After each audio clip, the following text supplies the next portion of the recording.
Cute, sexy, and fun. You're watching CSF Nation's own WMK TV, Channel 90.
One second.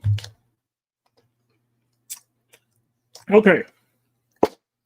Good morning, good afternoon, good evening, good night, wherever you are. CSF Nation, I'm Makini 90, our Sherman Illustrated. Welcome you back to the sexiest Sunday afternoon art show on YouTube, Makini Live.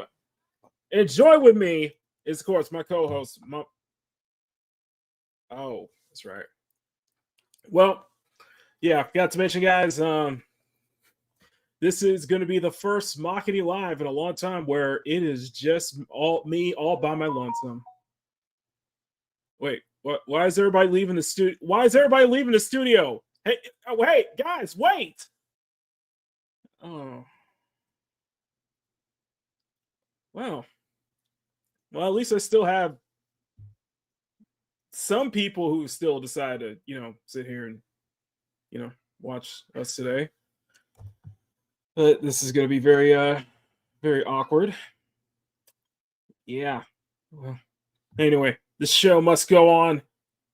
To our lovely co-host, we wish you all the best. Hope you feel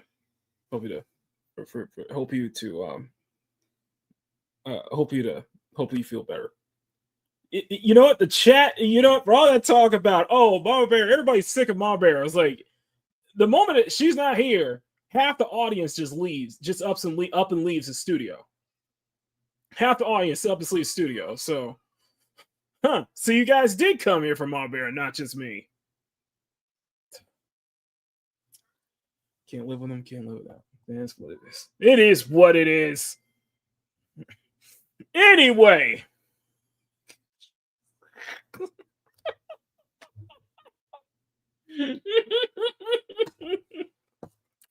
Anyway, to the usual suspects, if you would like to hop on and be the substitute co-host, to be my substitute co-host for today, just say the word, I'll send you the link, okay? And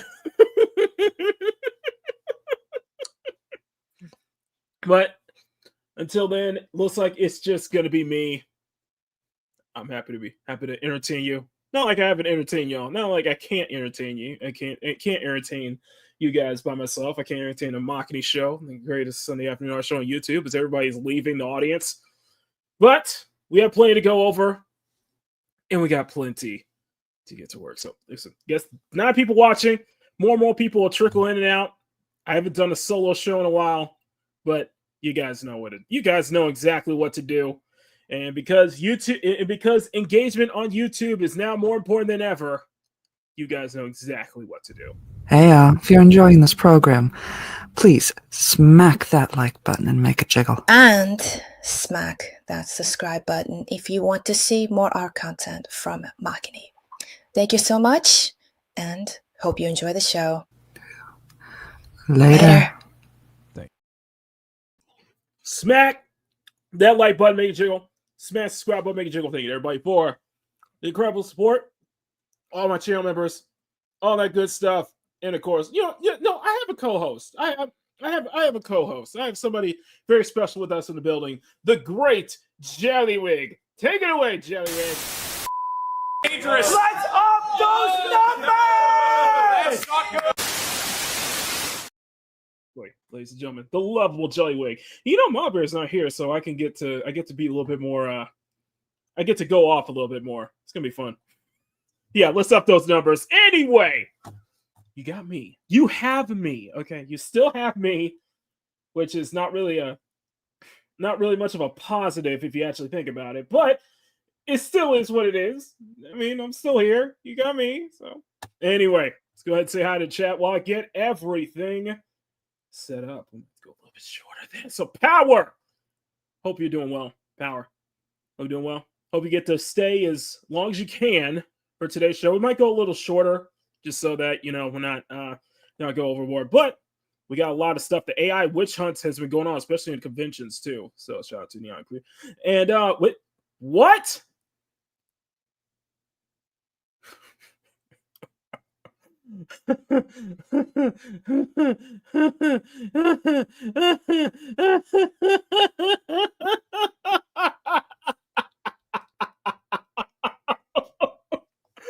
Oh my god.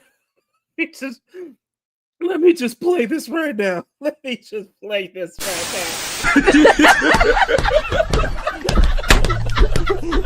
Yo, shout out to season, man. Shout out to season, man.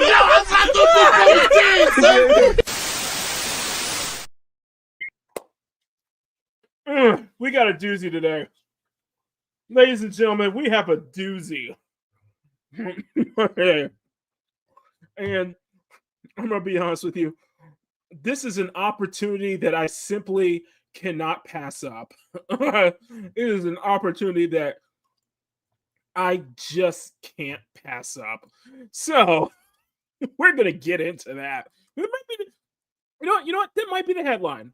This might be our headliner. So we'll see. We shall see. Oh boy. Like I said, if anybody else wants to hop on and provide their thoughts on this one, this is gonna be real fun here. Oh boy.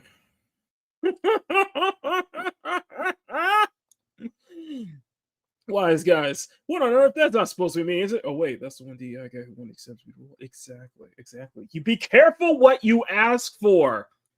If you're on the internet, be careful what you ask for. I have no voice smoker. From all of us here, we wish you a fast recovery, and hopefully your voice will come back stronger than ever by next Sunday. So so everybody backstage already sent you well wishes. So exactly, especially in the audience. Elizabeth, good to see you, sweetheart. Hope you're doing well. Let's ever go. Exactly. Great. Neil J, good to see you. Power. Good to see you. I got so many amazing people. I got so many amazing people. Thank you. Anyway, they can. I can't remember both of you. See, Neo J's got my back. Neo J's got my back. See, exactly. You guys be mad at me. Parrothead's got my back. I should get for catcalling Maki submission. Exactly. That's what I get for good to play this up here. Let me get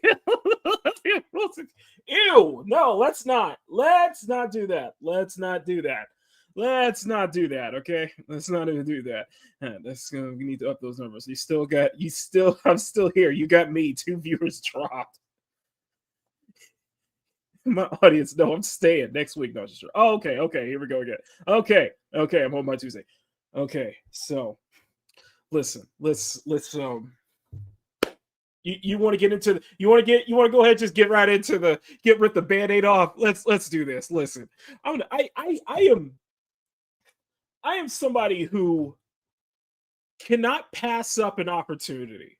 Okay, I can't pass up an opportunity regarding this particular individual. Okay, this particular individual. Now, if you guys don't know who this particular individual is, this is an individual goes by the name of Sung Woo Chang, or Sung Woo.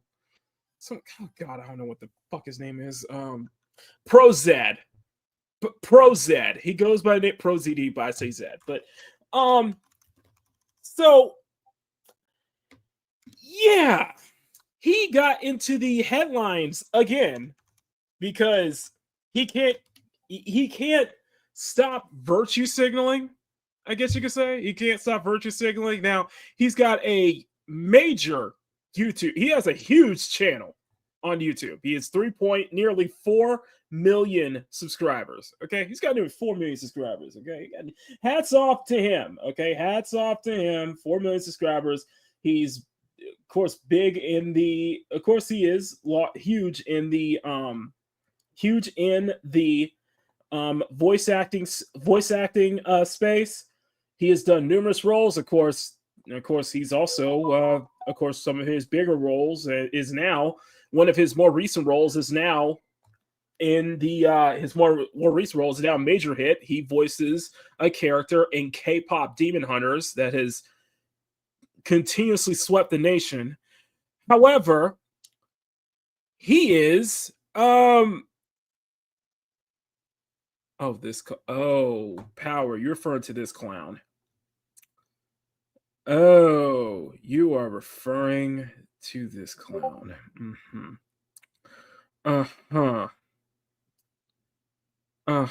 Let me just look at the dislikes real quick. Let me just take a look at those Jesus Christ. Jesus Christ. Oh boy.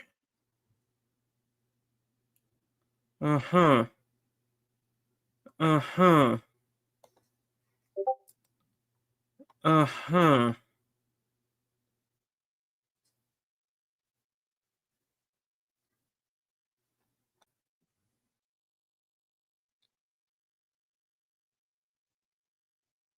Uh-huh.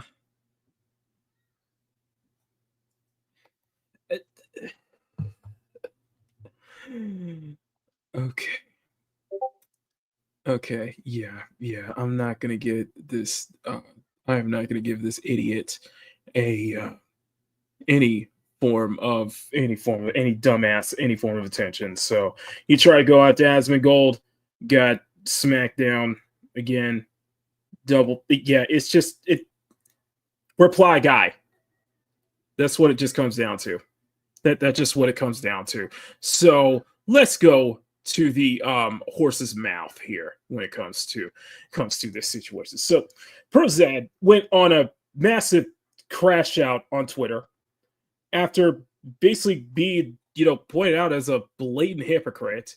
And this whole thing, you can't be serious. You can't. I gotta check this. I gotta check this. I gotta check this on Twitter. I'm sorry. Hold on. Really? ProZD wants to sue Rev. Okay. Okay. I'm still looking for it.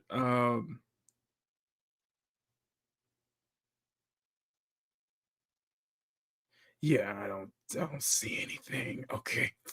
Let me just let me just check on Twitter. I'm just checking. I'm just checking. So I mean, ProZD has been blocked. I mean, I don't see the.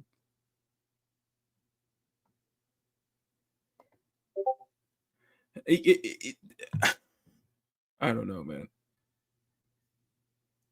Oh no, he was on a blocking spree. Listen, let's just get right into it. Let's just get right into it, guys. I'm gonna put a link to Rev's link in the description. Rev's channel in the description. Do you delete it? I don't know. I don't know. I don't see anything to back up this claim of ProZD wanting to sue Rev, but when they find out, I don't know. Let's hear it from Rev himself. So subscribe to Rev. Let's see what we got. So once again, no VTuber model for today. I am traveling around for the Labor Day holiday, so I hope you guys are enjoying that if you are celebrating it. But anyways, we're going to be looking at another Reap What You Sow moment featuring ProZD. Now, this is someone who has made comments about anime and the dubbing scene and voice actors that's not generally. going to happen. First off, Elizabeth, that's not going to happen. He has a huge backlog of roles he's done. So he's eating good. It's just what he tried to do was performative virtue signaling, and it just comes off, and he just comes off as a colossal hypocrite. And those comments have continued to haunt him for a very long time. Now, in case you're not familiar with who this guy is, he is someone who blew up on YouTube, where for years he made very successful sketches that are anime themed, and eventually he got some opportunities in the anime voice acting dub scene. Now, he's become a bit of a meme, especially among anime fans, because of his comments about the medium. While his virtue signaling on places like Twitter has gotten seal claps from members of his industry and some of the most annoying users on social media, a lot of other anime fans, specifically dub fans, are pretty annoyed with some of his comments, especially the ones where he is very hypocritical. He is someone who has advocated for censorship of anime that he considers yucky or gross. And he's also made a lot of comments about authentic casting, which is a very, very hot button issue. Seems very basic in terms of how normal people react to it, but a lot of people are trying to virtue signal. They've been pushing this authentic casting thing for a long time, and ProZD is one of the people at the helm of that movement. Now, when there was a recent project announced, Knights of Guinevere, people were looking at this and then seeing the voice acting cast for the characters. They noticed one thing: ProZD playing this specific character. Yep. Now, you look at the two right there side by side. Looks like their ethnicity doesn't really match up. Now, if you're not someone who advocates for authentic casting and you're a normal person, you don't care about this. But the reason people are in the comments section like this pointing out hypocrisy, it's because he has pushed for authentic casting time and time again, where he wants the ethnicity of the character to match the ethnicity of the voice actor playing them. And this is something he was called out for about 2 years ago. He kind of fell on his own sword with this concept. This is why people are so fired up to see him taking this role. It all began with this situation involving a Bleach dub for the character Yoriichi. And originally, this character was played by the voice actress Wendy Lee, who, as you can see, is a white woman. And she's playing a darker skinned character. Nobody cared, right? She did the role for years. Everything was great. But then there was a recast where a different voice actress, Anaris Quinones, who has darker skin, then took over this role, at least very briefly. And people were making tweets like this, seeing one and one together and thinking, why would you needlessly recast the voice actress for this character when clearly Wendy Lee also wanted to reprise the role? What is going on here? Is this an attempt to virtue signal and promote authentic casting?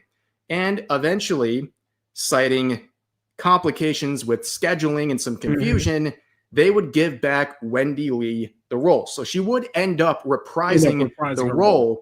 But people in the voice acting scene and their supporters were very upset about this, where people were crying foul, that there was something not right about this. And they were even pointing out Wendy Lee's reaction on social media once she did get her role back. saying she was being insensitive to those comforting Quinones after the recast. And quoting a related post, ProZD would say the recast was already unacceptable, but this is just the effing yikes on top. Now, the last part is referring to what they believe are insensitive comments she was making about the situation, referring to Wendy Lee. But as you can see, the first part is making it very clear. He's implying that the recast, that Wendy Lee getting her role back, was already unacceptable. And reading between the lines in his support of authentic casting, the only explanation is that he thought she shouldn't play that role because her skin color didn't match up with the character. And this is something he made. And now I'm going to interject. I'm going to interject a bit here. So we've seen probably the two most famous situations regarding this is obviously both in the American cartoon sphere. We saw this with Hank Azaria basically having to step down from his role in casting multiple different characters in The Simpsons, the biggest one being Apu, and that was partially due to a whole documentary developed by the person who was spearheading the Netflix Devil May Cry anime. Yeah, Hank Azaria stepped down as his role of Apu. He also stepped down his role of Carl as well. Another one was the VA for Cleveland on Family Guy and the Cleveland show, having to also basically be stepped down and be replaced with, authentic casting. You can argue there's probably been more situations like that. My stance will always be, it doesn't matter what the voice, it doesn't matter. You're hearing the voice. You're hearing the voice. You're hearing the character. You're not hearing the voice. You're not hearing the voice actor behind it. So whoever is best fit for the job, whoever is capable of bringing that character to life, they should be able to, the best way to bring that character to life, skin tone shouldn't matter. It honestly shouldn't matter, because if that was the case, then the roles would be reversed. Then we wouldn't have Christopher Judge voicing Kratos. We wouldn't have who was before Christopher Judge? Mama Bear could say he was in a Living Single. He was Kyle in a Living Single. You wouldn't have Phil Lamar. Of course, one of the most notable ones. You wouldn't have Phil Lamar, who has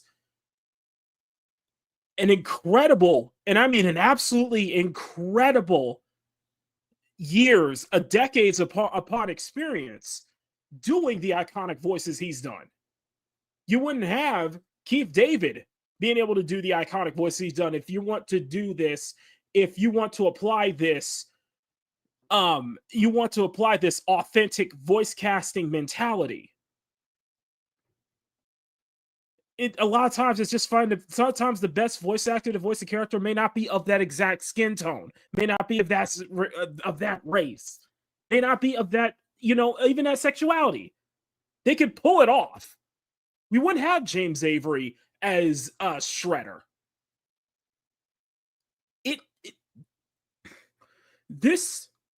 What this reminds me of way too much is what I saw with the comic book in the mainstream comic book industry a few years back, where, at the height of the all new, all different Marvel, at the height of what was going on DC Rebirth, where now you have to be of this.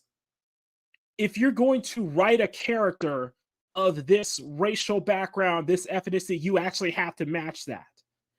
And I was always in that fear of so you would have to, say if I ended up in the industry, and that's a lot of people feared, and I guess I'm probably the only one, but I feared that it would go the same thing as drawing a character that is not of your skin tone.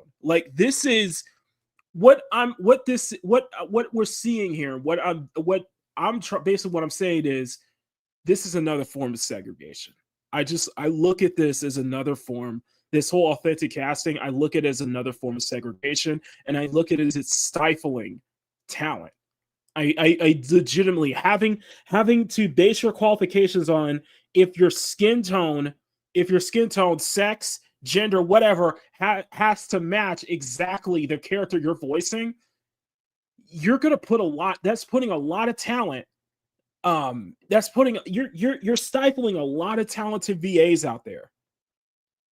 Where just find where it really is just comes down to get the best get the best person, regardless of who it is, because people are going to be hearing the character. They're not going to be hearing the voice actor. Like, and the thing is that ProZD has been the one advocating for this, and while he's having the bigger roles, he's having all the big roles and such like that, but then when you get what you asked for, you're getting exactly what you asked for. This is what you wanted. And now what? And you get what you wanted, and now you're going to complain that you're being limited to only having to do a fat Asian as your voice cast or as a live action. Like, you can't have your cake and eat it too. That's the point I'm trying to make. You can't have it both ways. And that's what he's complaining about, not being able to have it both ways. You can't just complain about authentic voice casting and have it not apply to you as well. Very clear in an interview around that time. Do you feel like your opportunities are limited? Do you feel like more opportunities will be open to you? It's an old segment. This is an old segment from Double Toasted. Corey Coleman. Shout out to Double Toasted.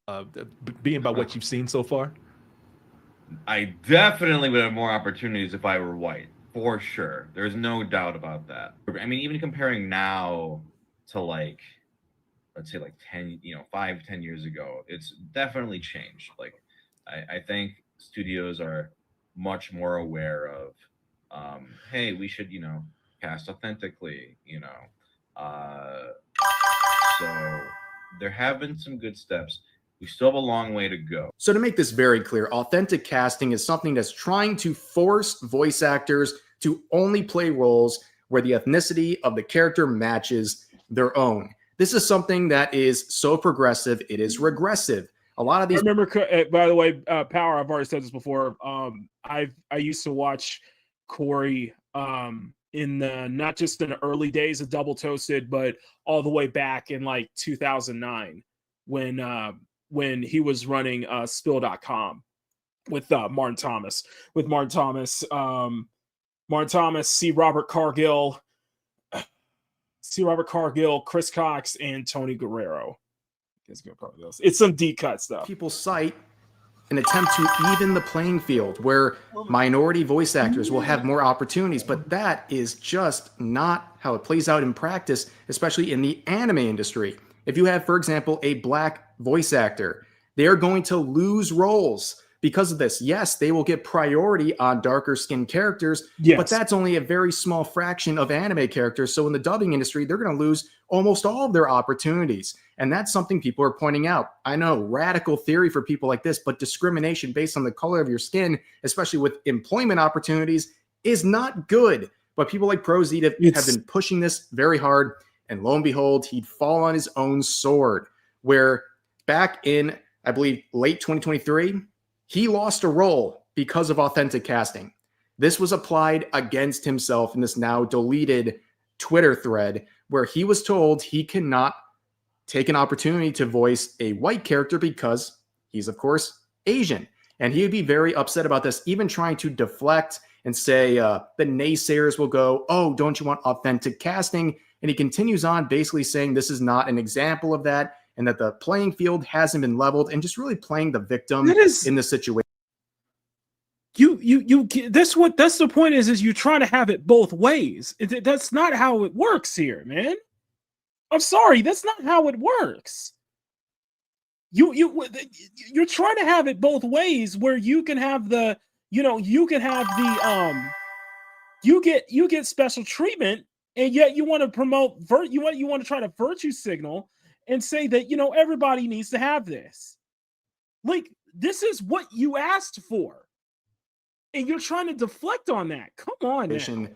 Once again, So looking at the entire scope, his continued support for authentic casting and weaponizing it against people he doesn't like, this happening to him back in 2023 was very ironic. People have not forgotten about this. So when he did go to Twitter and announce his role in this Knights of Guinevere series, people are now mocking him. And here's a great example of how these interactions typically go. Here's Madam Savvy saying, "Aren't you the blow-up pool ball who said you have to look like the character you voice?"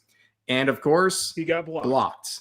And this is something he's been doing forever. This has been the play, so to speak. I got blocked as well for a different tweet that I briefly referred to at the beginning of the video, where he was talking about the anime series Made in Abyss. And he was making a claim about that, saying he wishes that parts of the show would be removed, referring to what he considers the creepy stuff.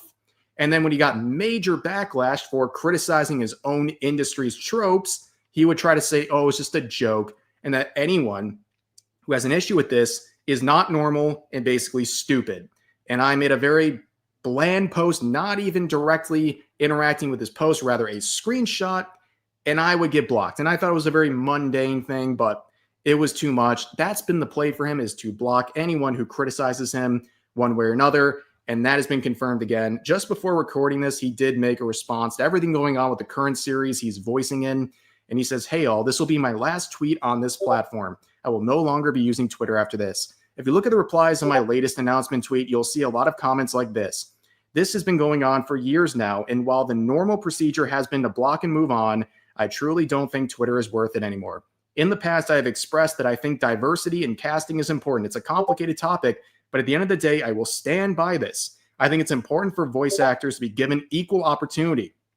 And I think there have been positive changes on that front. A lot of bad faith arguers have tried to paint this as me saying things I never said. And of course, we're going to read the part 2 of this, but we know he's not just promoting diversity. In fact, authentic casting that he has made very clear is something he supports on. I truly don't think Twitter is worth it anymore. In the past, I have expressed that I think diversity in casting is important. It's a complicated topic, but at the end of the day, I will stand by this. I think it's important for voice actors to be given equal opportunity. And I think there have been positive changes on that front. A lot of bad faith arguers have tried to paint this as me saying bad faith. Hold on. I definitely would have more opportunities if I were white, for sure. There's no doubt about that. I mean, even comparing now to like, let's say like 10, 5-10 years ago, it's definitely changed. Like, I think studios are much more aware of, hey, we should, cast authentically, so there have been some good steps. We still have a long way to go. So to make this very bad faith. Okay. It's been to block and move on. I truly don't think Twitter is worth it anymore. In the past, I have expressed that I think diversity in casting is important. It's a complicated topic, but at the end of the day, I will stand by this. I think it's important for voice actors to be given equal opportunity. And I think there have been positive changes on that front. A lot of bad faith arguers have tried to paint this as me saying things I never said. And of course, we're going to read the part 2 of this, but we know he's not just promoting diversity. In fact, authentic casting that he has made very clear is something he supports, does the exact opposite in practice. We all know this. It's ruining a naturally, very organically diverse industry where your looks shouldn't matter whatsoever. It's just the quality of your voice acting skill. But anyways, he continues on saying, I've been reluctant to address this for years because I know a lot of these people will not listen to reason no matter what I say, and I have not wanted to add to this ongoing drama. Twitter especially is a cesspool for hatred, and it's been awful these past few years, but I think it's important for people to know that this has been happening. This is the last time I'll comment on any of this. Goodbye, Twitter. You truly suck. And he gives 3 examples of cherry-picked comments, most of them with only a few likes, where they're saying things about his race. Obviously, very aggressive comments, but he's cherry-picking these responses to make it sound like he is the subject of racism. Like, that's the only thing going on here. Now, this is part of the reason why I always say this type of stuff detracts from the real criticism.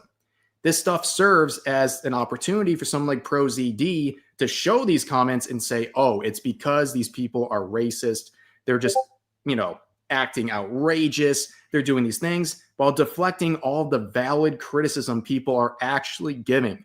That's why you don't give people like ProZD a chance to play the victim. And that's what he did immediately. He doesn't address any of the criticism about his support of authentic casting and how he is quite literally violating his own principles by taking this role.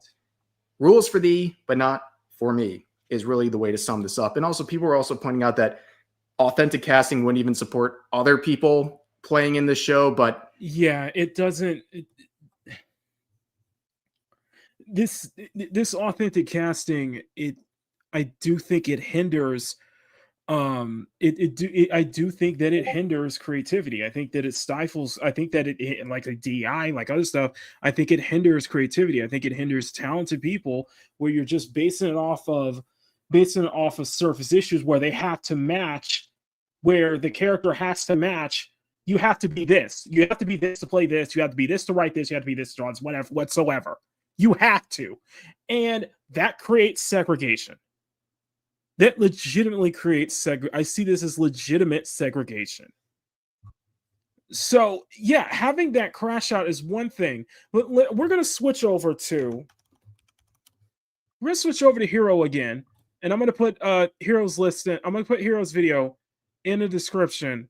But what we then saw with what Hero was bringing up is that now Blue Sky users. Welcome back, guys. Hope you're in the loop with all the ProZD stuff, because today we've got Blue Sky defends ProZD and rages at everyone else. The ProZD thing frustrates me so much because, correct me if I'm wrong, but people are attacking him for absolutely no reason.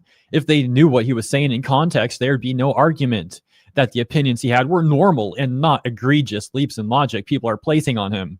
Bro, people are literally criticizing word for word the things that he said, both on his own Twitter account and also on record in a video interview thing. So, like, what do you mean not in context? We got this response that says, those people are quite literally and purposely misrepresenting him for their own agenda. It's a full-on hate campaign that these chuds love to spend their time on. It's calculated.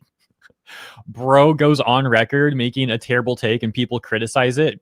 And ProZD displays his own like massive double standards, but hey, it's out of context. It's a hate campaign. It's just chuds. Here's a thought: how about instead of being a hypocritical, virtue-stealing weirdo, he could just be a voice actor? Oh, but unfortunately, in the English voice acting space, exactly. You kind of like if this is the case, Johnny on Bosch wouldn't be able to do the voice. He wouldn't be able to do like Lelouch and Kokias. He wouldn't be able to do like Nero in Devil May Cry. Like he wouldn't be able to do a lot of his iconic voice lines, man. It's just have to be a virtue-signaling hypocritical weirdo to get with the in-click that so many of these Blue Sky VAs are a part of and force everyone else to be a part of too. It's how it is. Seeing what happened to ProZD, I don't blame the guy for leaving that terrible website called Twitter.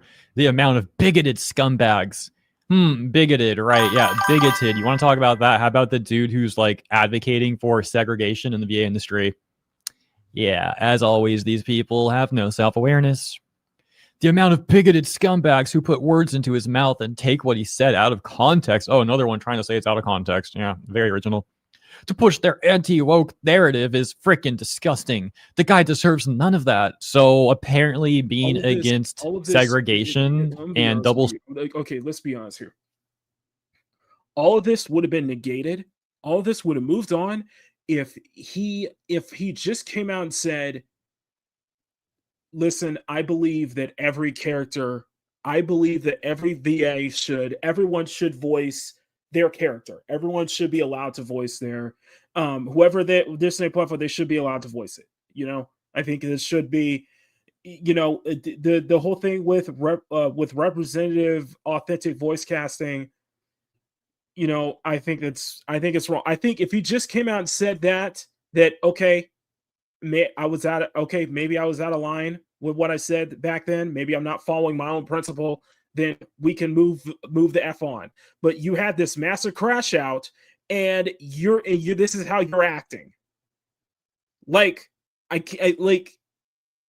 really, his ProZD has done a lot of voices. Let me go ahead and we'll continue with Hero's video, but let me just go give you guys. We're gonna do an IMDb. Okay, so we're gonna do a one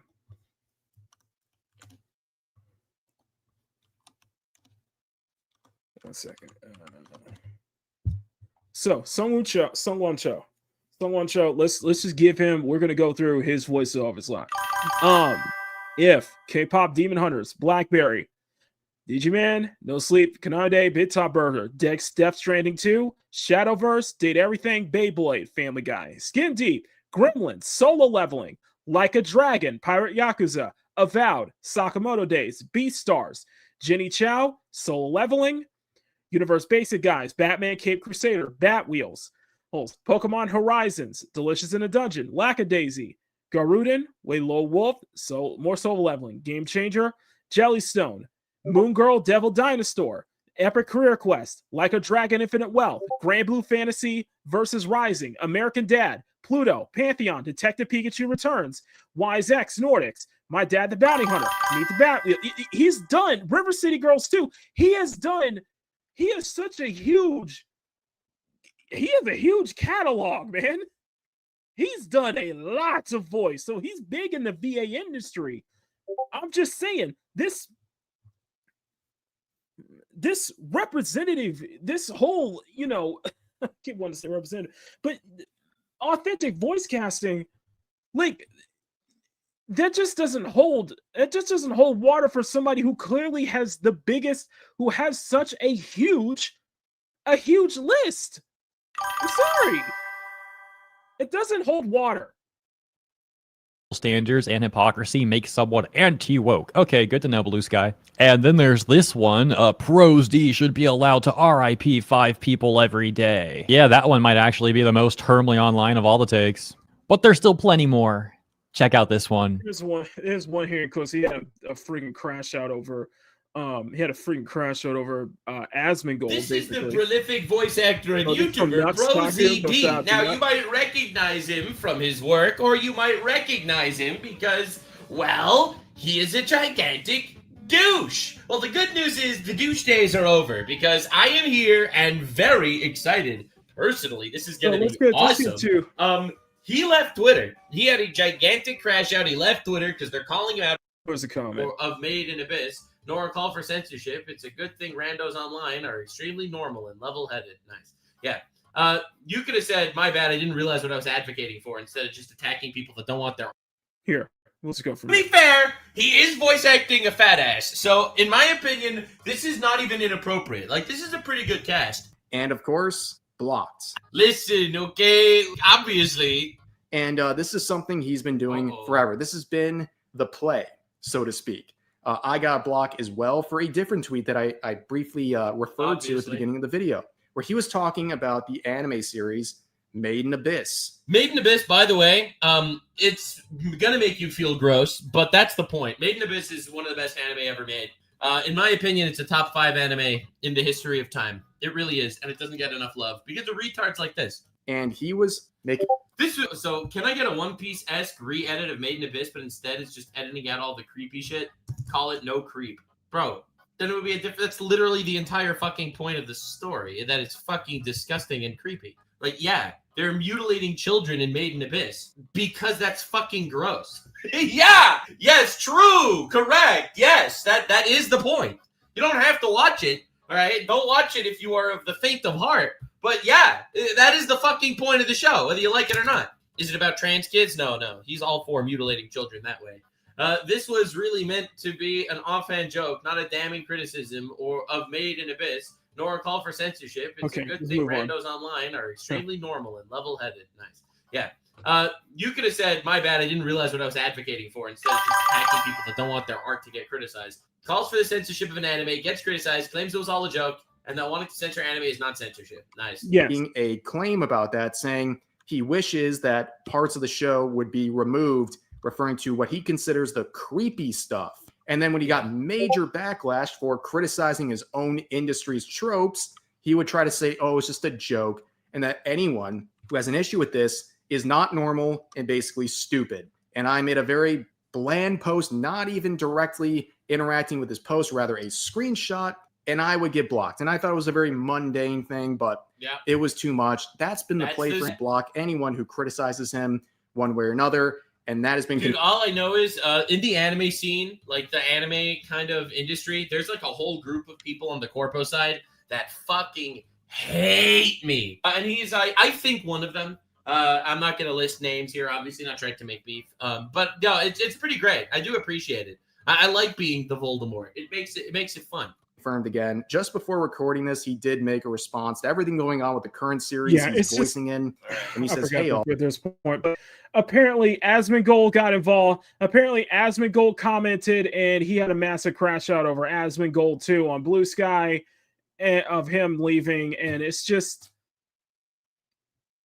this is what you wanted, dude. Like, I don't know how else to put it. This is what you wanted. This is what you asked for. And you can't just talk on both sides of your mouth. You can't just talk. You can't just have your cake. You can't have your cake and eat it too. This ain't a rules for thee, not for me. Just blatantly. Like, just freaking blatantly, man.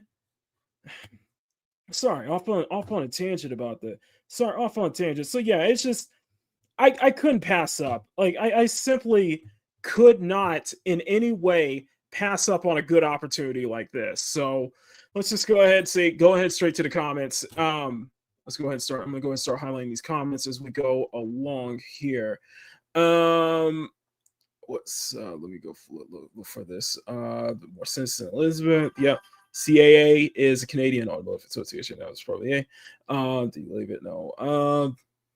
Wendy Lee is awesome. We're not ready to see the faces of VA. We're already hearing that ethnicity isn't even a farce. Mike Henry stepped down as Mike Henry, who stepped down as Cleveland in both Family Guy and in the Cleveland show.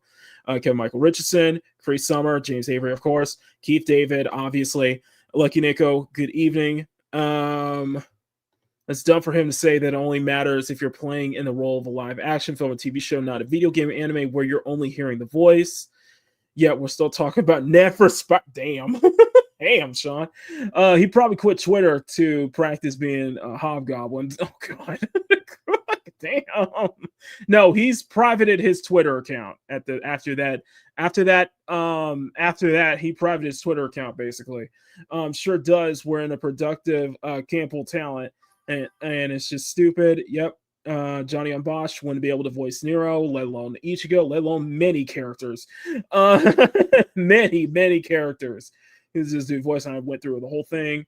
Will he no longer ask the Joker? He now has the voice Black Dynamite. If you have the talent, look at the role, no matter what it is, you should voice that role, period. Yeah, it's just, I just see it as segregation. I don't know any of those shows in any games. He does a fast smell test and say, yeah, next Taku. Don't forget God Boy Ragnarok, of course, Made in Abyss. Clarence, good to see you. If you can't take the heat, get out of the kitchen. Yeah, it's just crazy, man. Serves him right. The guy's a complete hypocrite and a real douche. And I nominated ProZD as the biggest douche in the universe awards South Park reference. Hey, Emerald.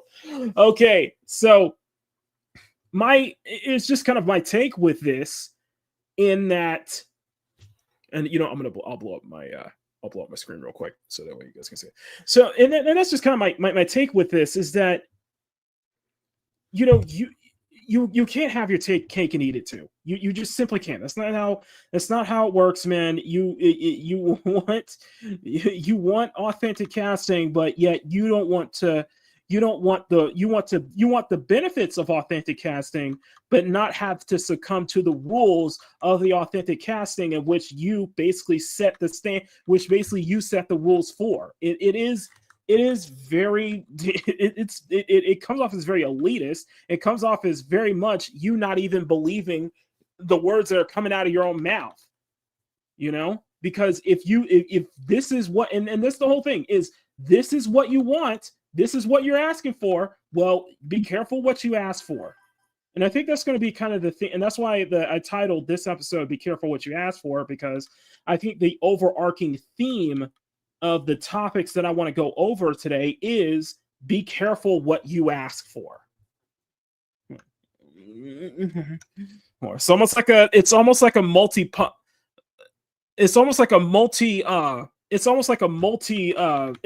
monkey's paw. I was about to say multi-thing problem though. No, it's almost like the monkey's paw scenario. You know, it's like you don't wish for anything, honestly. You know. Let's be real here as humans. You don't wish for anything because you know, I wish I had this, wish I had that. I'm like, I'm like, I get that, but it's a figure of speech. Take it as a figure of speech, because if you actually wish for it, it's a monkey's paw. Okay, something's gonna happen in return. I'm like, yeah, no thanks. I'm gonna. It's like I'm good. It give me. It's like that whole thing of like, if you were given, if a genie gave you 3 wishes, my first wish is to give it back to him. I wouldn't wish for anything. I don't want it. I'm like, nope, I don't want it. I know it. I know the story of the monkey's paw. I ain't want. Exactly. So it's kind of like that, and I think it's just the other case of just be careful what you wish for. Sean says, "Hold on." Oh, that's pretty good. Oh, what I'm doing? I don't have any background music. Dude, oh, son of a bitch. I do not have any background music going on. Okay, sorry, other guys. It is for those who are just joining in the Sunday show, it is just me today. Okay, you have to spend your lovely time with me. So it feels like old school, Makini Live. It kind of feels like that. Kind of feels like the classic Makini Live. What I'm doing right now is just creating a base, creating the base colors for base colors for Kepa's design, as I'm still trying to figure out a color scheme. So still trying to get out a good color scheme. Kepa, who is going to be the new mascot for Makini Draws Presents Peak Gaming. Speaking of which, thank you to everybody who showed up last night. That was a lot of fun. What I expected. We did a lot of went into a lot of things last night on Peak Gaming. Absolute blast.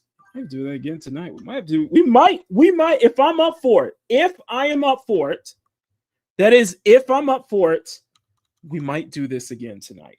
I might if I'm feeling it, we might do this again tonight. But unfortunately, next week is. You know what? I'm not gonna say anything. You know what? From now on, I'm just like. From now on, I'm just like, no, I'm not going to. You're gonna have to. You are going to have to. You're gonna have to find out it yourself, Sean. I'm not gonna say anything.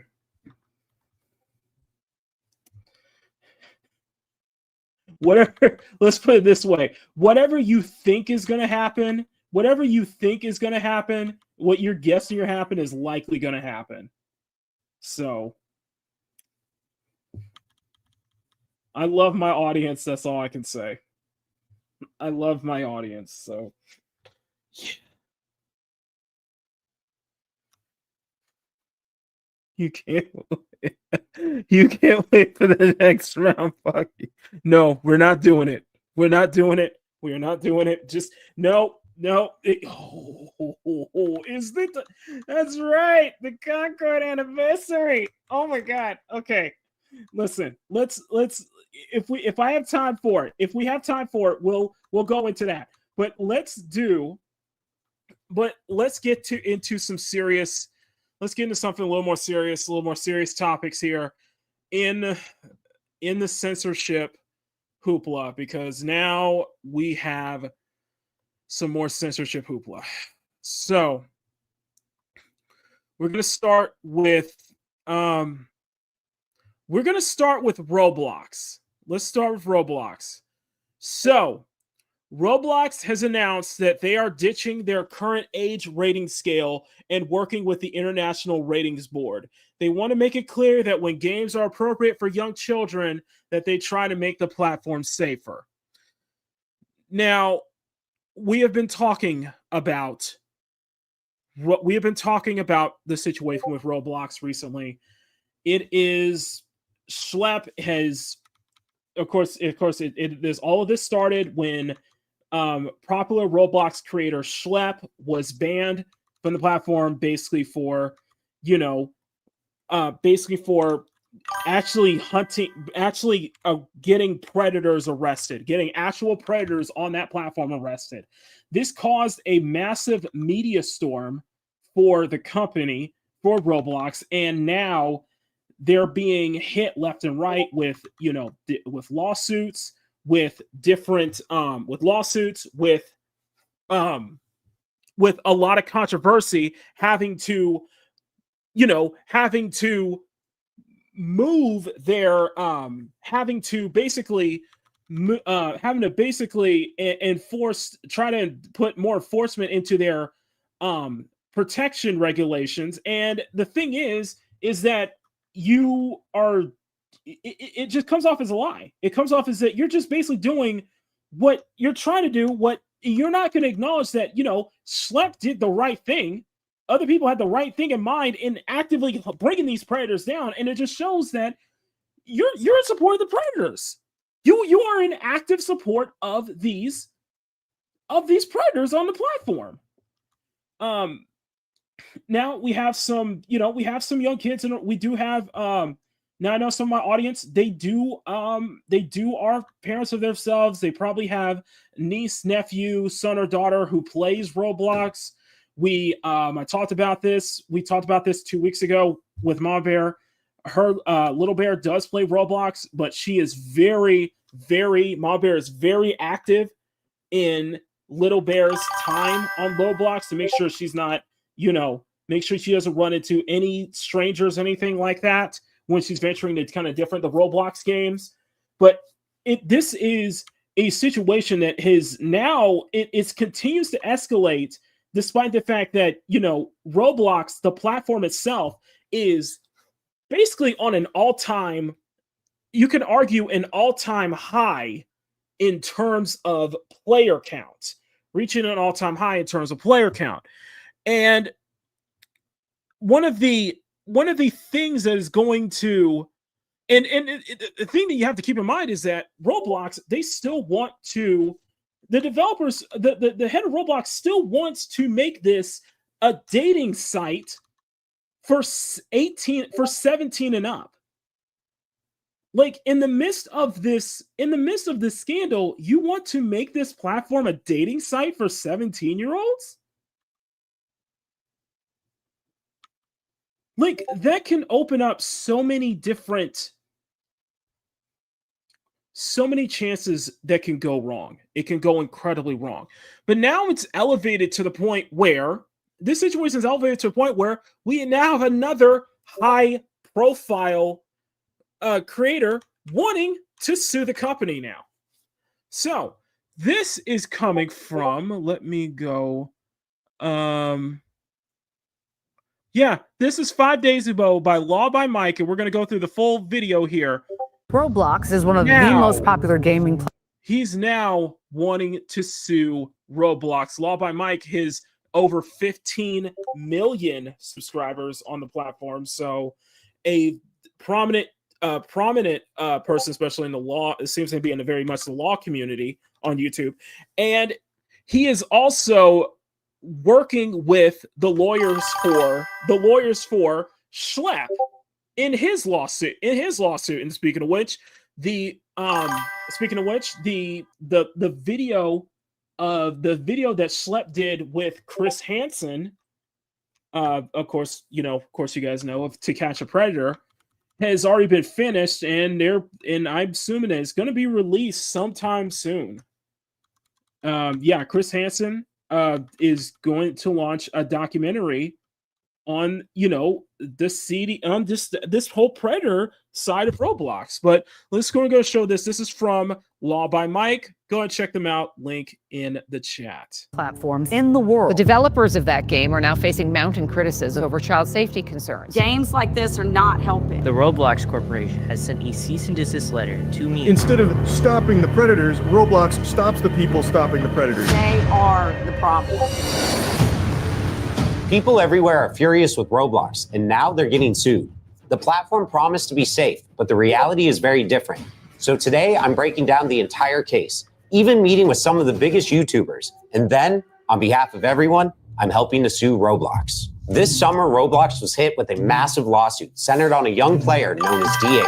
The lawsuit claims she joined the platform after believing the company's promise that it was safe and educational. While using Roblox, she was allegedly approached by an adult, misrepresenting who they were, and the platform's moderation systems didn't catch it. She was later taken from her home and abused by the same individual. And she's not alone. Since 2018, police have arrested at least 24 people accused of misusing Roblox to contact young users and move chats off platform. Some had prior records. Others were people in trusted roles, like teachers, nurses, even a cop. Even Roblox has reported over 13,000 flagged incidents on its platform, a huge jump from roughly 3,000 the year before. Roblox says that's just a small fraction compared to all US reports. But for parents, the numbers feel staggering. And here's the core claim. The lawsuit argues Roblox allegedly knew these risks, but kept selling parents on the idea of a safe digital playground. Even some of Roblox's biggest creators are speaking out. Take Schlep, a YouTuber with over 1 million subscribers. When he was younger, he says he had a troubling experience involving a Roblox developer. All that happened to me, it totally messed me up mentally. It made me have to go into therapy and psychologically messed with,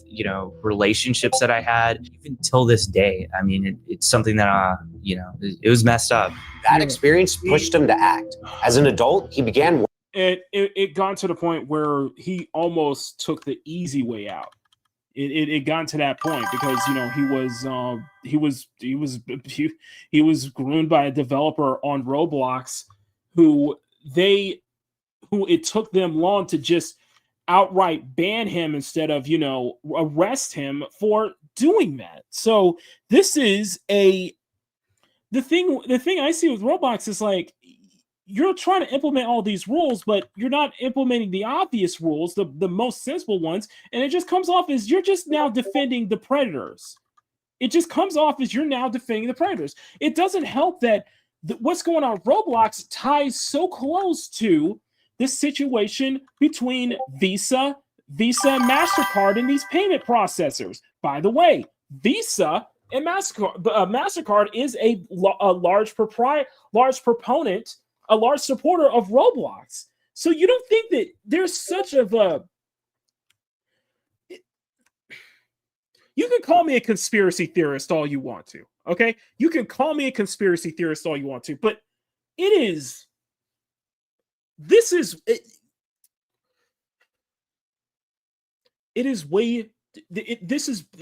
not a coincidence. This is coordinated. Everything that we've been seeing, especially with the censorship, which we're going to get into next, it feels coordinated. It legitimately feels coordinated. Working with police by conducting investigations on Roblox. His efforts have led to the arrest of 6 people. So Schlep, what was the goal when you started making videos about safety issues on Roblox? It really all started back to my own personal experiences related to it. I had some very negative experiences as a kid, and I was affected by a very popular developer. So I saw these issues firsthand, like I experienced them. But instead of celebrating him, Roblox banned his accounts and sent a cease and desist letter, accusing him of violating the rules against vigilante groups. They're trying to silence the whistleblowers. What he's doing, that is Schlepp's lawyer, what he's doing isn't vigilante work. It would be taking vigilantes would mean taking matters into your own hands, like going after these predators yourself.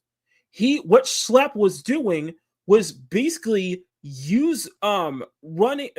setting up an operation to bring these predators to light and report and getting them arrested. He got 6 predators arrested already on Roblox. It's not vigilante work, doing the thing that Roblox should have been doing a long time ago. More energy going after people like Schlep, but what they're doing, they're trying to put a muzzle on this whole thing. They're also trying to silence all the victims, and this is important, Mike. That same day, Schlep dropped an 8-minute video where he described his ban, as well as his troubling experience with the Roblox developer. Schlep slammed Roblox for failing to take action against the developer for years. He claims during that time, Roblox even continued to pay and promote the developer. Afterwards, the backlash exploded. Roblox developers changed game thumbnails to say free schlep. Thousands of players staged in-game protests. Even major creators like Moist Critical, Gideon, and Creekcraft piled on, calling Roblox backwards and hypocritical. Hashtag free schlep trended worldwide. I was blown away with all the support, and it's been absolutely amazing reading all the messages. It was trending on Twitter for 3 days straight when the news first broke of it. And I mean, people were just outraged. They saw it for what it was. They were silencing someone trying to blow the whistle. I think that's a really, really powerful thing. He was a 22-year-old kid. He was just a gamer. And I think he really stepped up to the plate to stand up to this Goliath. Then it went mainstream. Congressman Ro Khanna publicly backed Schlep, sharing a petition demanding Roblox improve its safety. That petition hit 100,000 signatures in less than a week, and Roblox's stock price dropped by $12 billion. Now, Schlep, did you expect your videos to get as much attention as they did? Honestly, no. My whole goal with these videos was actually just to bring this to the attention of Roblox. Like, I wanted Roblox to see what was going on, because I was reporting these communities to Roblox. I was making reports on a lot of these people. Nothing was happening. And the only other thing you can do is go public with it. So that's what I did. But the story doesn't end there. Schlep just announced he's suing Roblox, not over the ban, but over the damage he says he suffered years ago from a developer on the platform. His lawyer confirmed he's also representing many others with similar stories. We have over 800 cases involving sex abuse. These are personal injury claims. So survivors are coming forward because of the personal injuries and the trauma they experienced. Yeah, we think it's a very strong case. And I think that's part of the reason they're fighting so hard to try and move this into some types of confidential proceedings. So they think people will forget about what happened, and then they won't. And now, because of you all bringing this issue to my attention, I've made the decision to team up with Schlep's lawyer to help sue Roblox. Reach out to my firm, IthinkIHaveACase.com, if you've gone through something similar. If someone is scared about something they experienced on Roblox, what would you tell them? I would tell them to call a lawyer, find out about their legal options, and let them know that they will be believed. There's strength in numbers. Terrible things happen on Roblox. Hundreds and hundreds of people have come forward. We're here for you. Definitely reach out to us. We are here to help. Now he's fighting back in court, because if Roblox won't be held accountable in their own platform, we'll make sure that they're held accountable in courtroom. Now let's investigate how Roblox is designed, because the lawsuits claim there are at least 3 serious flaws. First, until 2021, anyone could make an account by entering just a username, password, and birthday. Users could misstate their age and unlock unrestricted chat, which the lawsuits claim made it very common to find lower levels talking with adults. YouTubers like Gideon and Rob the Master, who have become well known for exposing bad actors, have said just how easy it is. By the way, if you guys are not, if you're not subscribed to Gideon, please do so. Power, or one of my mods, if you can put Gideon's link to Gideon's channel, please do so, because what Gideon does is more than just like, going after, hunting predators on Roblox. He actually does that shit in real life too. He actually looks for a kind of similar way with Chris Hansen. He actually runs his channels all about, trying to hunt down and catch these predators online. It's so, yeah, Gideon does Gideon is doing the Lord's work, basically. It is. When we went on Roblox, it did not take long for our account to get attention from child predators. It was almost instantaneous. Roblox says it's taking stronger steps to protect its younger players. The company has rolled out ID verification, asking players over 13 to scan a government-issued ID and selfie to gain access to certain features. Government-issued. Go. For Gidion, Gideon.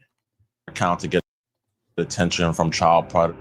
It was almost instantaneous. Roblox says it's taking stronger steps to protect its younger players. The company has rolled out ID verification, asking players over 13 to scan a government-issued ID and selfie to gain access to certain features.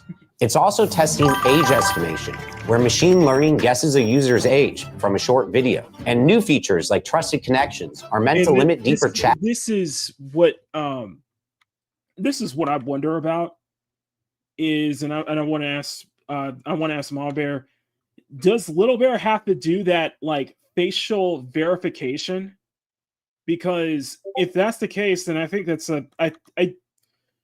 after what we've been seeing lately with all the censorship news, I think going this whole thing with like facial and ID verification is to me a major red flag, because what if there's a data breach? What if there's a potential data breach where, you know, people's IDs can be stolen that easily? And I think that would put a lot of younger players more, I don't know what the solution is, but I do think that it can potential put a lot more younger players more vulnerable to that too as well. And voice features to people you actually know in real life. You know, we weren't just finding 1 or 2 peppers on there. We've caught 6 off of the game itself. But not only that, we've had dozens of these guys just contacting and grouping our decoy that we sadly weren't able to catch. And the real sad thing out here is that Roblox is going around telling parents that they're one of the safest apps for children, when from my own experience, that's not the case. Even with ID checks and trusted connections, the scale of the platform makes full protection something that has to be taken even more seriously.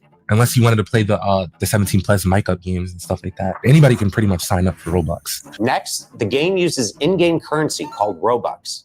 Players use Robux to buy rare accessories and customize their avatars. And many lower levels are obsessed with it. The lawsuits point out these players even say they do anything for Robux. So bad actors can take advantage of that by dangling Robux to gain control. And third is the lack of moderation. In 2017, the company claimed it had thousands of moderators working 24/7, plus advanced filters blocking unsafe content. The reality looks very different. For starters, Roblox has hosted many games with questionable themes, including Run from Diddy Simulator, Shower Simulator, and Bloody Battles. The fact that these games even existed undercuts Roblox's claim of being a safe, moderated place. But it's not just the games that are concerning. Roblox is now the go-to social platform for younger audiences. 78 million users log in every day. The platform processes more than 50,000 chat messages every second. Roblox claims its AI and human reviewers scan all of it, text, audio, and images. But here's the problem. The company allegedly employs only about 3,000 moderators. Compare that to TikTok, roughly 3 times Roblox's daily users, but over 13 times the number of moderators on staff. The reason for the lack of moderators is allegedly due to Roblox's focus on growth over safety. In fact, 8 current and former trust and safety staff describe ignored requests for more resources, backlogs of incident reports, and even a manager quitting after promised hires never showed up. Some say protective features they suggested, like pop-up warnings, were rejected, and safety settings, like blocking strangers in chat, were switched off by default. Once again, Roblox points to AI moderation as the solution, but employees admit the tech still misses the subtle signs of unsafe behavior, and the gaps aren't small. The filters block words like Snapchat or Discord, but people get around them by using emojis or by tweaking the spelling a little. Even phone numbers are apparently blocked if you type the digits, but not if you just spell them out. The lawsuits argue that these kinds of loopholes prove Roblox knows the risks of off-platform communication, yet it still leaves these obvious workarounds wide open. In court, the usual defense might not save Roblox. Most platforms lean on a law called Section 230 of the Communications Decency Act, and that law protects websites and apps from being sued over what their users post. That's why Instagram or YouTube don't get dragged into court every time someone uploads something harmful. But the lawsuits against Roblox aren't just about what users post. They're about the company itself. Lawyers argue. And by the way, we're going to get into this Section 230. We're kind of going to get into Section 230 in regards to the next article, because to spoil it, the Brazilian government wants the entire internet censored, basically, and it's a weird time that we're in right now. Roblox designed the platform in risky ways, marketed it as safe, and then ignored clear warning signs. And at least one court has already said Section 230 doesn't cover misrepresentation. So if Roblox tells parents this is safe and it's not, that responsibility falls on Roblox, not the users. That's why these lawsuits matter to me. They represent more than just a few individual complaints. They're part of a broader movement pushing tech companies to take accountability, especially when their platforms are hurting younger players. Now, multiple cases are moving forward, and a jury will have to decide if Roblox should be held responsible. And if the plaintiffs win, the fallout could be huge, because it would set precedents that might force Roblox and other platforms like it to overhaul how they verify users and protect younger audiences. And I don't know how this video will perform or how many people will reach because YouTube flags and restricts videos on this topic. It's kind of scary because people are afraid to put out information on this, but we feel like it's our duty to make sure that everyone knows. If you or someone you know needs help, reach out to us. Thank you for watching. Yeah, it's a very interesting kind of like time to be in. I'm gonna put some sorry about that. I'm gonna put some music on just so that way we got some background. This way you're not hearing nothing but that way you're not hearing any like dead air any like dead air or anything like that. So I'm gonna put my house playlist on so that way you guys are not listening to just dead air with just me. Now one second, let me turn on Epidemic real quick. Perfect. House tracks and play.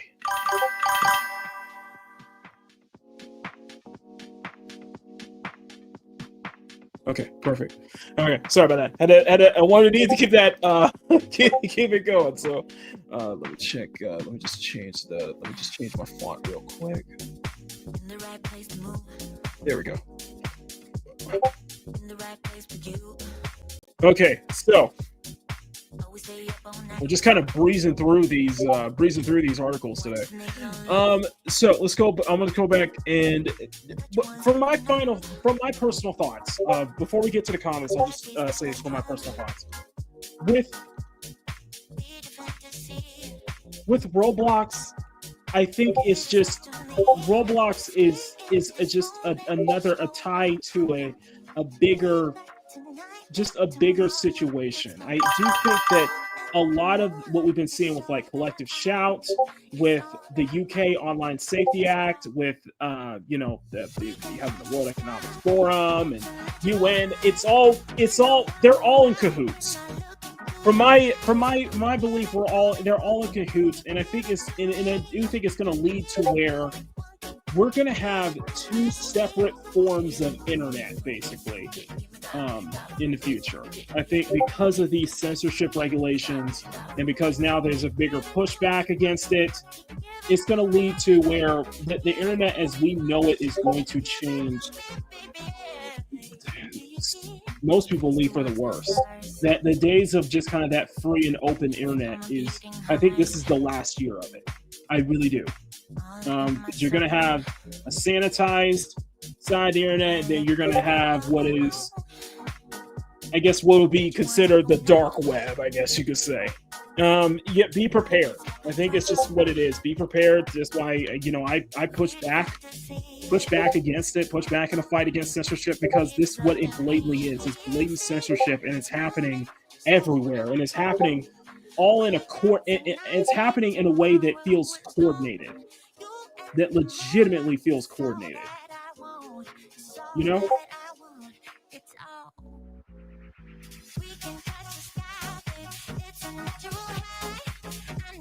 It definitely feels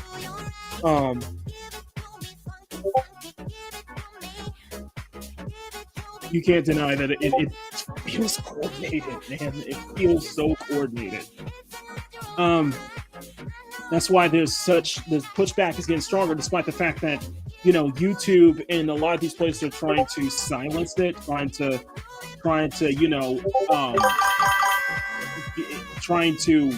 purposely trying to like silence this, trying to push not give any attention to this issue, but it's too glaring. You're seeing what's going on within the UK. You're seeing what's going on with the UK right now. It's too big.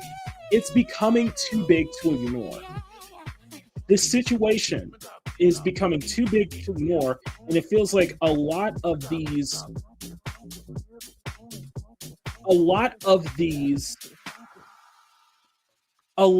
situations are happening literally at the same time. That you can't chalk it up to just a coincidence or something that is not a big deal. It's like, no, it is a big deal, because it's a big deal. It is a very big deal. And it feels like, what it feels like is that we are we are locked in some kind. It feels like this is all a chess game. This is all a chess game, and we are all pawns. You know, we're all just pawns on the board, on the chessboard. That's what it feels like.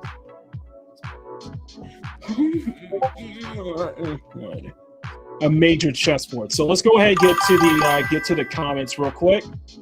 Let's see. That one there. Charlie Voice. Yep. Thanks to the West location spaces already in state of mistrust with activists pretty much rewriting story scripts. Yep. I can't help but to think that they are the most likely on the list. Yeah. And a lot of this stem from, you know, hey, you can't deny that all of this is due to them just being like, release the damn list. Release the list. The moment they and it just gives you belief that, yeah, they're all on the list. A secret Jeffrey list. Especially with the people who are advocating for the censorship. They're all for it. They got something to hide. They have something serious to hide. Man, it's just crazy.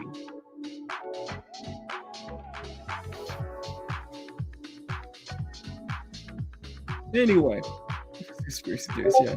It smells like doesn't. I never still understand how they care about their brand when they're actively protecting predators. That makes sense to me. That makes no sense to me.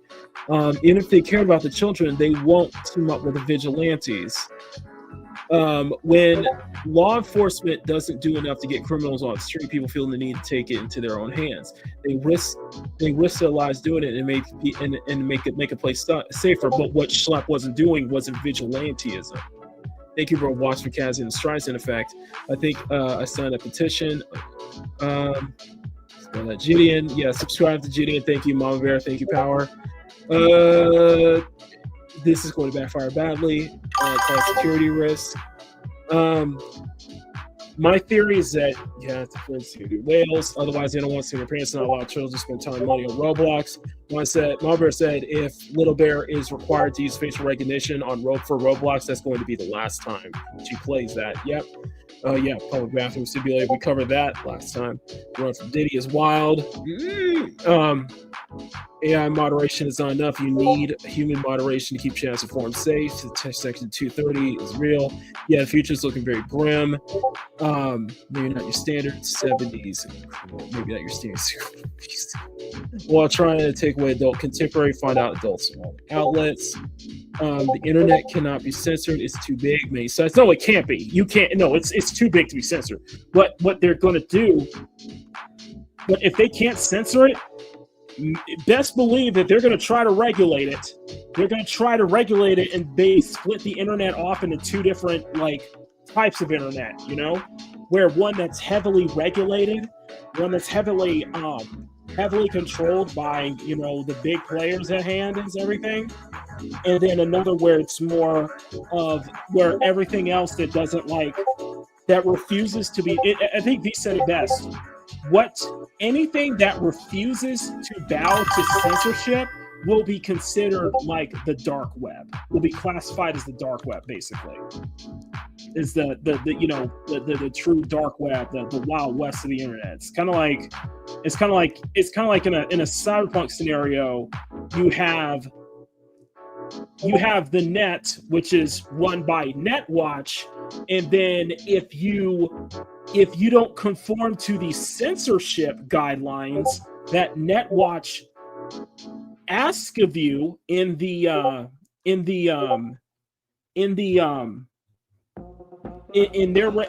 the net, then you're classified as Blackwall. You're classified as the dark web, not just dark web, but beyond the black wall, because you refuse to censor. You know what I mean? It's kind of like that. Like China, basically. Yeah. Channel V has been okay. I want to swing back before we get into the Brazilian stuff. I do want to swing into someone. Okay, I saw this happen to me twice. Thank you so much for bringing this up, Power. I saw this happen to me twice, and I'm gonna ask you guys this, and I'm asking you guys, everybody, have your channels been hit with automatic restricted mode? Have you seen channels that have been hit with automatic restricted mode? Essentially what it is that they would limit. I've had two shows where they actually limited the comments. It was put on restricted mode for no reason, and I had to turn restricted mode off. I had to turn it and say it was not sure. Okay, let's put it this way. Maybe, maybe not. Okay, how about this? Have you seen channels? Have you seen auto dubbed? Have you seen videos basically being auto dubbed? Out of nowhere, they're auto dubbing videos where you have to ask the creator to like, can you please turn off the auto dubbing? Because I'm noticing that's an issue now. Yes, Emerald saying yes. Okay, so auto dubbing is an issue. Yeah, auto dubbing is an issue, and apparently channel restrictions. It's affecting. Apparently, it's affecting a lot of channels. I think it affected me, but I don't think that. But what it may not be affecting a lot of different people, but it is affecting small channels. I think there's something. I think with YouTube implementing their AI kind of like AI. their AI rule set, implementing that kind of with how determining on how if a channel is over 18 or not. I think it's affecting a lot of small channels. Basically, AI dubbing, yeah, where you have different language videos, but people are just auto dubbing it, and it's annoying. Where some people are finding it very annoying to have their videos being auto dubbed for no reason when they turn it off. It is something going on in the back room. It's something going on the back side with YouTube, I'm noticing. So I'm gonna it's very interesting with the auto dubbing and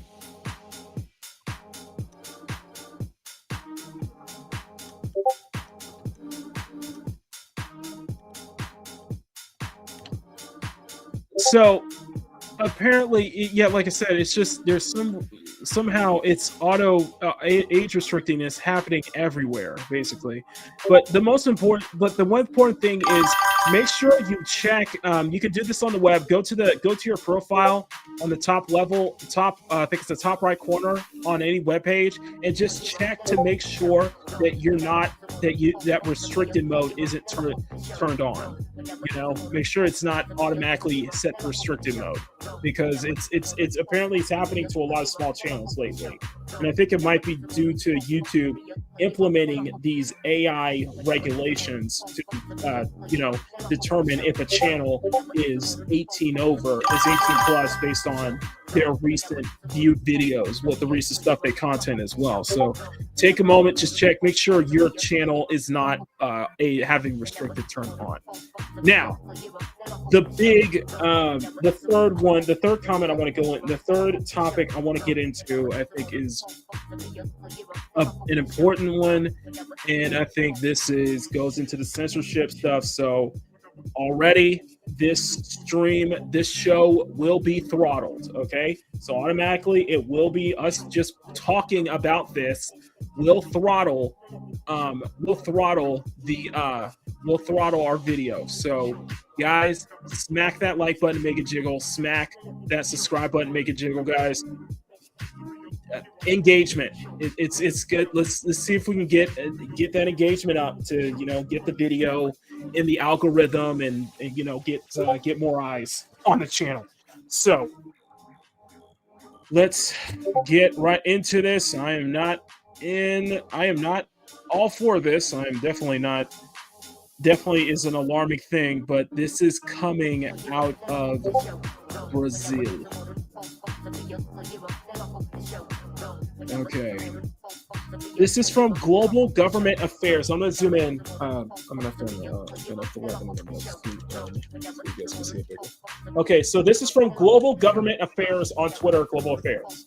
Last week, a Brazilian judge from Blumenau, Santa Catarina, ruled that removing content deemed unlawful under Brazilian law is not enough if limited to Brazil.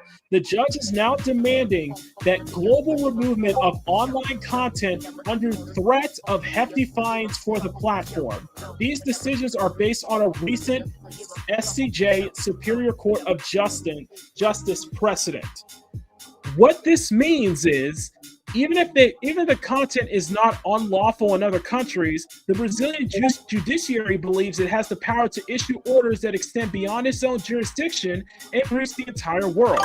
This contradicts a basic principle of international law that limits jurisdiction to national territory and puts global freedom of expression at risk. Basically, Brazil, what Brazil is trying to do is essentially what the UK tried to do with the Online Safety Act. To just kind of give you guys a quick rundown, that recently the UK tried to go after website like 4chan. They tried to go after 4chan for not following the UK Online Safety Act. They didn't realize what they didn't fail to understand is that 4chan is an American company. So they're situated here in Delaware. They don't have, UK Ofcom specifically, the ones who are running the UK Online Safety Act, they don't have any jurisdiction here in America. So you're not going to just try to fine, they tried to fine 4chan, a US-based company, $26,000 for not, plus daily fines for not adhering to the UK Online Safety Act.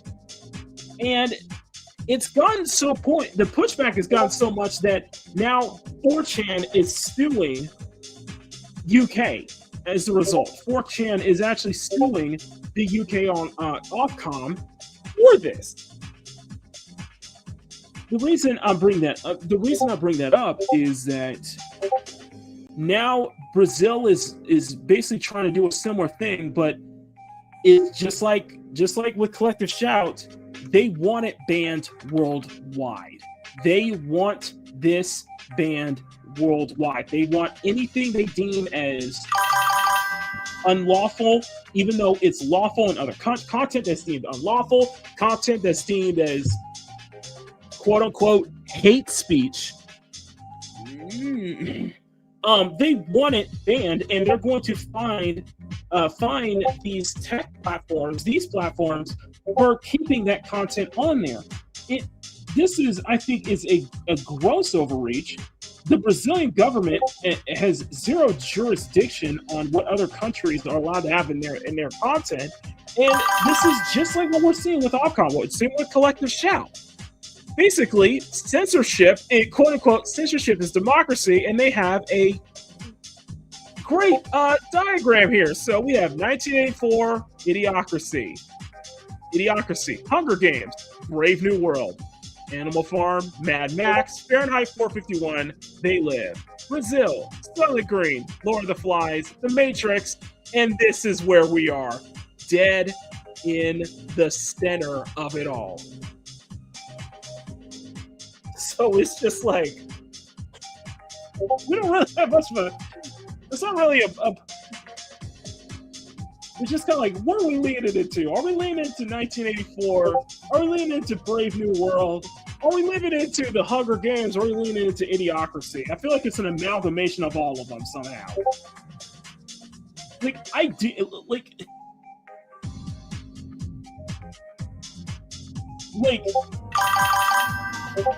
Like if George Orwell existed today, if George Orwell was living today, even he couldn't fathom, even he wouldn't be able to fathom the situation at hand, because this just comes off as much worse than it is. Well, Stakes Mission Demolition Man. Yeah, Demolition Man, exactly. It's a gross overreach. It is such a dystopian. It's like, choose your dystopian future. You don't get to pick. It's like we have a selection of dystopian futures that we're going to end up being, and you don't get to pick which dystopia you want. Okay, like, oh, for frick's sake.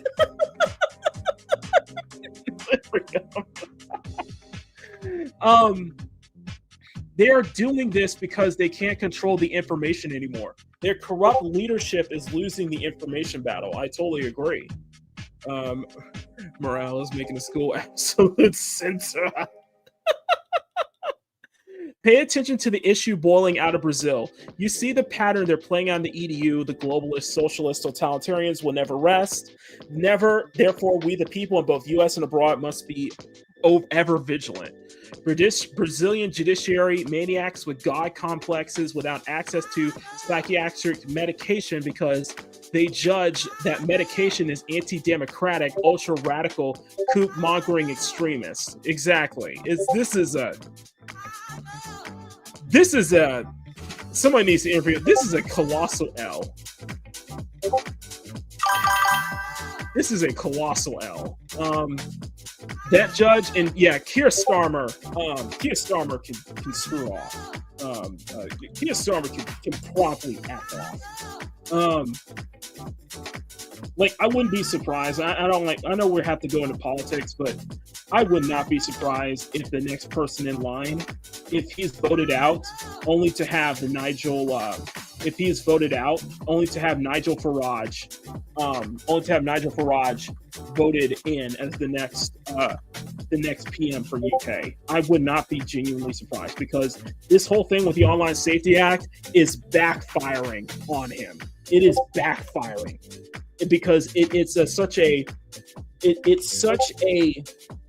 because it highlights the biggest issue, a bigger issue going on in the UK with migration, with the whole migration situation, so that's why everybody's doing the whole, raising St. George's flag. St. George's and the Union Jack flag, by the way. For those who don't know, I have a Union Jack flag hanging up right behind me. So right behind me. So yeah, I stand with the UK. So I do support the UK citizens on this. So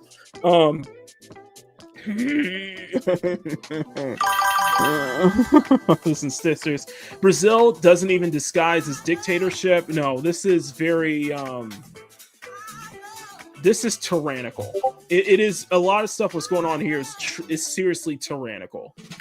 And this one thought, I have no idea who this judge is. Here are the people who are 90% right-wing and left-wing activist judge contrasts with reality. If they publicize his name, it's going to complicate his life on the streets. Oh shit. Yeah, this is from an actual Brazilian. Oh, damn. A resident of Blumenau. So that's very interesting. Impose strict penalties. I hope put an end to this oppressive behavior. What these judges right to act this way. This happened more and more. Every country wants to be the CEO of all the world's social media. I wonder how it will be solved. According to this, breaking into one single country's entities is not enough for these power-hungry tyrants. And yeah, I agree.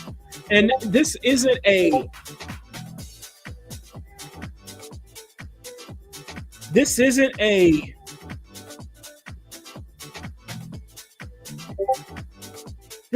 left versus right thing. Okay? This is going to be honest. I don't see this as a left versus right thing, because let's be honest here, both sides of the political aisle are pretty much in cahoots.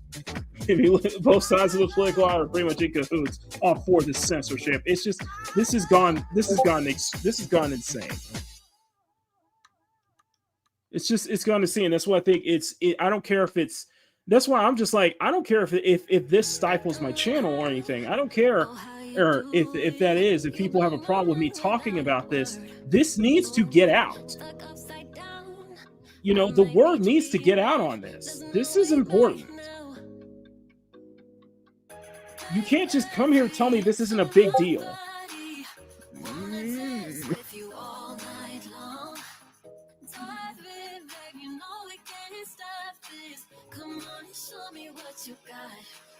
Because if you think this is a big deal, if this isn't a big deal, then you are unbearably naive. You are unbelievably delusional and naive.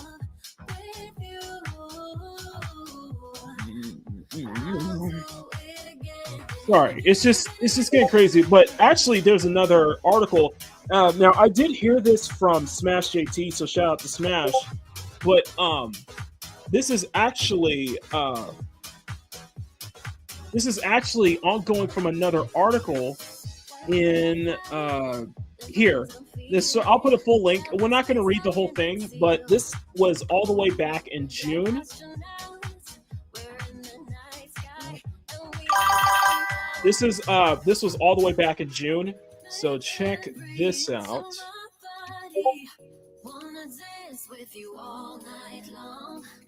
So this is all back in June. So check this out.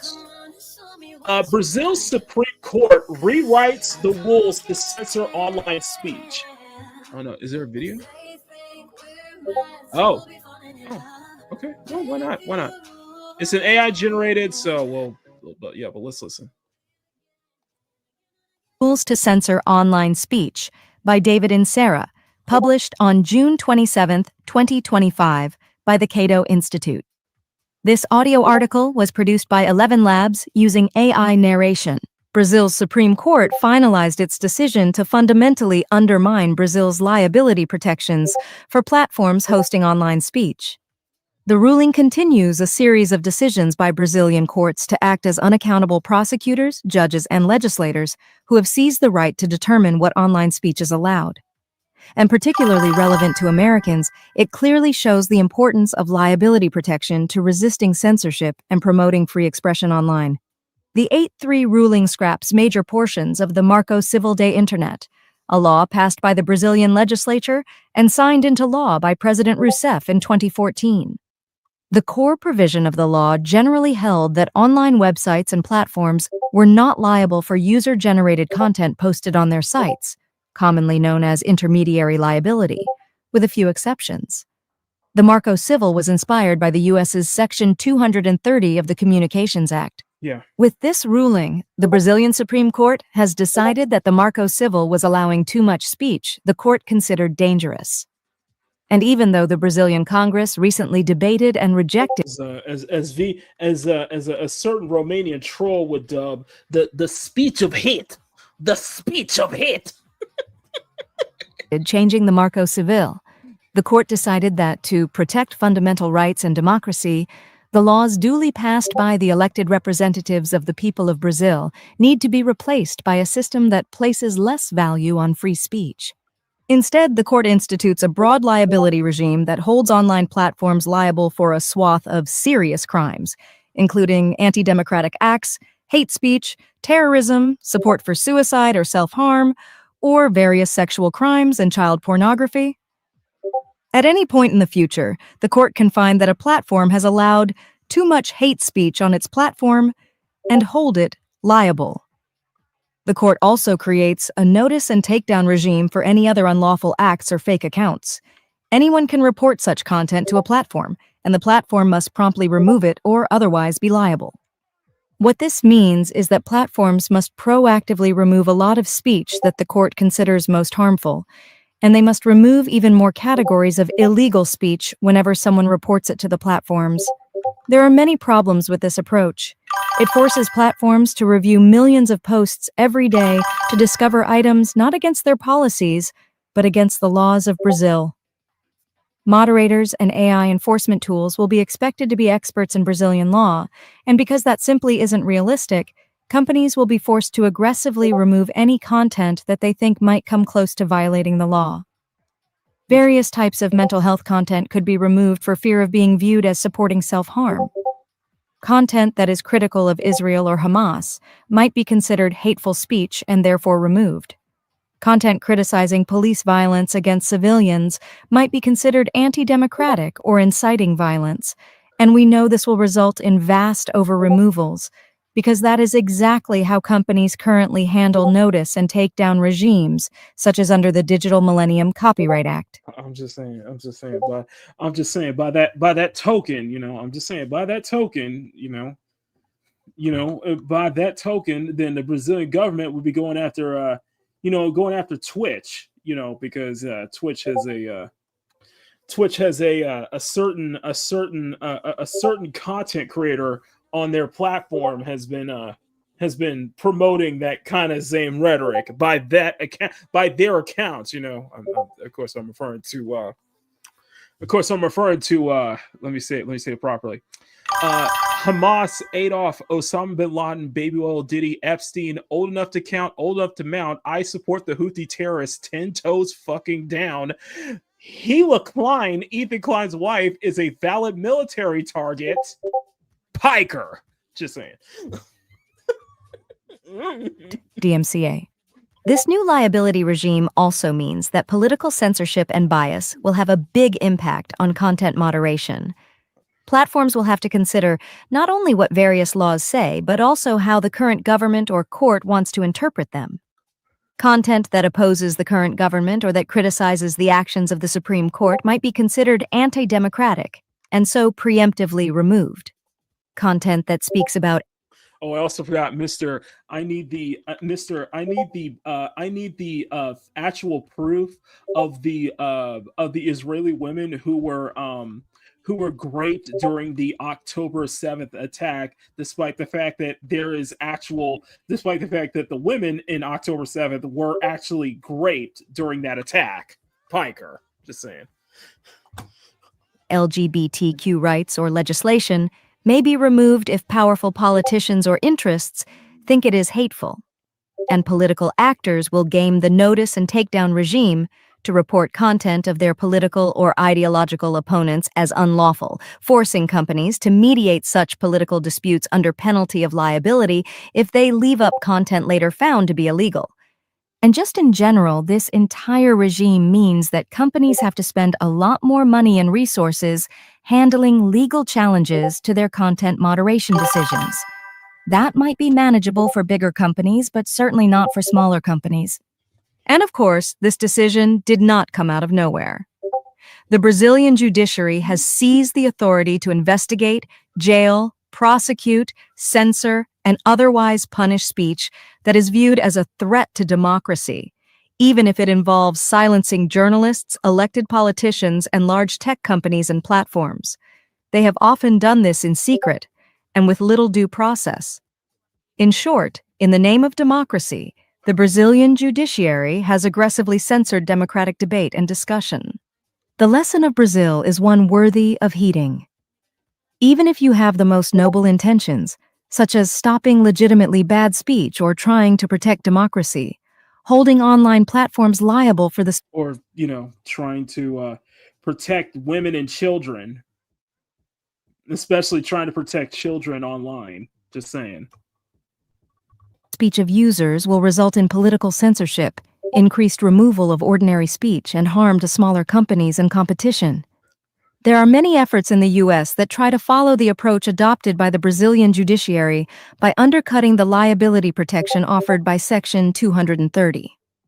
While the First Amendment still protects the rights of online platforms to moderate and curate content, without Section 230, the liability costs will chill speech by driving companies toward removing more content while stifling innovation in smaller platforms or websites.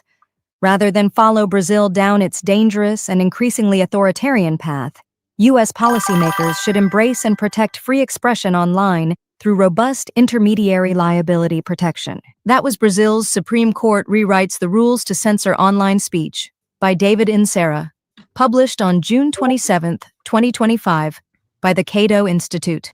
So yeah, this is an old article from a couple months ago, but yeah, it's scary, man. Like the whole thing is pretty damn scary, man. It's crazy, and just how much this has. It's crazy on how much this has accelerated. I guess the word I'm looking for is on how much this has actually accelerated.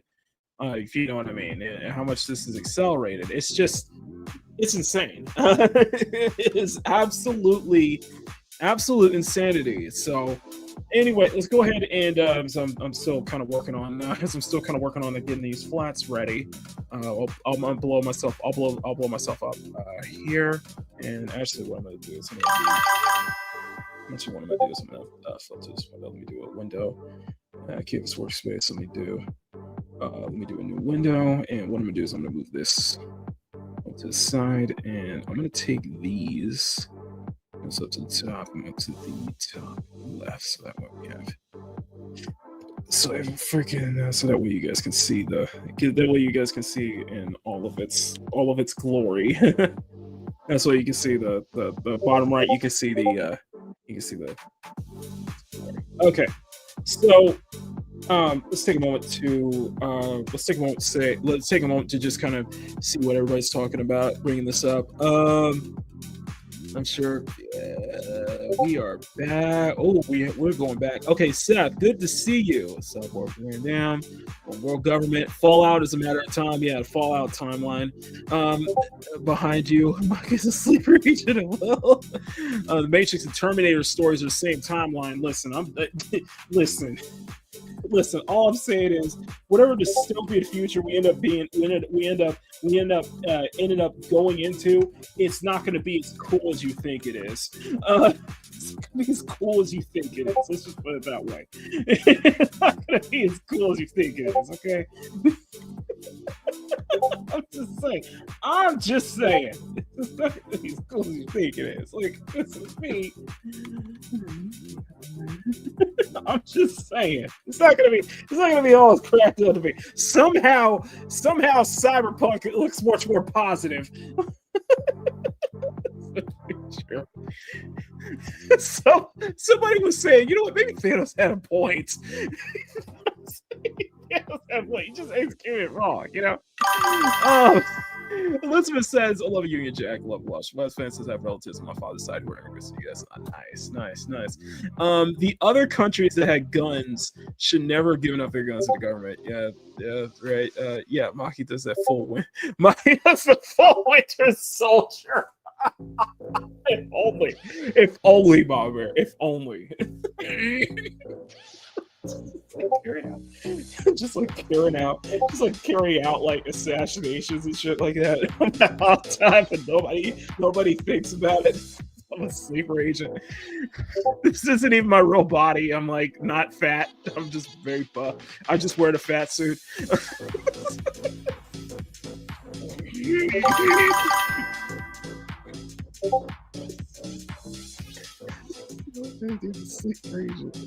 Oh.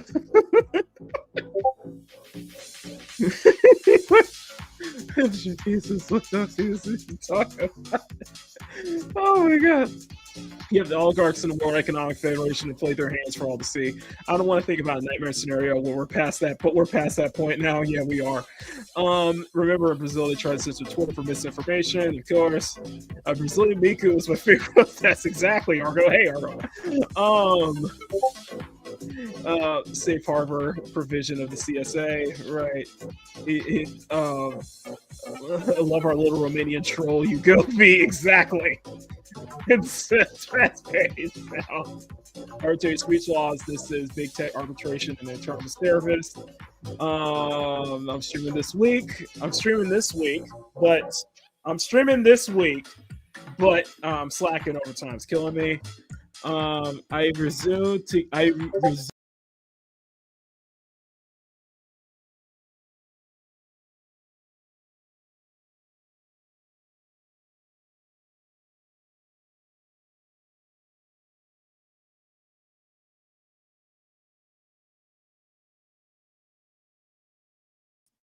Okay, sorry about that. I just accidentally hit backspace. I accidentally armed myself there for a second, so I'll play the arbitrary. What is it? I guess so many damn clips. Whatever you say, boomer. Okay, boomer. Yeah, boomer. Whatever you say, boomer. Okay, boomer. Yeah, boomer. Whatever you say, boomer. audition doing that as my replacement for the OK Boomer clip, I will happily oblige. Just if somebody's hot enough willing to do that for me, I appreciate that. Thank you. Anyway, my thing is like nice. Never not going to give it sure. Wait, I mean, Terminator future is not cool whatsoever. Exactly. Okay, it's not cool. The DK future isn't cool. It's like the question is when are we going to get cyber psychosis? So give it time. Give it time. In due time, bye, Flicker. In due time. Anyway, this is so gross. More like not going to stop us, Bill. It's not going to stop, guys. It's the control freak. It's the control freak nature. It's the nature of just everything that's been going on. It's not going to stop. It's not going to stop because they don't know when to stop. It's like what we saw with Collective Shout, basically going after the low hanging fruit. Now they're labeling all of us as abusers. By the way, I'm not going to give that article any amount of attention because these troglodytes these troglodytes continue to play victim, and now of course they're labeling. Of course, now in one of their recent little puff pieces, they tried to label everybody who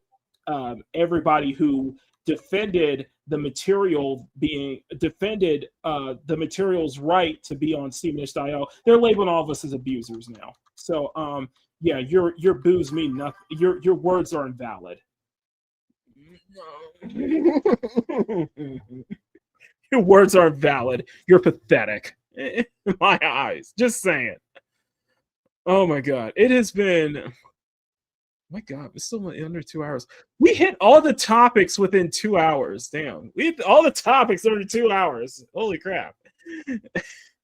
It's a lot, man. It's a lot to think about. You know what I mean? It's a lot to go on, especially with everything that's just been oh, I forgot. Oh, I forgot. Okay. So I completely forgot to cover this in entertainment news because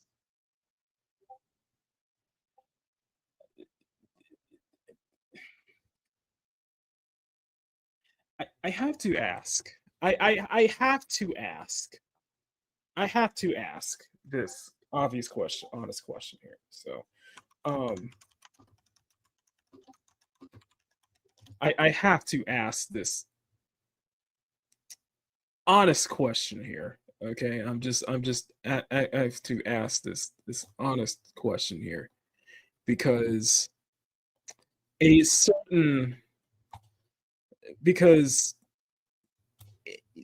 a popular video game icon can never catch a break.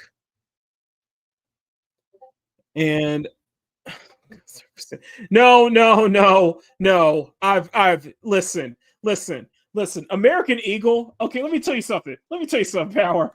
American Eagle needs to ride this till the wheels fall off. Okay, they have basically gotten such a major increase thanks to that Sydney Sweeney ad.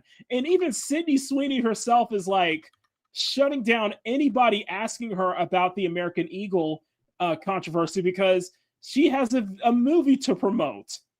Which, good on Sydney Sweeney for basically just shutting that shit down. Okay? Stay mad. Okay? Stay mad. Stay lonely. Okay? Let's go. I'll be up for here. Stay mad. Stay lonely. And stay being a victim over a freaking jeans ad because an attractive woman with tits, an attractive blonde white woman with tits is such a nuisance to society. Apparently, okay, it is such a world-ending threat. Here, it's inward propaganda according to The nose ring theory is real. I'm telling you guys, okay? I am telling you right now, the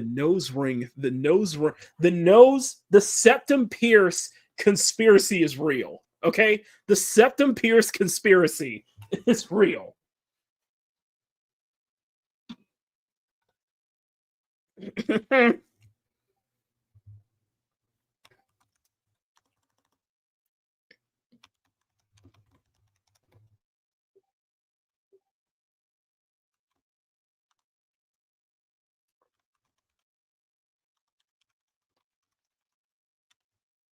But that's not what I'm talking about. No, what I want to talk about is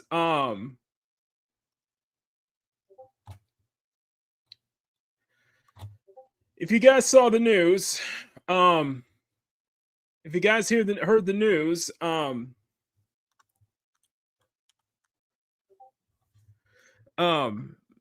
Sophie can't act her way out of a paper bag. Turner is going to be Lara Croft in Phoebe Waller-Bridge's Amazon's Lara Croft series. I'm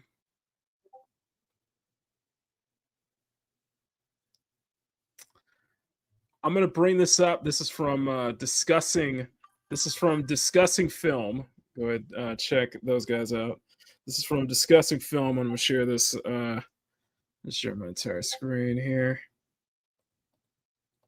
So this is from Discussing Film. Oh, that image is the stuff of nightmares. Anyway, that image is the stuff of nightmares. Anyway, Sophie Turner will officially star as Lara Croft in the live-action Tomb Raider series with ran by Fleabag and L337 and the woman who basically killed Indiana Jones franchise, Phoebe Waller-Bridge. It's just a tarnish of Laura's legacy. First off, she will, Chad Hodge and several showrunners, it will direct this, Jonathan Von Tolkien of Shogun will direct this series. Filming begins in January. Listen, I'm just going to sum this up. You cannot play, oh, God.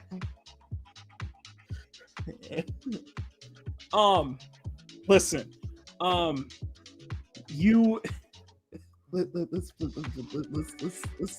this down here. First off, I have no this is not against Sophie Turner. This is against this is my I have nothing against Sophie Turner specifically. I just don't think she can act.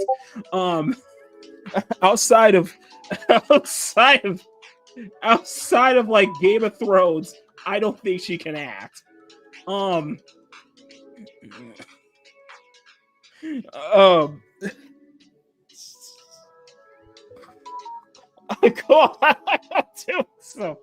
I've advised you not to watch Dark Phoenix then, because it is bad.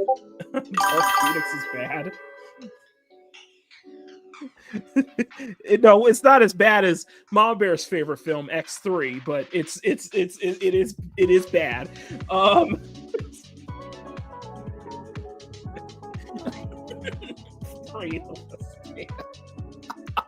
But it's pretty bad, and she is, from what I've seen, Sophie Turner kind of has a stick up her ass too.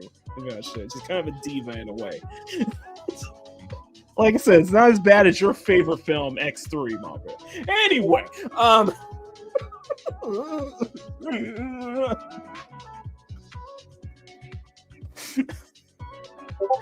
but this is another, like, what you gonna do? What you gonna do? You ain't got the voice for it, woman. Your voice is out. I wish you would. I wish you would. I wish you would.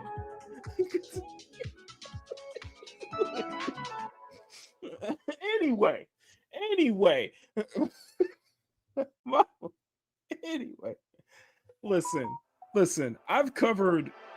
So we covered the Tomb Raider tabletop RPG being canceled We've covered Crystal Dynamics. Basically, they're undergoing layoffs. They're undergoing more layoffs, and it's just like I feel like there should be like a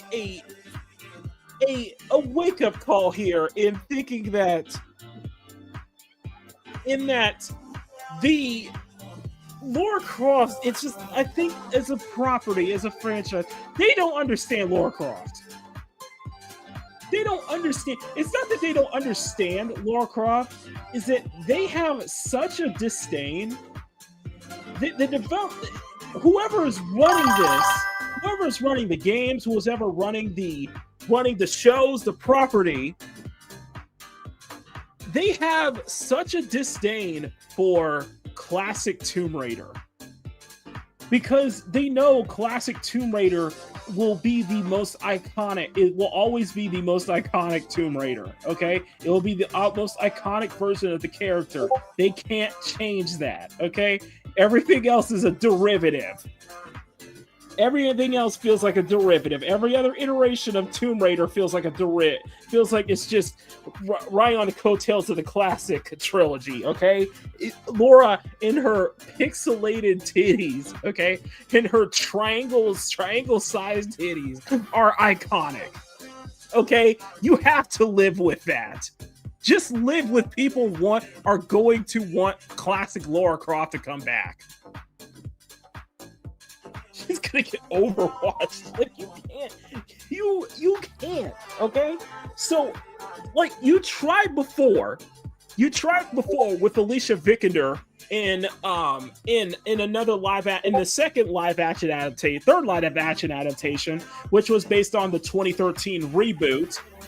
That didn't do too well, despite the fact that yes, it clearly, Alicia Vikander cared about the role, cared about wanting to kind of represent being authentic to the 2013 reboot. You're not going to live up to Angelina Jolie, okay? Let's be honest here, okay? You're not going to live up to the first Tomb Raider film because Angelina Jolie had that charisma behind it. Sorry, Sophie Turner just does not have that charisma. I just don't think she has that charisma. And everybody, you can't. I'm sorry. I'm sorry. You're not gonna match. You're just not gonna match Angelina Jolie in her prime. Okay. There was a third live action tour. Yes, that was Alicia Vikander doing another live action, doing a live action adaptation of the 2013 reboot. Which, to be fair, she tried. It's just, I think this is dead on arrival. And let's be honest here. With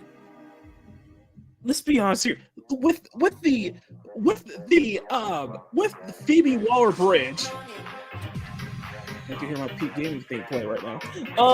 With Phoebe Waller-Bridge, and I'm gonna bring this statement back up here. I just want everybody to remember this here. I just want to bring this thing here. Remember, I want everybody to remember what Phoebe Waller-Bridge. Oh yes, of course. Let's not forget the Netflix adaptation, which The Guardian was. This was their headline on The Guardian. Goodbye, cartoon breast. Hello, sweat stains. The feminist reinvention of Tomb Raider. Piss off. And by the way, it's getting a second season. I love this. What was that quote? I need to find that quote. What was that quote?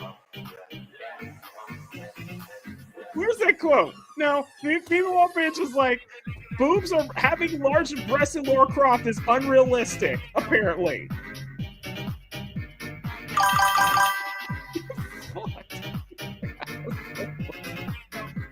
Like, seriously. I need to find that quote because it was a wonderful quote. Okay, it was a wonderful quote here, and God, what was that quote?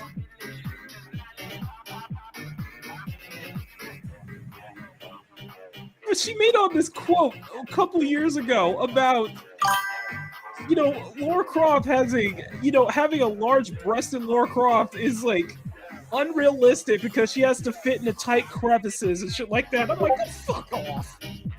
Like you look at the original Tomb Raider trilogy. That was like a female power fantasy in its own right.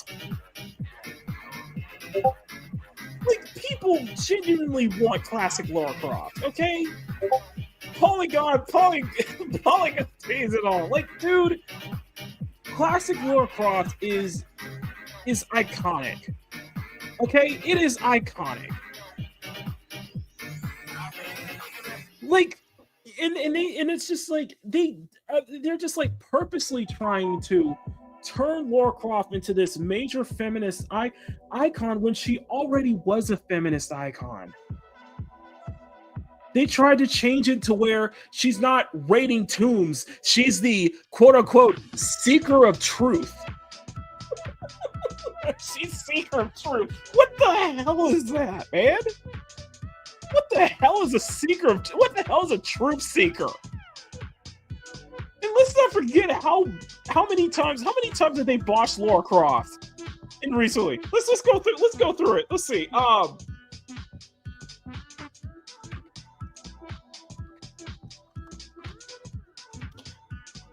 Let's see. We can go through the multiple times. We can go through the many iterations here. The proposed reboot, the proposed man-face reboot. What was that in Call of Duty? Where in Call of Duty she had like the stiffest looking animations whatsoever. I'm like, we go on and on here. Like, come on, guys. Like, yeah, she was like, okay, it's cool, kind of close to Lara Croft, but the animations were like very manly animations. If you remember seeing those, man. Speaking of Trump, it's so delusional. She was a female icon, not a feminist icon. I agree. Sorry about that, Sean. Sorry. It's like fights mummies and dinosaurs. They say people's are unrealistic, and the worst one of like we left realism a long time ago. Hey, Bug, how's it going? Like, what are we doing here? So, my thing with no disrespect to Sophie Turner. I just don't think she can act. I just don't think she can act, personally. But my issue is that Phoebe Waller-Bridge, who's well known for Fleabag, well known for her work on Fleabag, just a heavy activist, really. She played that activist droid that Lando Calrissian, who was retroactively dubbed pansexual. He was the robot L337 who had a relationship with Lando in Solo, a Star Wars film. By the way, Solo lost money at that time. Like, I don't believe it. Like, and freaking don't forget, we're talking about the same woman who basically emasculated Indiana Jones every step of the way in the Diaphragm of Destiny. Like some of these, okay, I can tell some of this is AI. Like, it could work. It could work, but I just don't see it can work. Just because it could work doesn't think it probably might not be able to work. Okay? Let's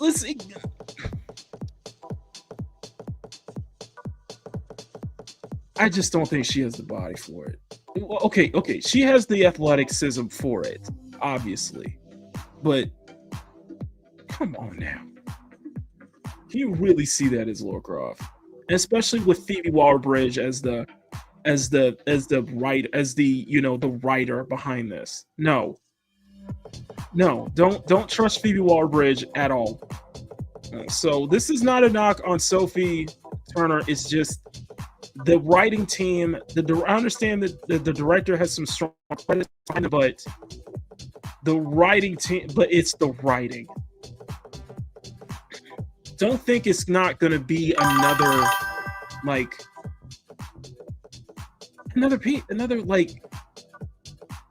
another kind of that those isms, that kind of push, you know?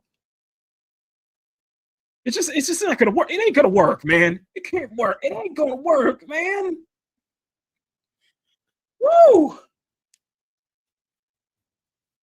It's not even 2 hours in. So let's go ahead and say hi to everybody in the chat. Let's go say what's going on here. What's going on here? Yeah, yeah. It's just like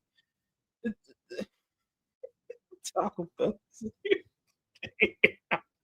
I need a Taco Bell here.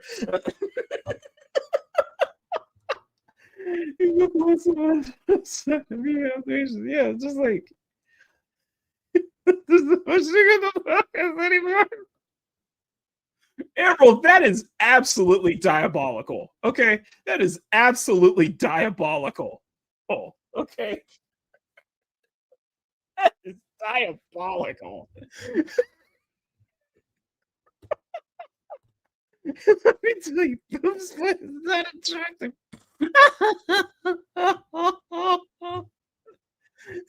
Some of y'all were like, Lord Cross Ages, Mr. Josie Pivots. GTFO. It's scruffy. What was that one they saw? Everybody saw. But the laughs just no, she can't. It's the casting director's fault. Dark Phoenix is bad. But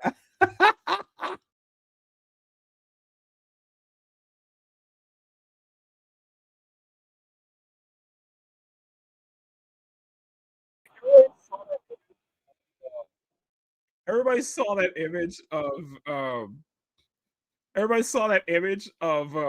Pedro Pascal AI face swap to be Laura Croft, and let me just make this. Let me just make this just for you guys on that one. You can this is everybody's reaction when they saw that.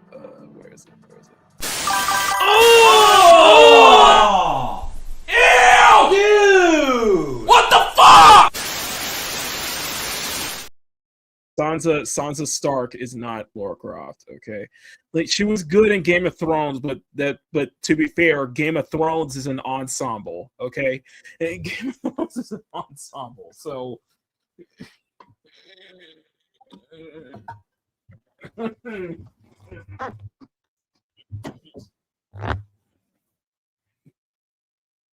I'm just saying, she can't act. She can't act, all right?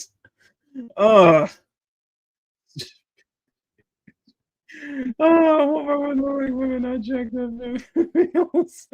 Not like Abby's. You don't want Abby's. You don't want Abby's from The Last of Us, basically. Truth Seeker sounds politically correct. Not gonna lie. Yeah, exactly. A truth seeker. Because we can't raid tombs anymore. You know, it's like the whole thing with like. It's like the whole thing with like their favorite. You know how their favorite word is colonizer. You know, they love the word colonizer so much. It's like, dude, you wouldn't even be here right now if it was for quote unquote colonizers. Okay, make a gal got to.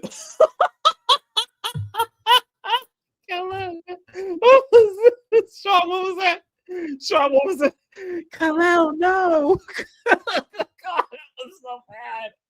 Do we have a clip of that? I need a good. Oh my god. What was it? Oh, that's funny. Look at the acting. I love that acting. I love it so much. Oh my god. Thanks for making that up, Power. Thanks for making that up, Sean.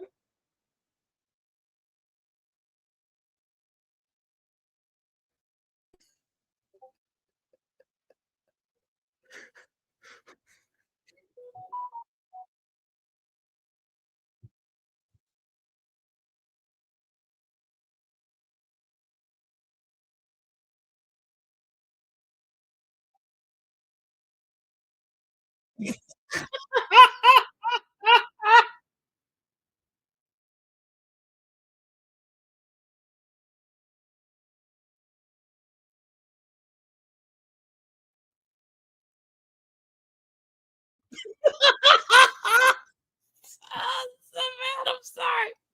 Oh, it's so bad. Oh, I don't have the. Okay, hang on. Let me start. My bad. I'm sorry. Let me play this again. This is. On the wall, who is the fairest of them all?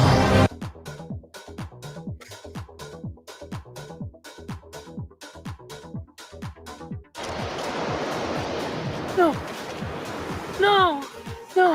Therapy.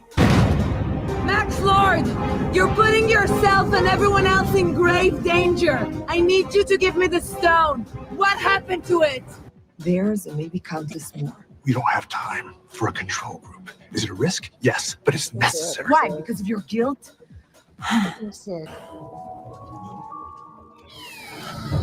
Kalel, no. All who opposed it. I'm The sorry. leader of the invaders was a being called Darkseid, a name cursed and feared in every universe. Darkseid was met in battle by Earth's defenders, the old gods, men, Atlanteans before their descent into the sea. It's just her acting Why, for right. once, can't they just have this one thing, Steve? This one thing. Go, Department of Noise. Get out of my car. What's worse is they're making a Wonder Woman movie, and I'm sorry. That's funny. That's funny. Say what you want. That's funny. That's just funny to me. Okay. That's funny. You can back all you want to. That's funny. Bloodlines is also cringe. Oh man. Okay. Let's. You know what? I am happy. I am happy on the fact that I am back to drawing again. So let's get to this. So I have the base. So we have a base outfit. So let's take some time. Let's take some time and brainstorm. Let's see if we can brainstorm a good color scheme for Kepa's outfit. Let's do that. Because acting rage is great. Plays there's the one who played Centella of Mortal Kombat Annihilation. Bruh. Bruh.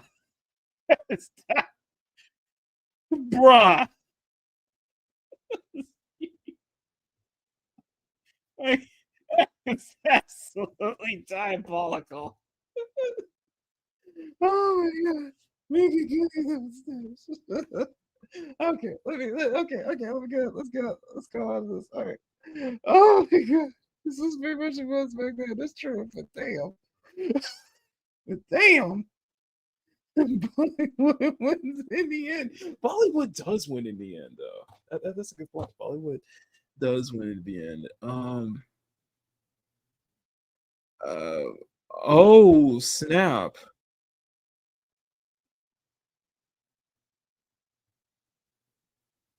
Oh snap. Okay, we're gonna get into this later. We got some news from Japan. We actually got some news out of Japan. We have some news out of Japan.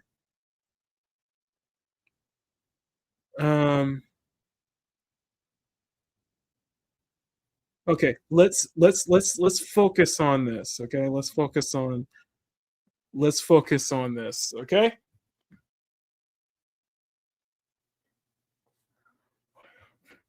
Okay, so it's good. Kepa's looking mad playable right now. You know what? She is looking mad playable. It's just now we got to figure out a color scheme, though. We got to figure out a color scheme for our mature Foxu. Okay, we got to figure out a really good color scheme. I'm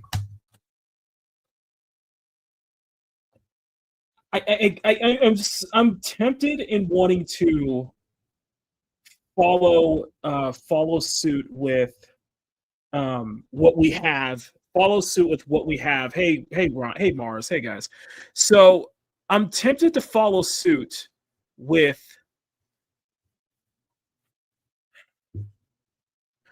the thing is that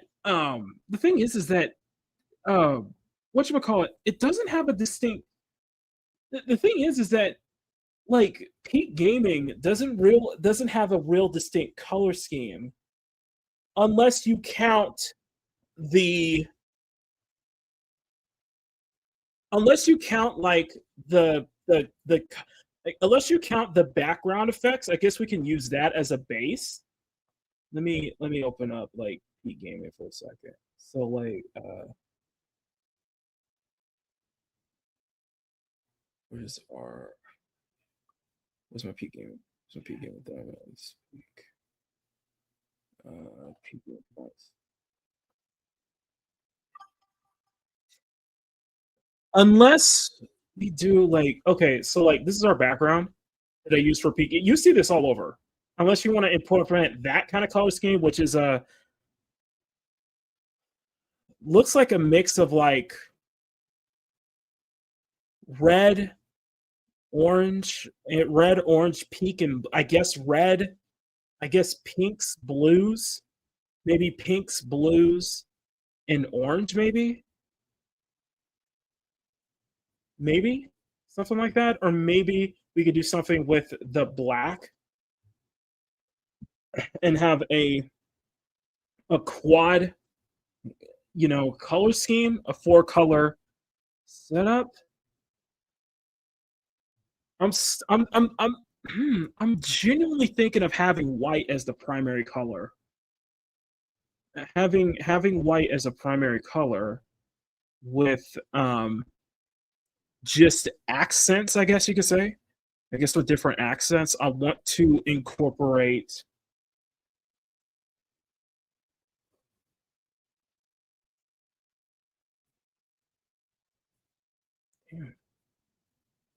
it's the outfit has got me thinking.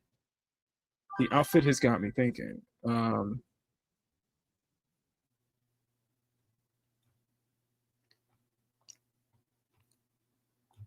Shit, it has got me thinking. White might wash out her skin, perhaps.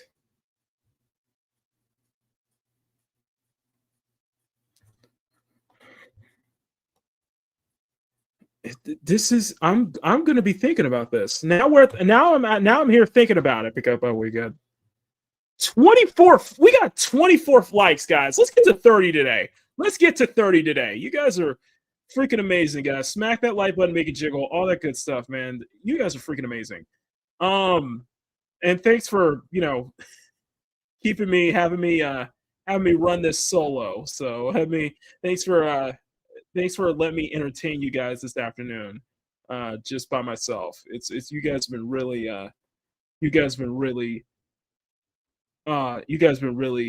supportive. I really can't thank y'all enough for that. So she's already pale. I have to. Sean said she's already pale. Try and use Peak Gaming Era's color palette.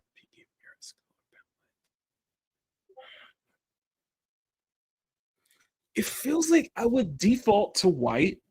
I want to default to white as like a primary color and just use like maybe red, purple, blue, pink, and maybe blue, pink, red, and orange as like accented colors though. But then again, I'm probably following that same token as with other, like maybe you can spin the wheel to the side.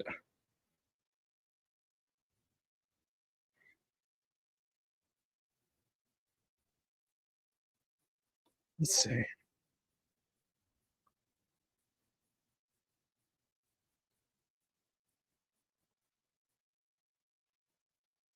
Let's do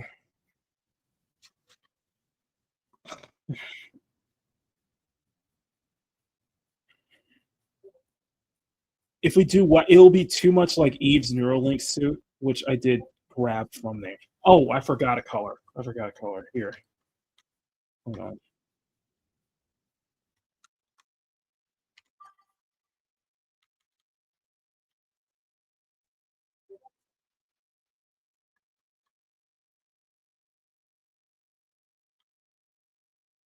Oh, it's because of the. Oh, that's right. That's right. I completely forgot. Okay, and we'll need to do. I'll need to move that. Do I have a shading? Okay, here we go. So move that shading up the top. Yeah, that should be it. Okay, so here's what I want to do, though. I'm going to do a soft. What I want to do is a soft transparency, I guess you could say.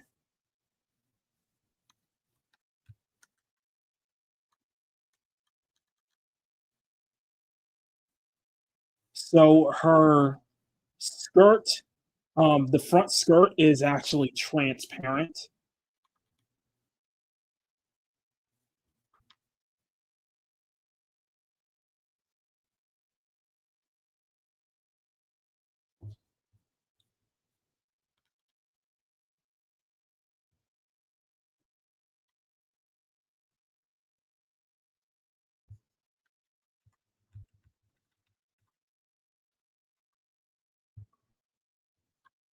And it's,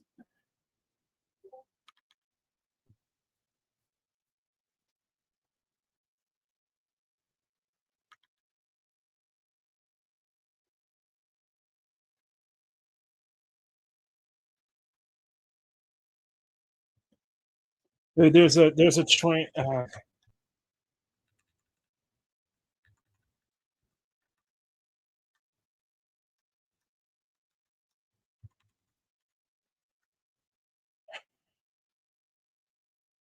A what's the trick? What was the trick? What was the trick? I'm figuring out this trick. Was it?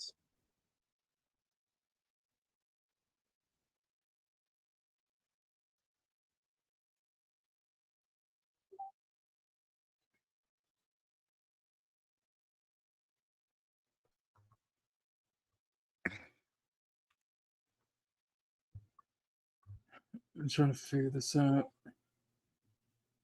here.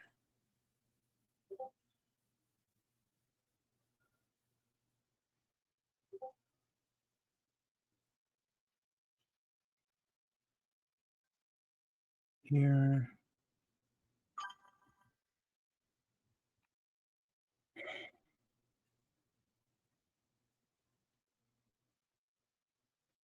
Oh wait. I think that probably the easier way to do it. Hold on. What are we gonna say with Japan? We're gonna get to it. I want to focus on this first, real quick, because sorry if my mind is like fluctuating on one thing on this thing. I want to move. I want to at least get this out the way before I move on to the next topic. No, it is some good news apparently. Although it is a very interesting topic because there seems to be some nuance to it regarding essentially what I want to do. Mama Bear, if you're still in the chat, can you link Dante's last video from his channel? Because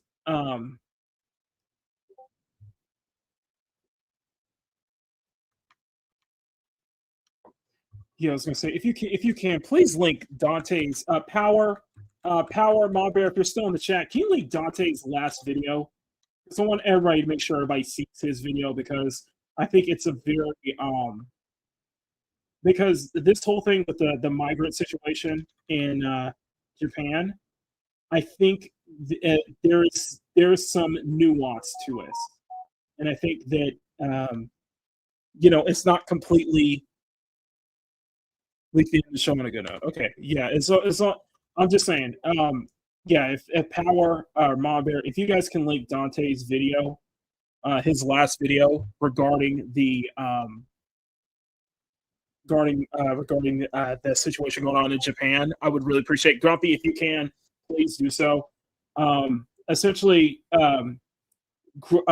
Dante's rant room. He made a video talking about the migrant situation in Japan, and he explained it from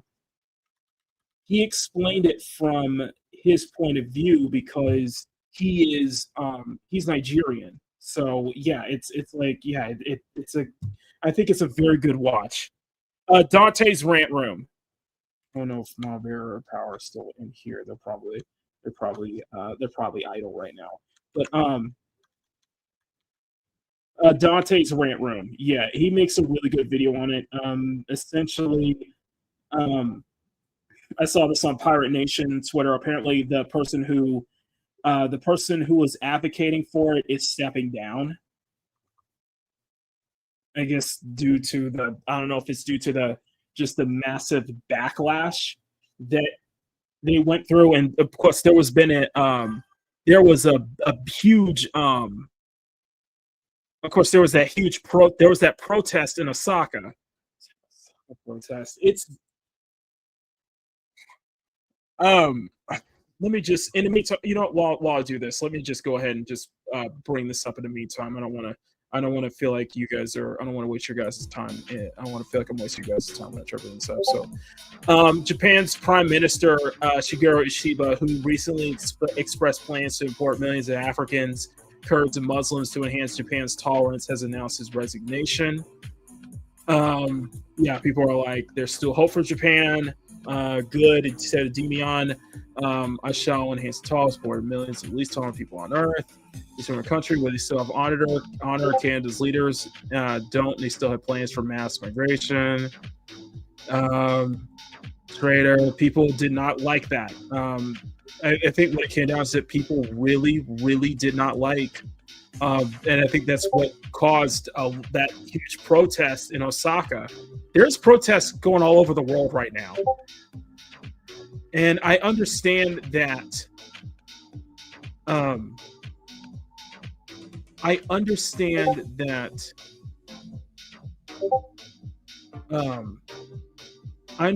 Japan's declining population. I get it. And I understand that on the other token that I would advise everybody to watch Dante's video because it's a really good insight, and I think there's definitely some nuance to this because I understand the biggest problem with a lot of people have when it comes to migration is, assimilation. Not willing to actually assimilate. We're seeing that in Europe right now. We're seeing that in the UK. So it's very interesting topic. Some people have. Let me check. I know you guys said Hero Hay just made a video on this. If Grumpy, if you can get Hero Hay's video as well, I think would greatly appreciate it. Everybody check that out. I think everybody should check Hero Hay's video on this. It's a really good deep dive into the situation at hand. It goes into the political space. I think that you're seeing so many protests going on all over the world. You had the big protests going on also in Australia too. Let's not add on to that. Let's not forget that. People wanting to wave their flags. Wanting to wave their flags. Wanting to feel like that. This whole global, attempt at, migration, global attempt at, assimilate migrants, important, hundreds of thousands of people, millions of people. Like this is not helping anyone in the long run. It's just it goes into political topics that's very divisive. I'm not going to say any more on it, but it's very interesting that I saw this. So I'm going to check. What I'm going to do is I'm going to check and see if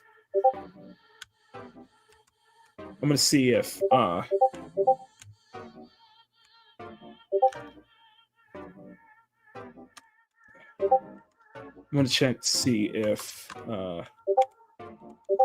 it's probably SK has probably made a video about this too. Yeah, 50%. Oh, by the way, in gaming news, 50% of the game industry layoffs seem to happen in California, which is crazy. Yeah,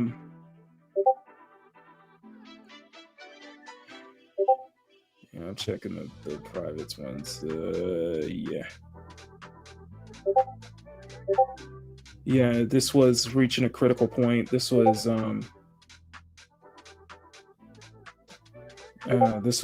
this hit a major critical point this year. This major critical point like last week. You saw the protests in Osaka with people are just not happy about this. It's very interesting. I'll just go ahead and read it because it's a very interesting read.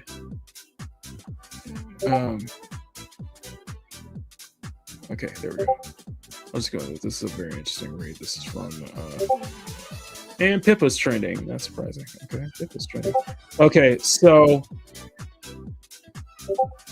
the influx of migrants in Japan has been causing a drastic increase in crime and other problems, and the situation only seems to growing worse with time as citizens have now begun to come out and protest the situation.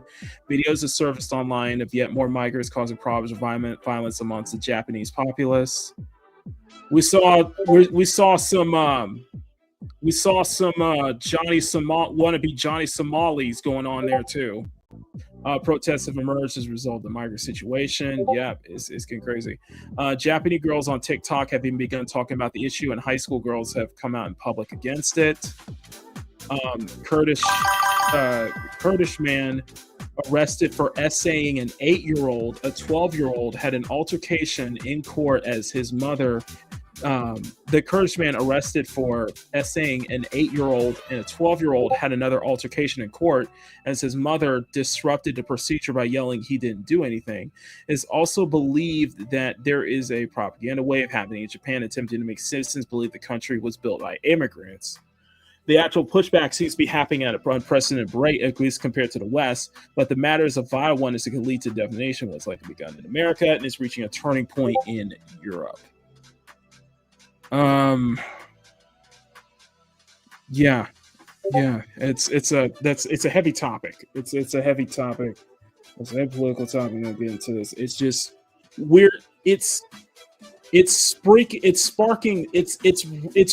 a. I think it's reaching a breaking point. I think everywhere it's reaching that breaking point. It's reaching such almost a fever dream of a breaking point with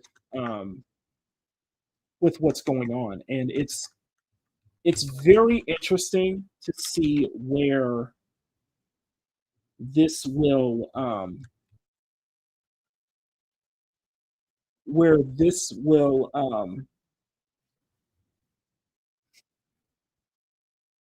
actually let me say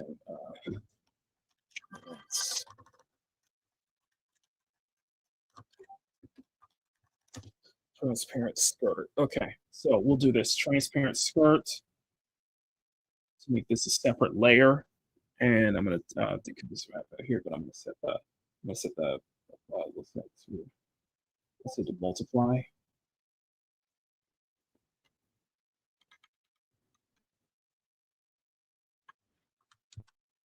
Let's not. Okay, there we go. So we can have a transparent, so that way we can have a transparent skirt here.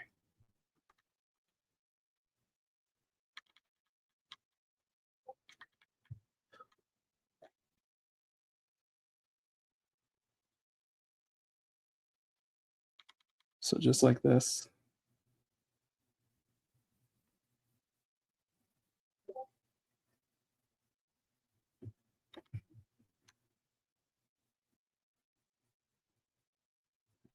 So it's very interesting. I don't understand the sexual violence going on. What they want, I pretty much speak for the individual. Chicago's already Samuels last decade. Yeah, it's Chicago about to get steamrolled. Shit, dude.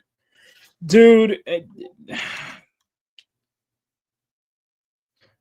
All I'm gonna say is y'all been having serious problems ever since Brandon Johnson replaced Lori Lightfoot. That's all I'm gonna say. That's all I'll say. Y'all been having a lot of problems since y'all been having even worse problems since Brandon Johnson was elected. Since Brandon Johnson was elected in office, man. And I'm not going to get into that. You guys go ahead. That's all I can say. Brandon Johnson's an idiot. He is a complete piece of work. We'll see. We'll see, man. We will see. That's all I'm gonna say. And I know New York's got their own problems. We all got our own problems too, man. Fuck, man. We all got our own problems, man.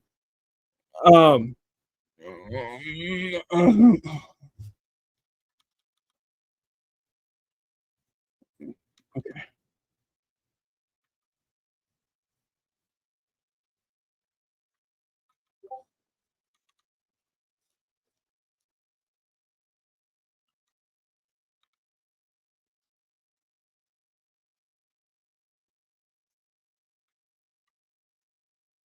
Okay. There we go. So when this channel's been political, I know, right? Challenge impossible, man. I genuinely try not to, but it's because it's seeped in, because now it's like seeped into every like vibrant of fabric of life at this point. It's just like, fuck, you can't really escape it. You really can't escape it. That you can't really escape it, as much as you thought you could. You know what I mean? I'm just saying. Like, it's because it's like, a part of every, fabric of life at this point. And it's just like, damn.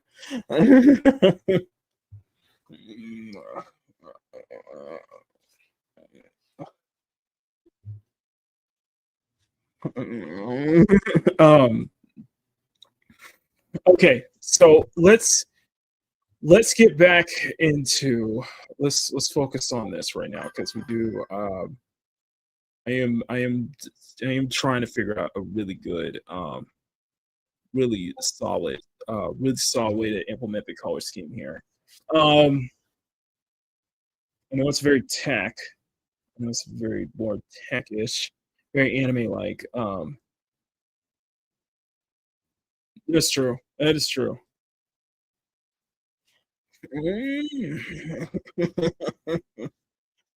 Okay, let's get into this.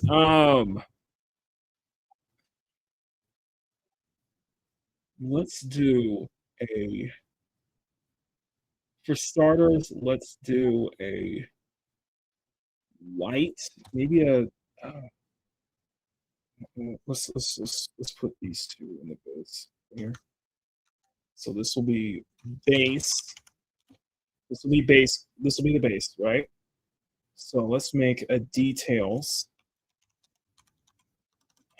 And then we're gonna put. Then we'll make 2 folders in there. Let's start with.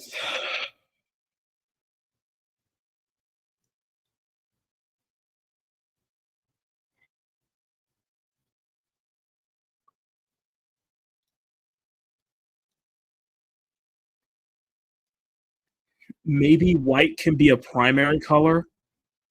White can be like the white on the top could be like a good primary color, while everything else can be secondary. A good primary light color just for the white. So let's say top, or yeah, the top. Let's make that. Let's make it. Yeah, let's make the top white.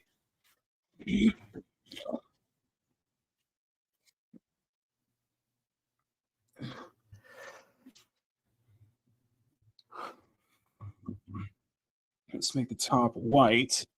And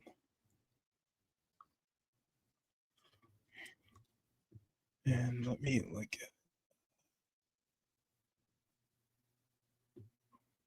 And we'll just see where it goes from here. Okay, we'll just see where it goes from here. Let's do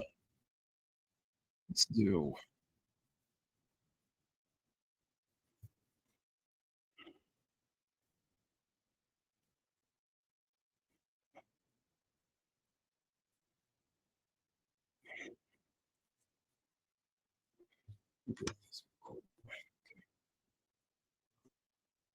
real quick. Okay.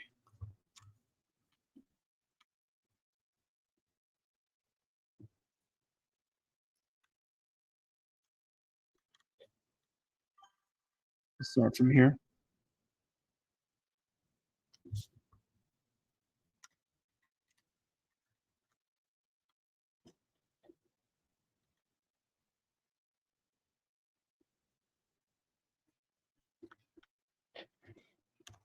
Okay, start from the white here, and then we're going to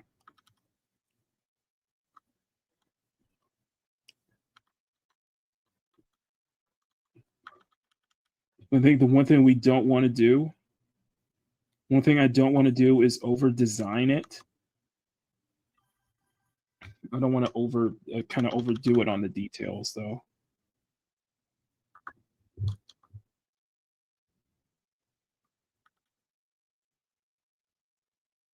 Here.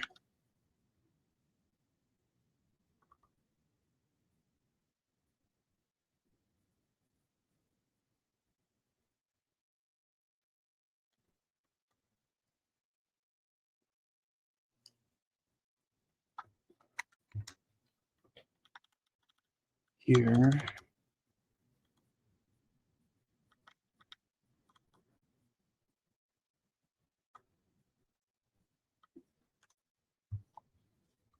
So again, somebody will probably be working with Kepa's Kepa. That's like you said, Kepa. Make her look playable. I like that. Make her look playable. Like you said, Kepa is supposed to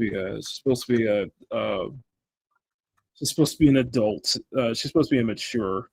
I wanted to go for a mature looking character this time. It looks a little more mature, so look a little more like a little more mature. So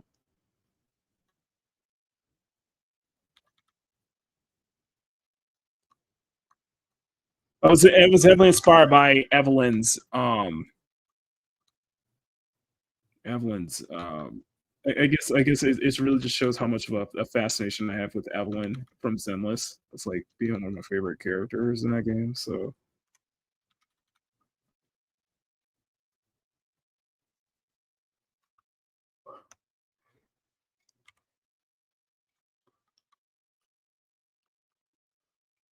and you can paint over that. So we'll start with the white from the top. I think this could be a good start.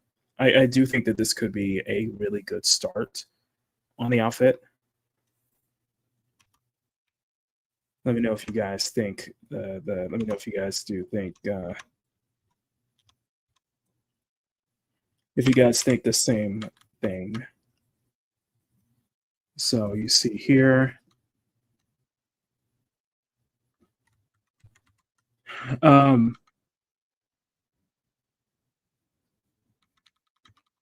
There was another thing I wanted to bring up. That was the Texas passing that law, which is kind of cracking down on anime and like fictional content, basically, where it's like stuff depicted as like wanting to get rid of stuff where it's like it feels like the characters are looking very minor coded or something kind of shit because that's what it always comes down to.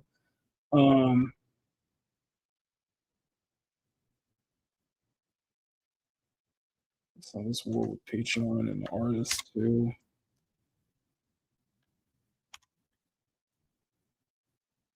Here, Patreon, people has more with artists and like that.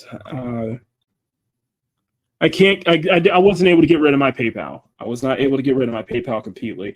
I like it. Okay. So already I'm liking this. So already I'm liking this. So already I'm liking the white on top. Yeah, the Texas bill passed. Yeah, that bill passed basically.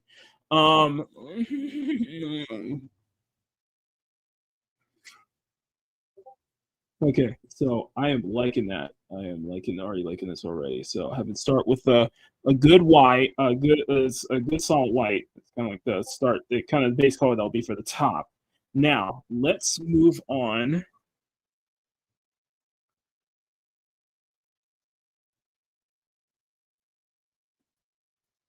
there's another part of the top. Let's go back to the base here.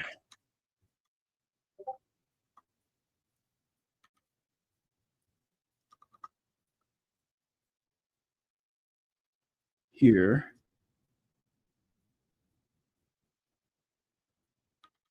Here. Okay, so we got the top as our kind of top is like a good start base, a good way to start from that, and we can probably get more detailed into the top once we get to that point. Now let's look at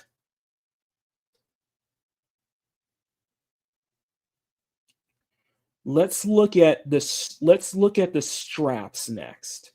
Let's look at the different like belt straps she has. Like she has a couple of she has different straps hanging down the middle. She has hanging down the middle, split between the cleavage. The next strap, she's got the kind of a centerpiece there. She has two belt straps, and then that's kind of hanging in there. So let's do.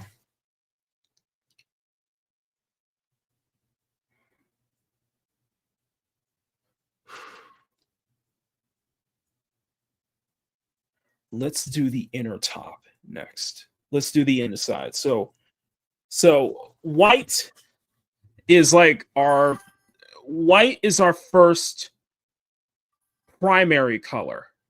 I guess white can be our first primary color.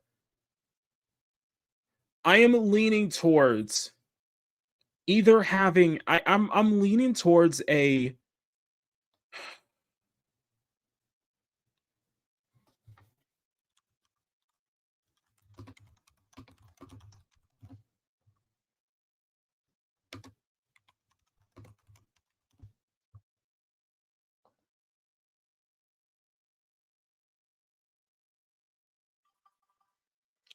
I'm leaning towards a pink, a red.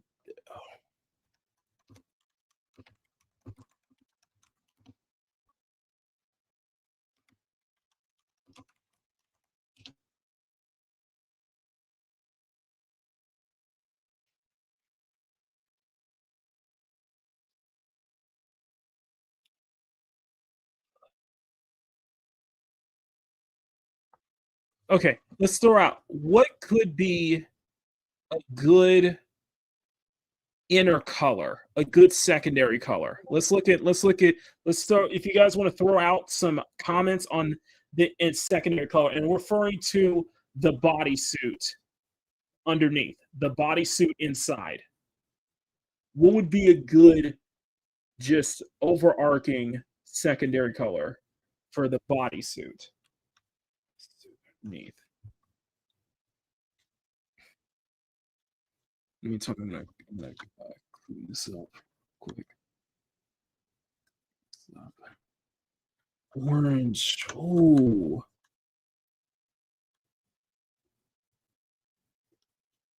Orange would be good. Because I think I do want to kind of coincide it with, because I really do want to coincide with the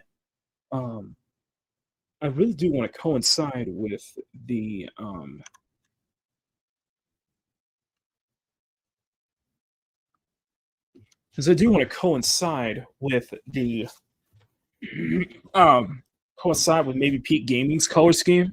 I would say a bright orange. Great. Ooh.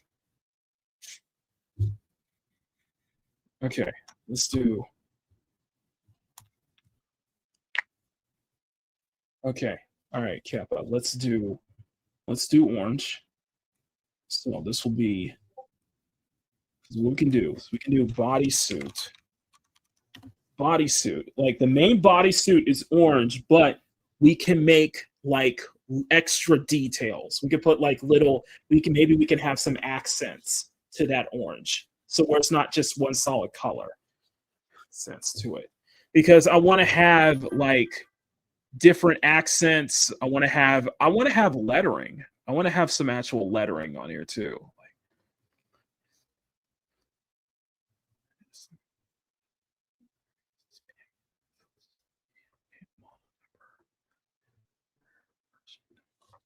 Because in the if you take a notice at the credits, her she's not listed as Pekka. she's not listed as Kepa. Sorry, not just say Pekka, Kepa. Kepa is not listed as just Kepa in the credits of Peak Gaming. She's listed as Kepa version 1.0. So this is like version 1. So we could put like a version 1.0 like on the clothing.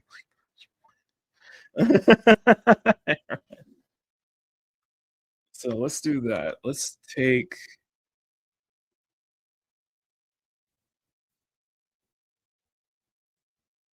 almost that reddish orange. Take almost that reddish orange. Let's not let's go for a reddish orange a bit. Then let's see the bodysuit.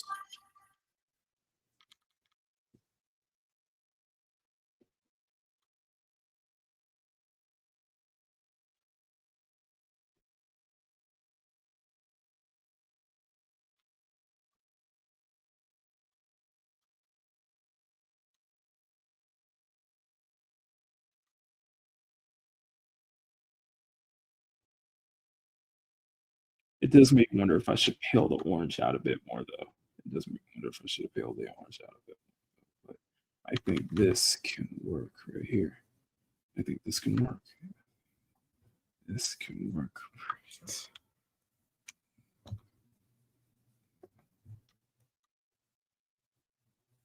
You know, it's like the whole thing is like, to be fair, though. To be fair, like everything's been done. So don't I guess it's like one of those things. What there was a controversy that Rev covered, or I forget Rev or Hero Hay covered the other day about an artist the artist was called out for their design resembling a VTuber model, when there's a good argument to that, in that at this point in time there's hundreds of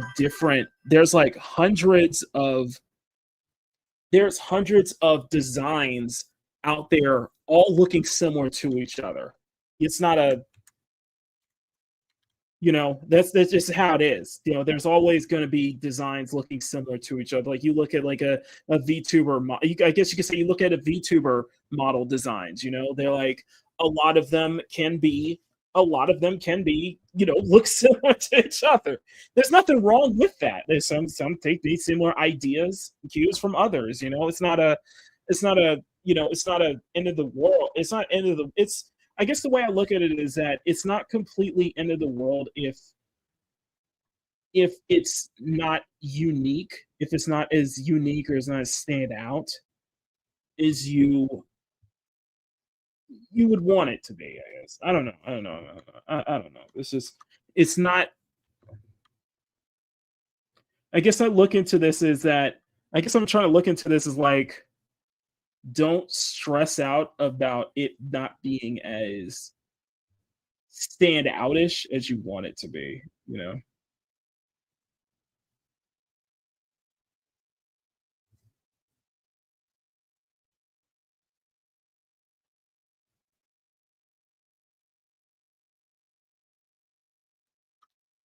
Because he says, I guess that's what I'm looking for. Sorry, I gotta clear this up real quick.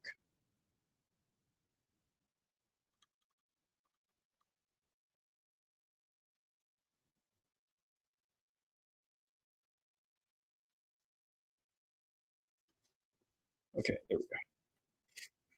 Let's take a little device. Let's get this out of the way. I kind of like this pale orange. I kind of like this more paler. I'm kind of leaning towards more like not incredibly vibrant colors, but something that's like a good balance, like an orange or something like that, I guess.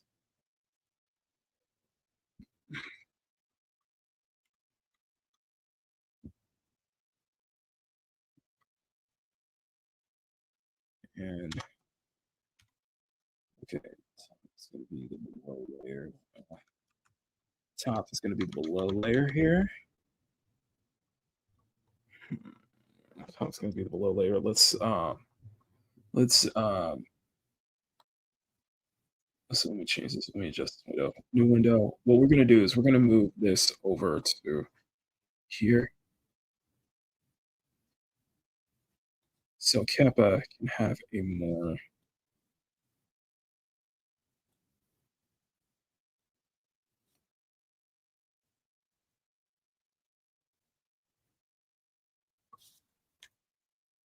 There we go. There you go. Okay. Okay. So yeah, have that orange. And then we're gonna do the same thing here for the bodysuit.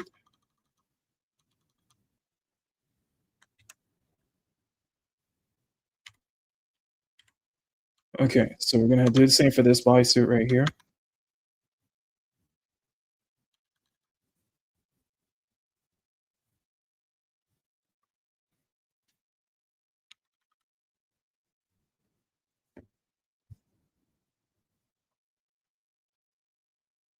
This is supposed to have a transparency to it. So precise, it should be just fine. Then what to do? Turn up.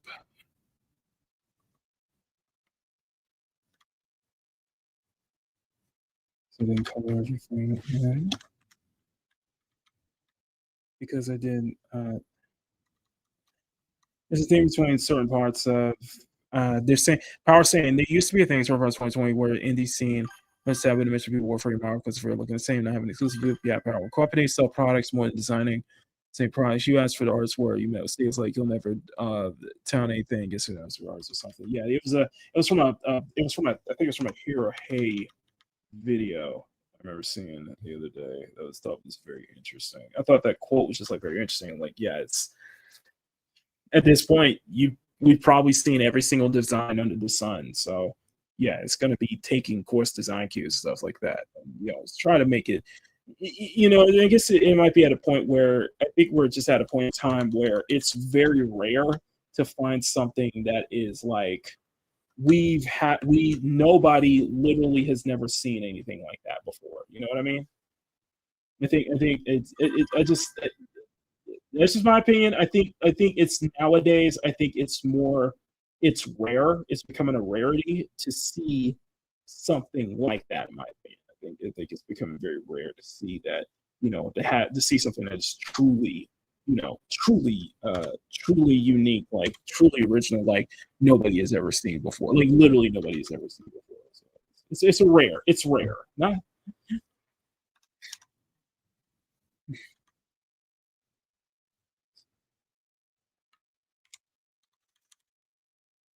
Here. Okay. The orange is interesting. The orange is interesting, I'll say. The orange is definitely interesting.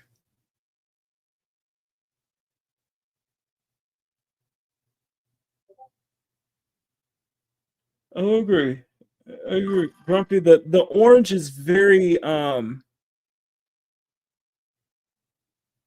orange is very interesting, Grumpy. I'll give you that.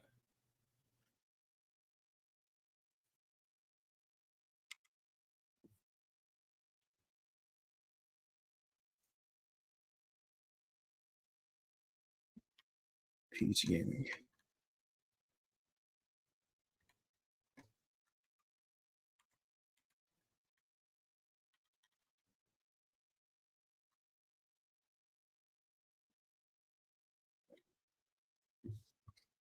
It is a very interesting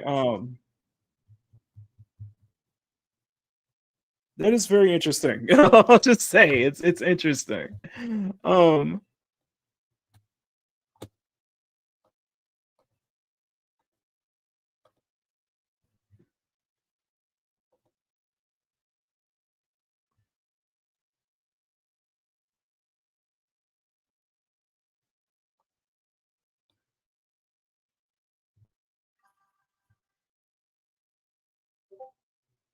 So, that is a very interesting orange. I'm wondering if I should tilt that to a more. I wonder if we should tilt that to just a little more of a.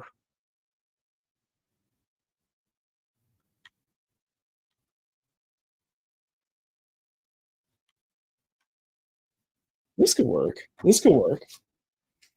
Okay. So now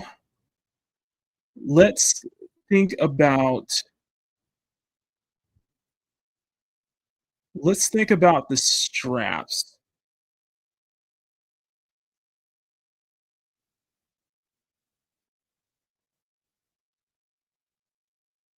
Let's think about the straps.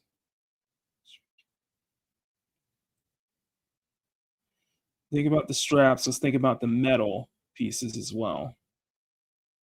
The orange face consumer she's part fox. Okay, so looks like we might be seeing with that orange one.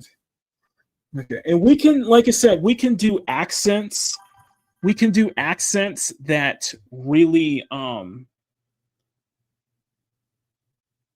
we can have accents and trims to the design as well. So let's not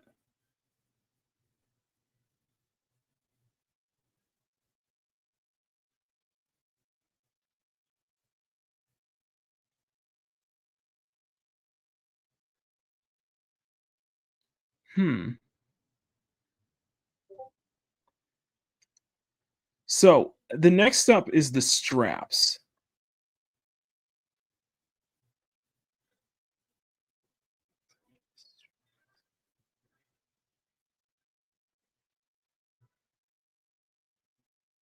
Digging the color scheme. Jay says digging the color scheme. Just like a fox like palette. Let's do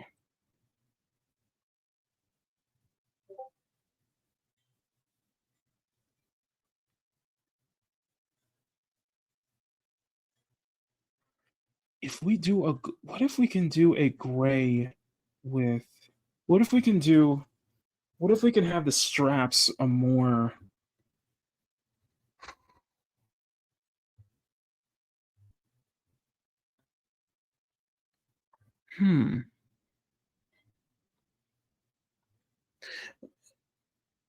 Does it feel like it's complementing? Let's put it that way. Is it complementing her more peachy like hair and fur? Let me ask you this. Is it complementing the more peachy like hair and fur that she has? I guess that'll be a good question. Is it actually complementing?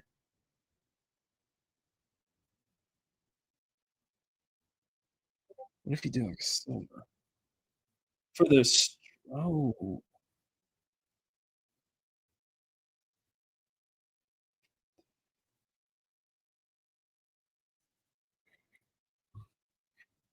So good complementary.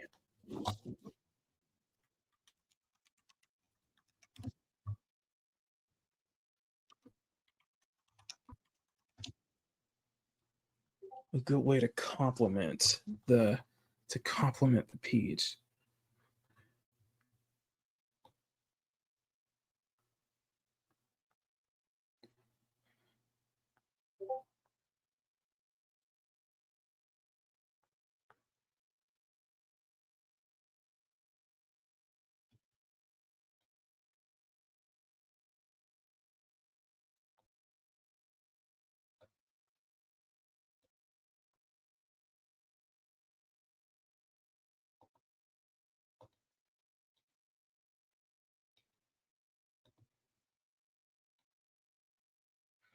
I think we can work with a tetradactyl kind of like color scheme.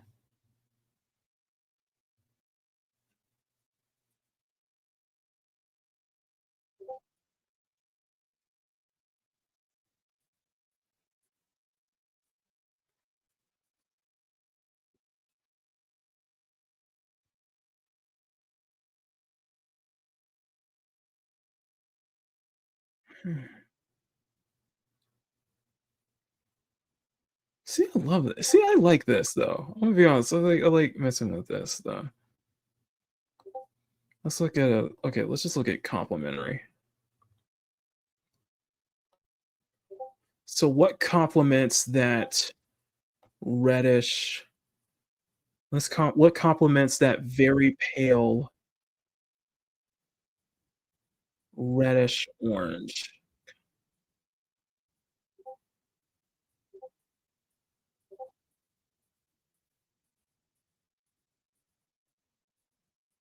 That would be a blue.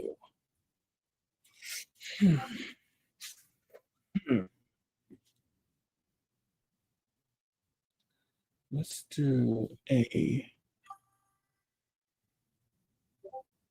Got the color schemes on deck, man. That's a good blue though. It would be like a sky blue, but because I don't want it to clash.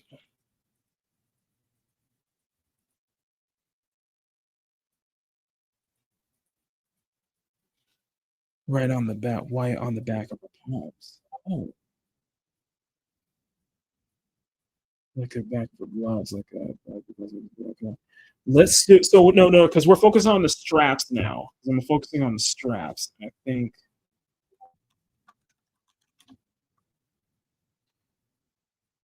I think it's good to have a bit of black, have some black on it, because I think personally having some black, such as like on like the straps or something like that, does help flesh out a character, help complement.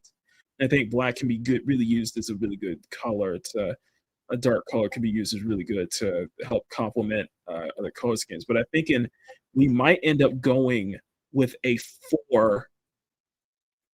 We may up ending going with like maybe a 3 or 4 color palette.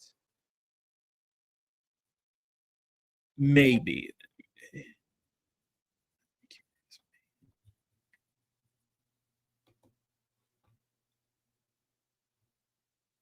So let's do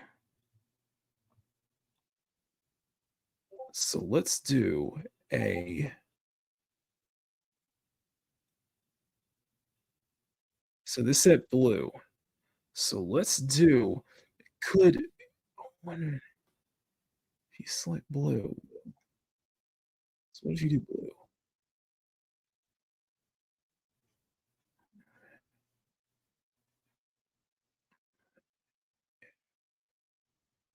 Skyless is blue and pink. Let's do that. Okay, let's do.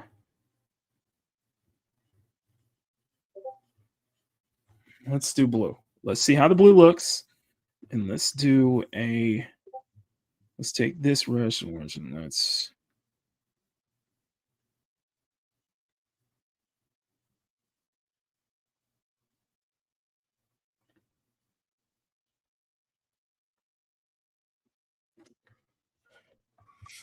Because you don't want to go is too deep. So let's do.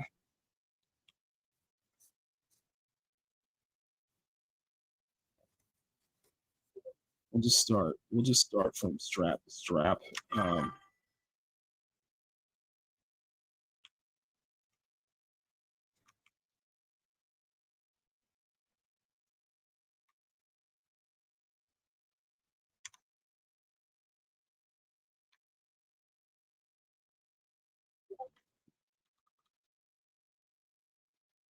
People still watching. You guys are amazing. Thank you all. Seriously.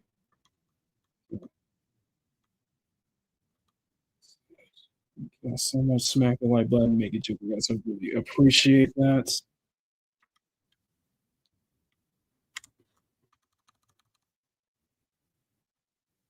Smack that like button, make it jiggle, guys. I really appreciate that. Thank you all.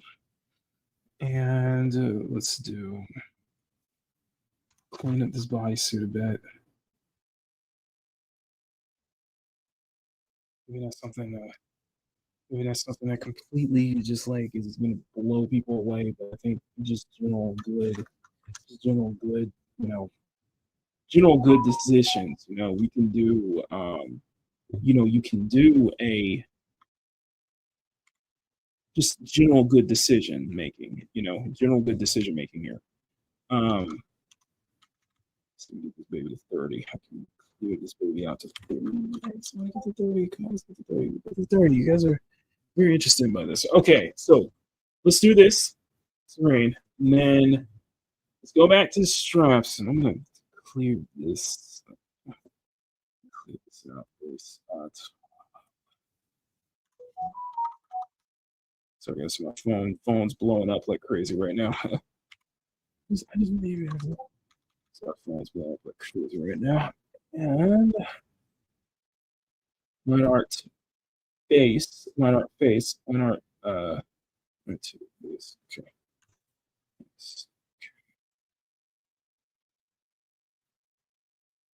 Oh, that's not true. That's one. That's one.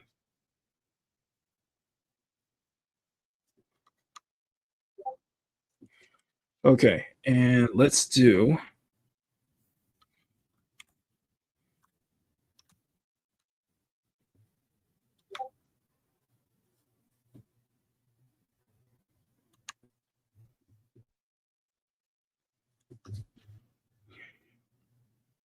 this.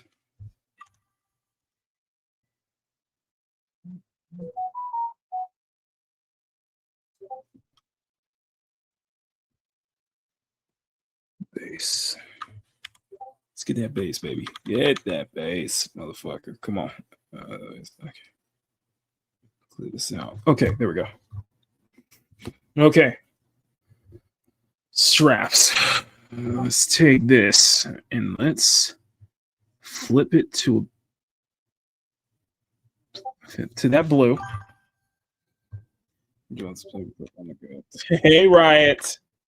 We are working on Pekka. We got to make her, we got to make her feel play. We got to make her look playable. Look playable. Sorry, this and we'll keep it. We'll keep it. I know why. I know why, and it's good there. So I know exactly. All right.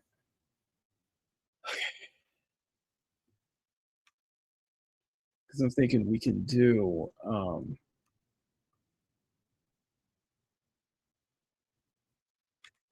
Okay.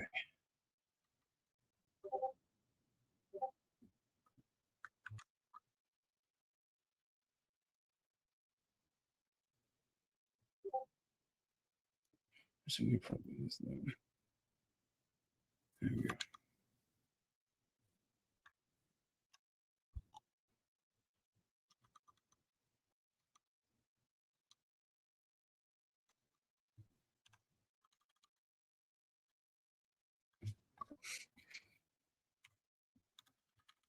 It's kind of fun. We're kind of I know why we gotta like to play with Kepa's, but you guys want to roll for I want to make her rollable. Okay, how about this? I want to make her worth a 10 pull.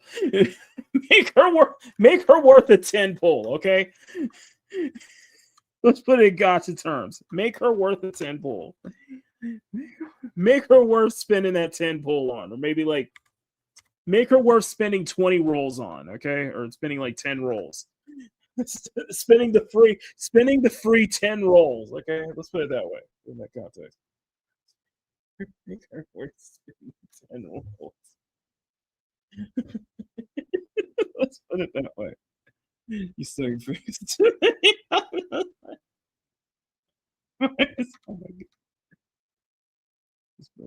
Let's put it that way. Let's put it that way. Let's make her no more wheels. No. I'm just saying, make her worth, in gotcha terms.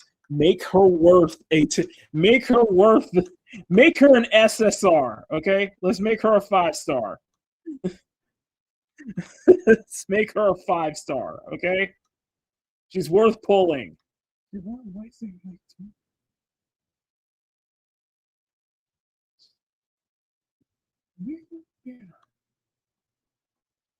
Oh my God, that should be like a tagline. I'm gonna make you feel like a banner. I'm gonna make you feel like a banner character. Okay, I'm gonna design you like as if you were a 5-star banner. Design you as a banner character. Okay, she's the polls. Designer is a 5-star banner. Okay, she's a 5-star banner. Okay, she's worth the polls. Okay.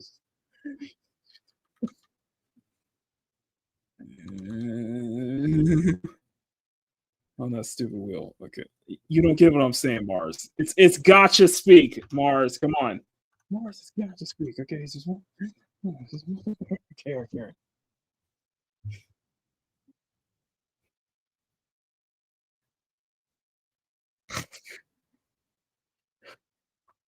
I'm kind of digging the. It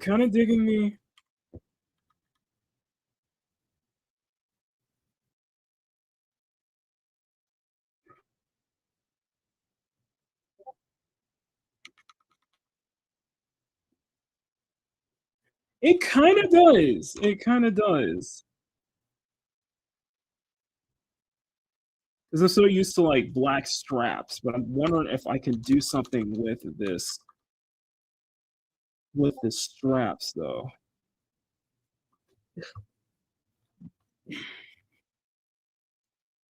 She almost. It's a Coca-Cola game. Almost. Keyword is almost though.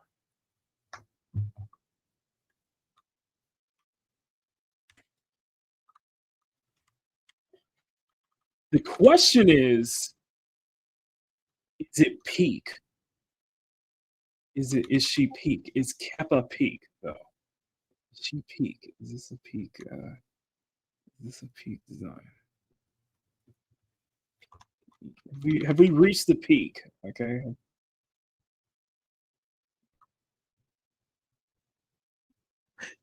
Her design's gonna be so good. Somebody's gonna spend 600. Exactly. She's got to be peak. Okay. Her name is an anagram of peak. Peak. She has to be peak. Okay. She's got to be peak. It's so good. I love that. I think it's so good that somebody's willing to spend $600 on rolls. $600. No. $600 only to get a 50-50. That's just the 50-50s.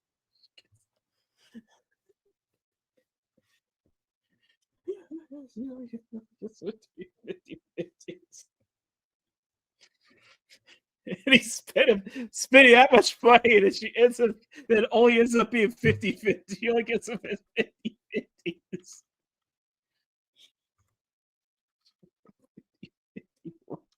She's worth a 50-50 roll, okay? She's in that 4%. She's in that 4% of rates. 4%. Basically,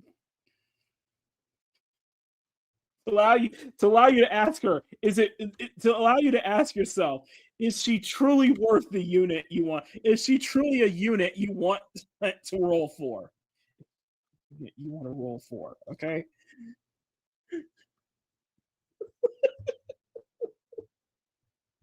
Oh my god, I think we're gonna like.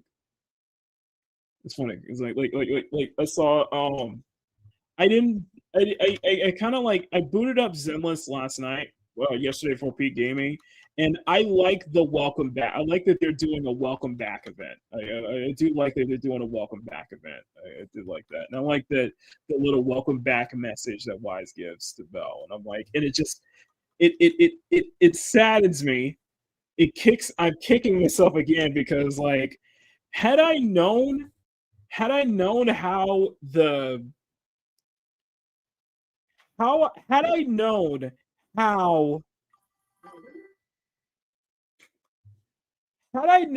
the story and the character interactions would play out, I should have picked Wise instead of Bell as my playable character in Zenless. Had I known it, I'm still kicking myself. I'm like, this makes too much sense as Wise. It makes too much sense. Is the gate like a tech for a tour? I know, right? She'll be a tech. She's too. Kepa's like an AI though. I think she's an. I think she's an AI. I legitimately think she's an AI. Not AI generate. No, I think she is an AI. It's like she's an android.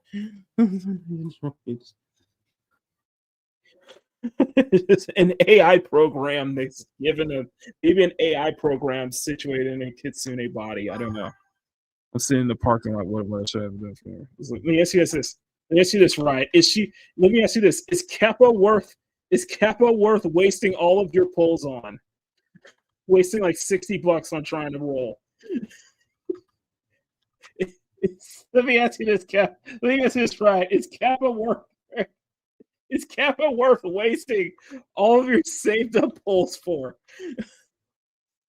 Wasting up all, and then having to like back in like $60, and then back in like another $60. Just for rolls. Is she okay? Let's look this way. Okay, is she worth the 50-50? Okay, so far we get to like okay. I could use 10 pulls on her. Yeah, okay. I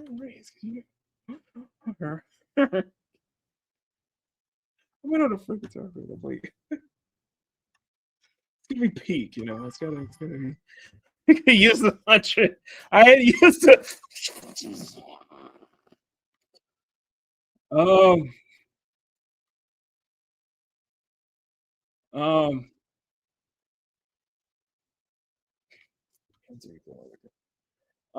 I do have a confession to make, right? I wasted 200 pulls. I spent the equivalent of 200 pulls on Vesti. And the benefit with Nikkei, okay, the benefit with Nikkei is that you can save enough tickets. There's a system where you can save enough tickets to where you can just buy the character outright. You could just buy the Nikkei outright in the special shop. Okay, so that was worth it. So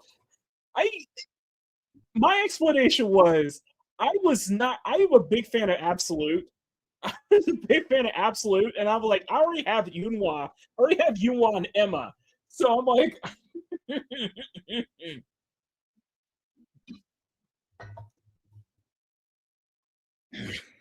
but this kind of funny thing with Nikkei, because there's so many but because Nikkei has so many like SSR ranked characters, like okay, let's be honest here, 95% of their roster is SSR. 90% of Nikkei's roster is SSR.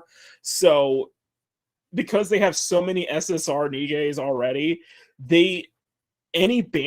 most banner characters end up getting sent to the regular banner after the event is over. Most banner characters end up getting put into the regular banner. So it's like, okay, that's cool. I like that.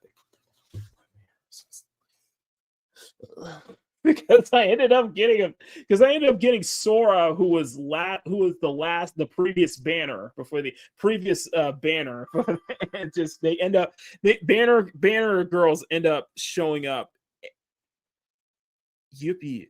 Yep, blue's the way to go. Yeah, I agree. I think blue is a good kind of go there. Yeah, it's like the girls, the banners end up, the way it is like the banners end up, the character pools end up, the banners end up going into regular. Any banner hero, any banner unit ends up going into the regular, goes up into the regular pool. So she ends up becoming a regular pool. So after a while, so it's just like that's just directly focused on that. So they got like 3 freaking banners and all that crazy stuff though. So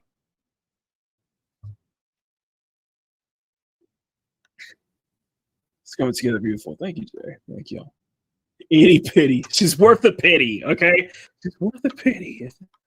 We're gonna make her worth that pity, okay?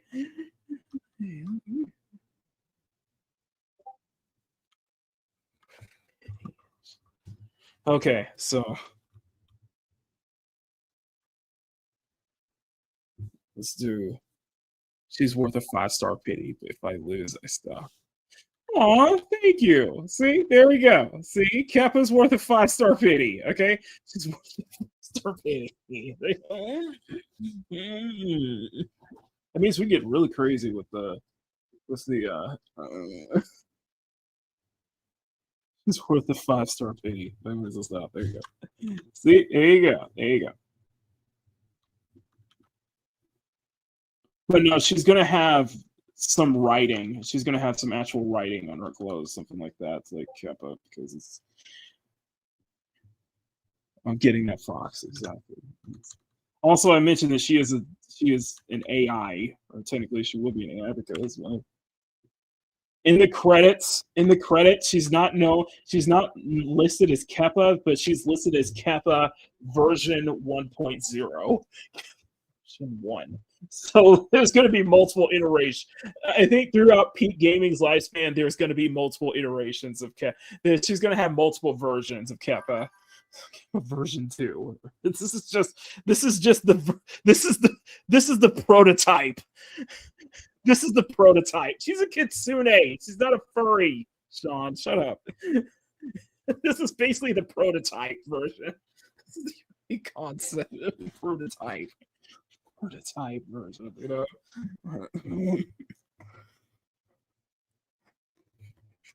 It's just listed as version 1.0.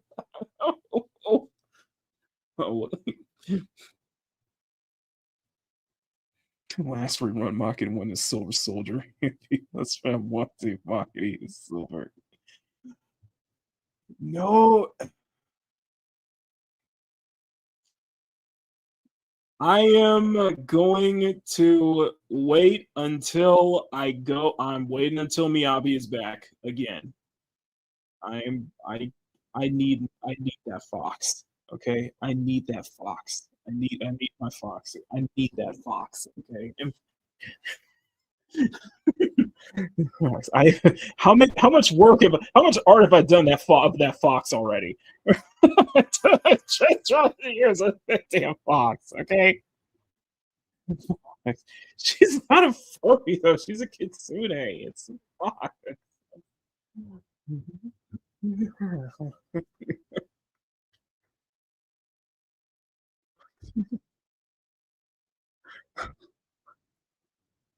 Don't discriminate. There's a CSF Nation. We have, and of course, in CSF Nation, we have freaking Onis. We have cat girls. We have mouse girls. We have Onis too. So they feel like a human. Fox, like the fox mask. But I wanted to do somebody short. I just wanted to do short. One, I wanted to do short hair. One, I wanted to draw someone a little more mature, a little more old, a little more mature looking. And I guess because I have that much, I guess that's how much of an effect Evelyn has on me. I think that just chalks up to how much of an effect Evelyn has on me specifically. And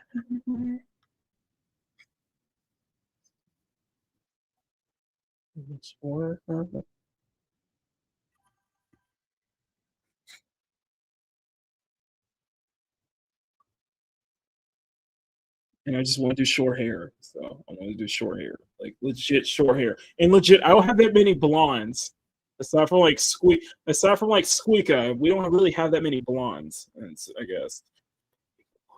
Many blondes.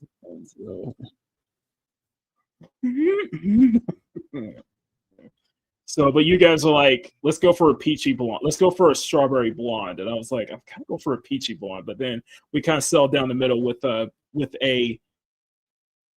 peach blonde with strawberry like roots. Or strawberry like accent. Yeah, and so it's just peachy. It's just very peachy. Honestly, it's more of a creamy blonde. Her hair is more of a creamy blonde, though. It is what it is. Okay, so let's do the metal. So we got the top, we got the straps. So let's do the metal areas.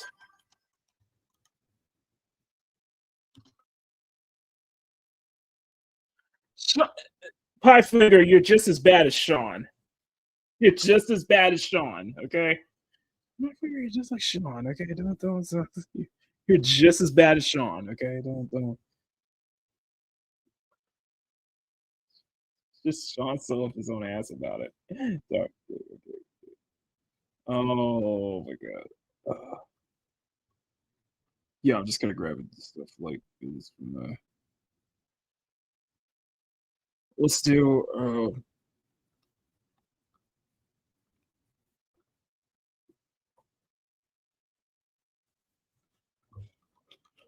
so she has metal. It's crazy. We got 11 people watching. You mother effers, man. You mother effers. I love y'all. I love y'all. I love y'all. We got 11 people watching. You guys are amazing. Smack.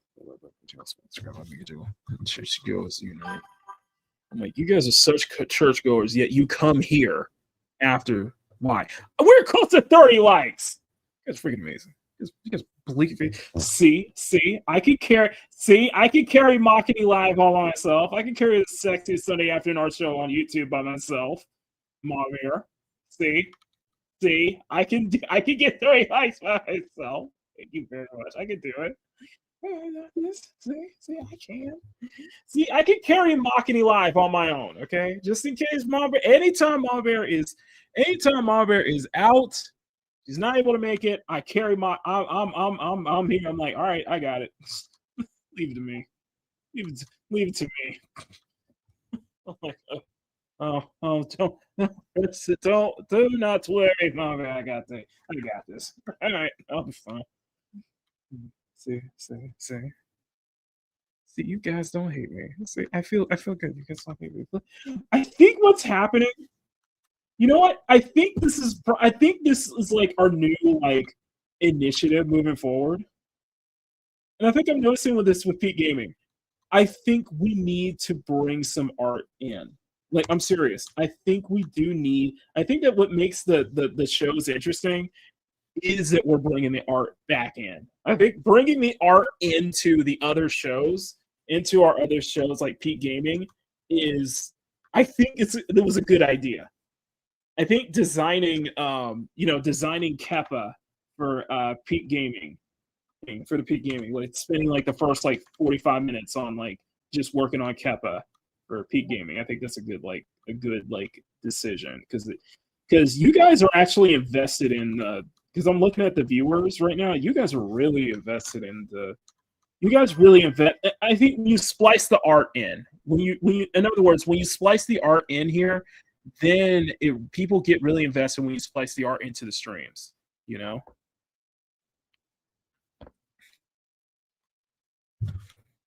I'm here to support Rails. Thank you, Sean. There's Sapphire. Okay, cat's out of the bag. Listen,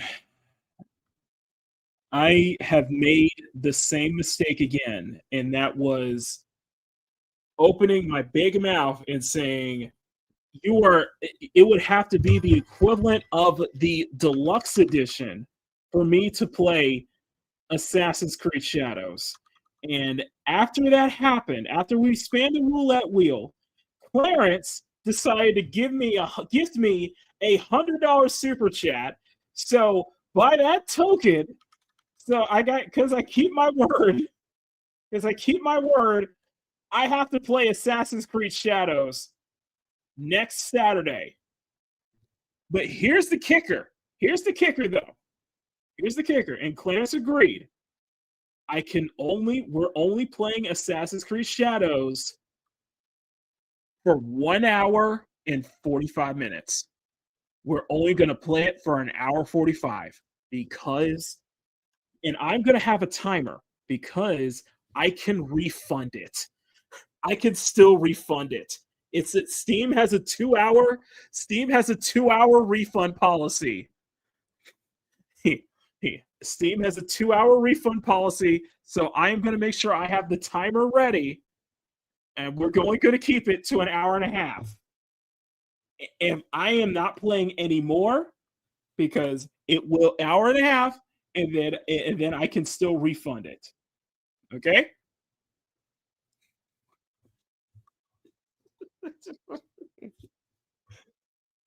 So, Clarence, if you're still watching, thank you and screw you at the same time. You too, okay?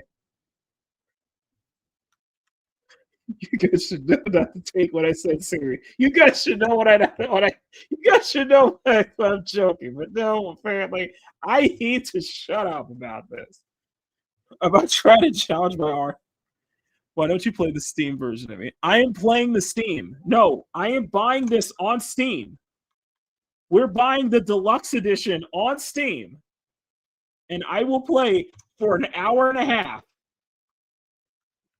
I will play only for like an hour 45, because at least it's still under the 2-hour policy.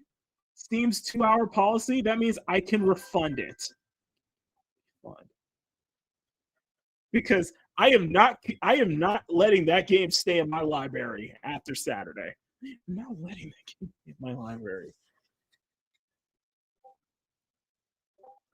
1 million players. Let's have the sales number. So there you go. There you go, Ubisoft. You got some sales numbers from me because of a bet. Because I'm that stupid. Okay? There you go, Ubisoft. You got some sales numbers. You ain't gonna make too much. I'll be player count 3,000,001, okay? Player count 3,000,001. There you go.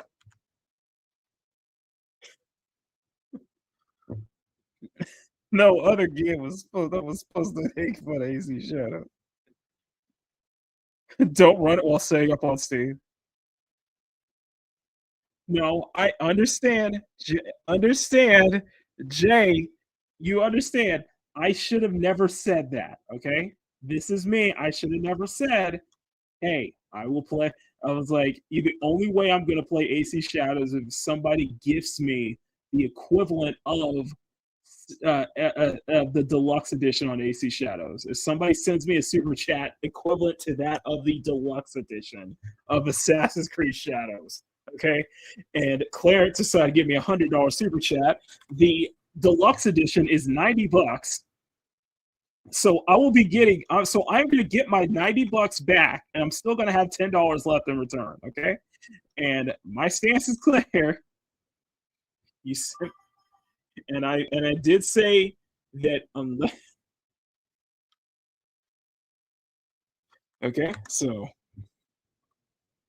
I should never have done that because I ended up getting scarred for 5 hours playing Dustborn. That was my fault, okay? I understand that. I will not make that same mistake again. But you know what? Somebody, because we did the roulette wheel. We did the roulette wheel yesterday. We spanned the roulette wheel and ended up getting Nikkei because people were complaining that it was rigged because we got Stellar Blade.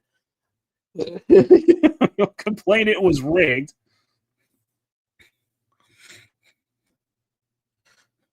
Because y'all were complaining it was rigged. The last night's roulette wheel was rigged. So I was like, okay, fine. We'll do it again. Somebody has to send a super chat for spinning for a re-roll, for a respin, okay? That stupid wheel. I know. I'd be very careful. But I did say, because I don't know who it was. Somebody was, and it wasn't Sean because he wasn't there at the time. But I have made my point clear. I will not be touching Dustborn ever again. I will not touch it. I will not touch it. I will not touch Dustborn, and I am certainly as hell not going to touch that. What was it?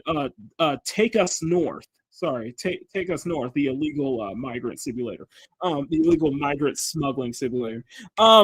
Take Us North. I am not going to touch that. Okay.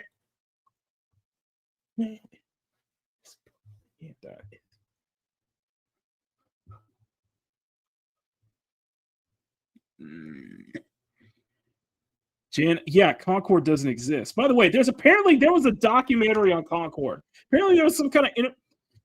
I'm gonna look this up. I'm gonna look this up. You know what? Let's look this up. Let's get this shit up here.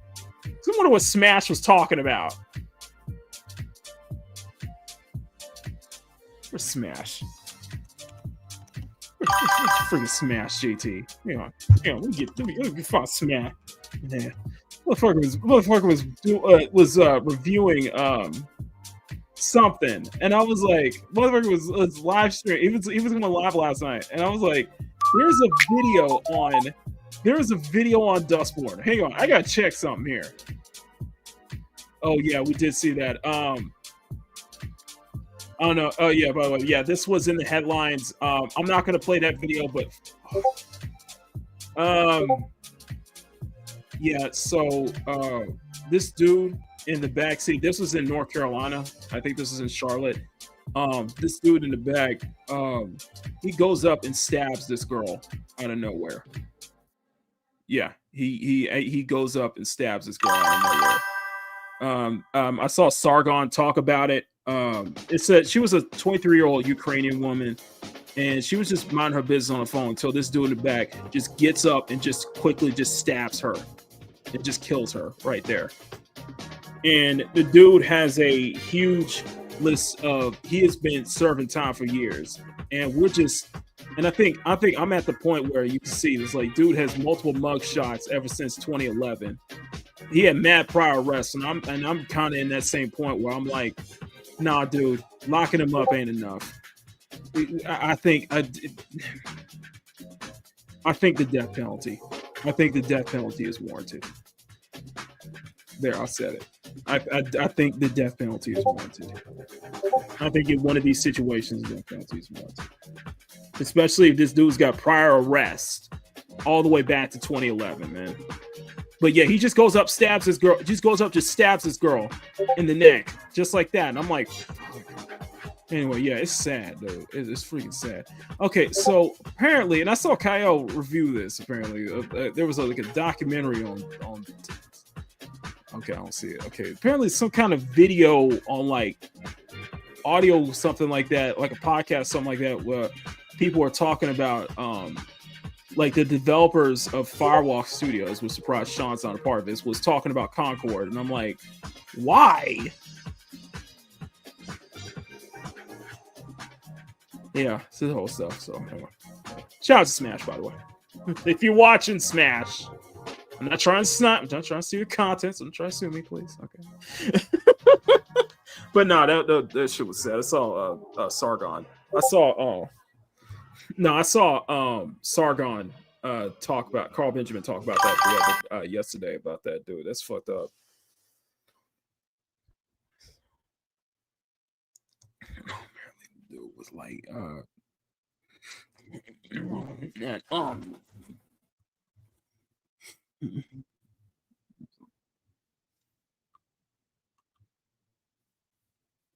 okay, let's go. You're crazy.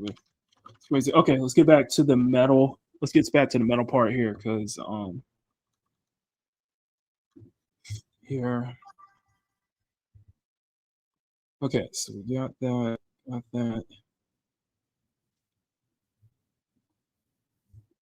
So we'll go for another. I'm probably gonna go for another 10 minutes, and then I'm gonna head out. So we'll go for another 10 minutes, and then we'll call it a day.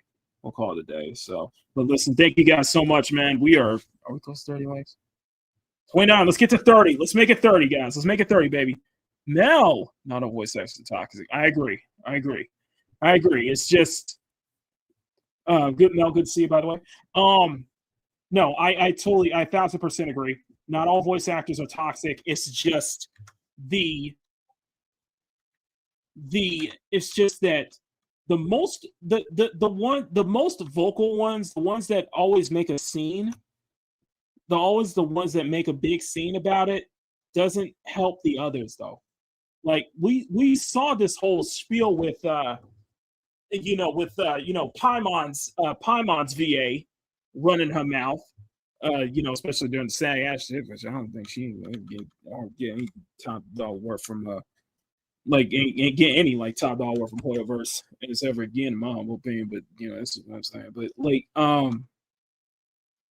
no, we see that with the we saw that with ProZ. We saw it ProZ last week. We saw that a couple months ago when that whole drama with Karina, the Paimon's VA, and the whole SAG after shit, that was an ongoing situation. Like, damn, like y'all could not run your mouth. You could not stop running your mouth, man. Like, I can't play Digimon anymore. That one can't play Digimon anymore anyway. Yeah, I know, right? It's just I'm not saying all of them are toxic. I never said all of them are toxic. It's just that the most vocal ones really don't make it look good. Really do a good job of making other voice actors look bad, making other VAs look bad. You know, like, hey, slow down. Humbleness, humble guys. Humble. That's what I'm saying. Just be humble. Like, learn to be humble, guys.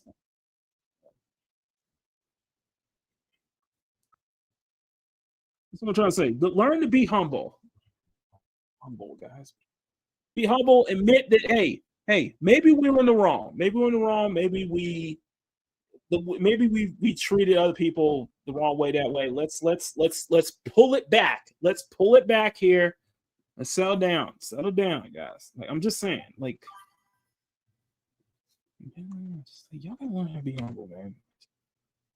VAs, I think the especially, I would say the most vocal, like, vocal VAs definitely need to learn how to be humble and not,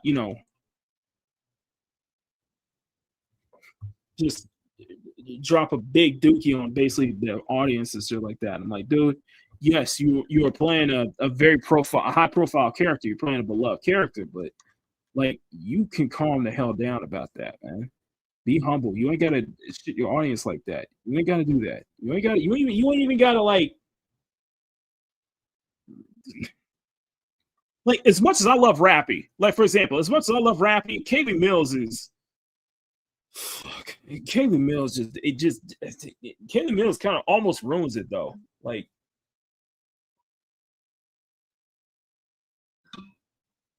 especially when what she was saying about like Jacob Takanashi back then, and just like that, she got humble. She got it's not really evil.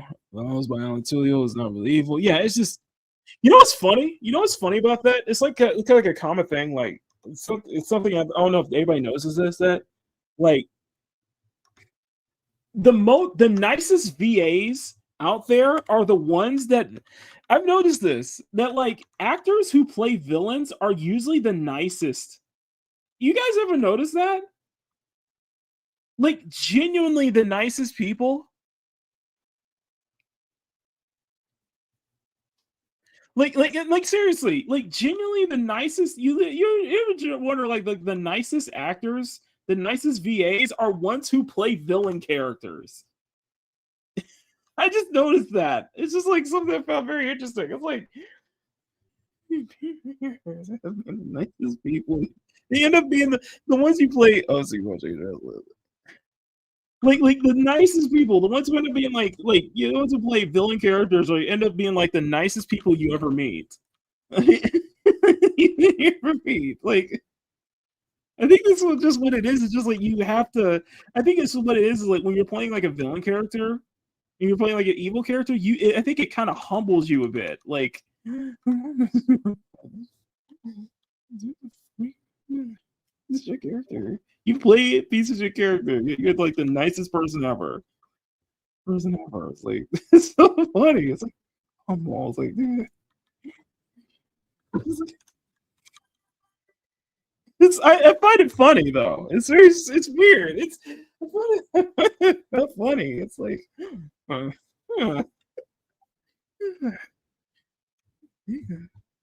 it's kind of ironic, and like it's kind of ironic because it kind of and it kind of acts like the other way around, because it's like people who play good characters, people who play hero characters can also be dicks too. It's weird.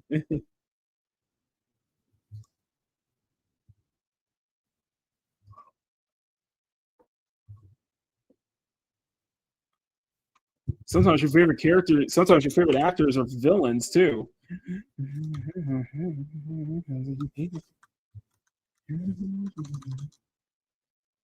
Like, you hate the character so much, yet the actor's performance is like phenomenal.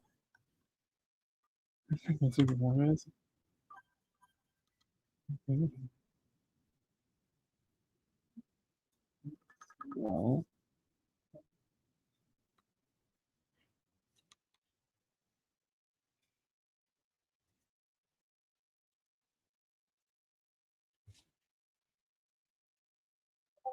Vic is such like yeah. The whole VA thing, like everything that was going on with like the SAG after stuff reminded me so much of what happened to Vic back in the day. It reminded me so much of that, man. OG Broly too. Broly. I'm just like, don't you love it though? It's like, just love it. It's just like, no, I love that.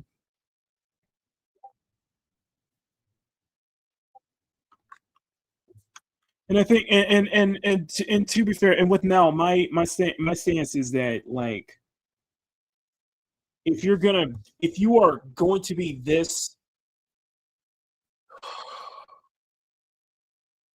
if you're going to be this, if you're going to virtue signal this hard, if you're no, the word is you can't have your cake and eat it too. That's what I'm trying to say. You can't have your cake and eat it too. You can't be like, oh, we're all for authentic voice casting, and I still want to get roles. I still want to be able to play the roles I want to act. I still want to play those roles, and yet, I stand for authentic voice casting. You can't have your cake and eat it too. You cannot do that. That's not how it works. You come off as a massive hypocrite. Like, rules for thee, but not for me.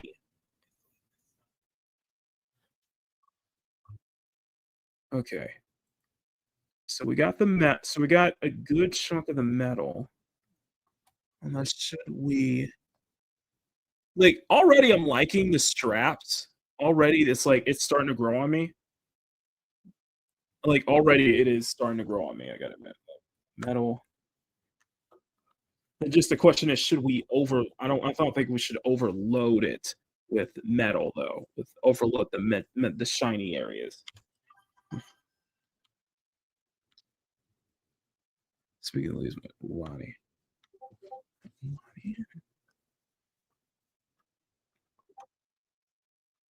I think Kitsune's like interested in humans though. You know what? I'm very interested in that.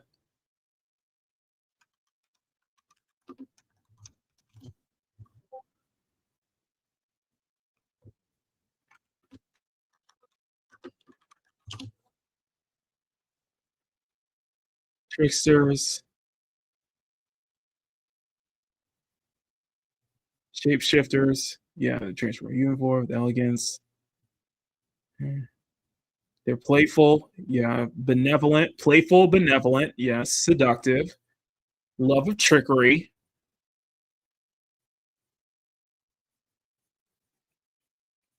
Mischievous. Yeah. Yeah. Makes sense. Makes perfect sense. I don't know if Kepa can be this like mischievous. No, is it? I was joking about this because if you listen to Peak Gaming, she has you hear Kepa's voice, and it's just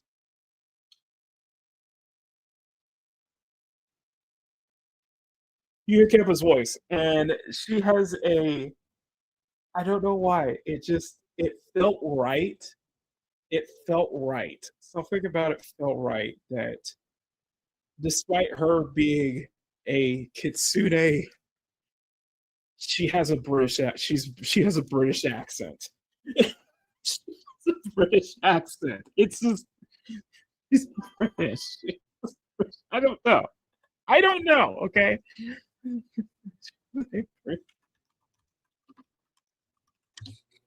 She has a British accent, okay?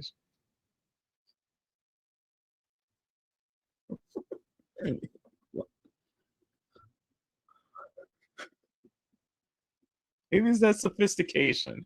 Maybe it's that sophistication kicking in, Maybe it's that elegance kicking in. I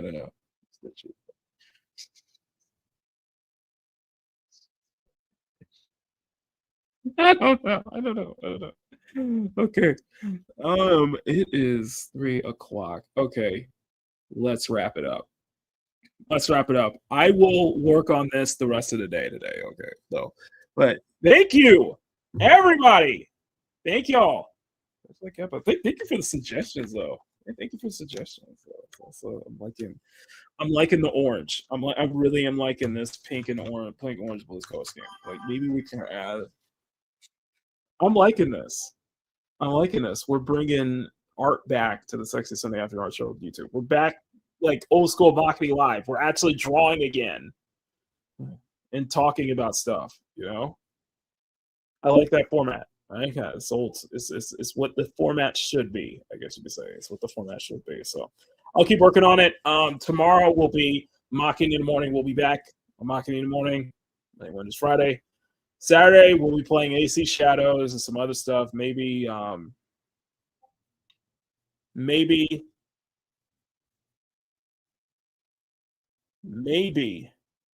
excuse me.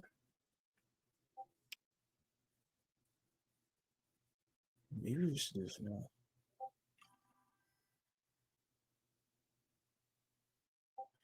Maybe. I don't know. Maybe she was programmed to have an English accent. She was programmed to have an English accent, okay? It just, something felt right. I don't know why. It just felt right.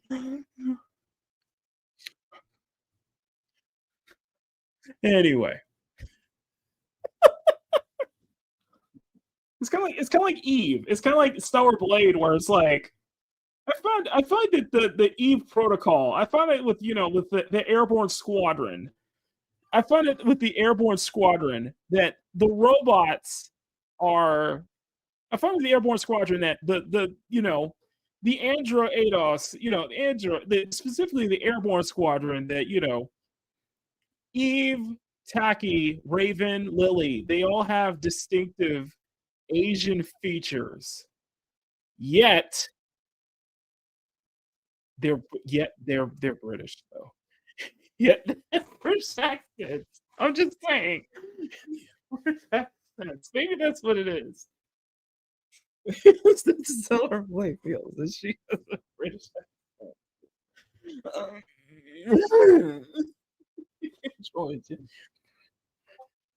I don't know. I don't know. Anyway, guys, smack the like button, make it jiggle. Smack subscribe button, make it jiggle. Tell Mama Bear. Hope she gets a speedy recovery. Hope you feel better, Mama Bear. Hope you get your voice back by Tuesday, as you said. So we feel better. Say hi to Little Bear for us, as always. Mass thank you to everybody in the Cute, Sexy, Fun Nation. I need to send the batches out this week. So I got some work to do tonight. But I am contemplating if I should do a peak gaming tonight, because I want to see the ending for Cyberpunk with you guys. I'm at the end. There's only one thing left to do. Saya has done everything. Almost everything. And there's only one thing left she needs to do, and that is meet Hanako at Embers.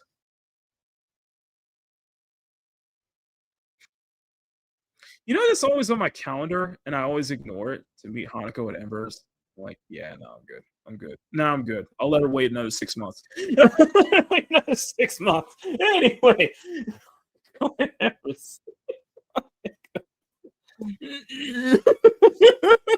for it. We might do it tonight. I'll see. We'll see. We might do it tonight. We might take some photos too. We'll see. We'll play it by ear. Anyway, guys, thank you all so much. Thank you all for the 3.4K subscribers. We appreciate that. And thank you for allowing me to entertain you guys. And I will see you all later. Makini 90. Or serving no straight. Thank you for tuning in to the sexiest Sunday afternoon art show on YouTube that we call Makini Live. Until then, stay cute, stay sexy, have fun, take care, bunch of love. Never apologize for wanting attractive women in your media, especially in your video games. Say no to censorship. Say no to censorship. And above all else, never stop drawing. Have a great rest of your Sunday, guys. See y'all later. Love y'all. Peace. Salute to the cute, sexy, and fun nation.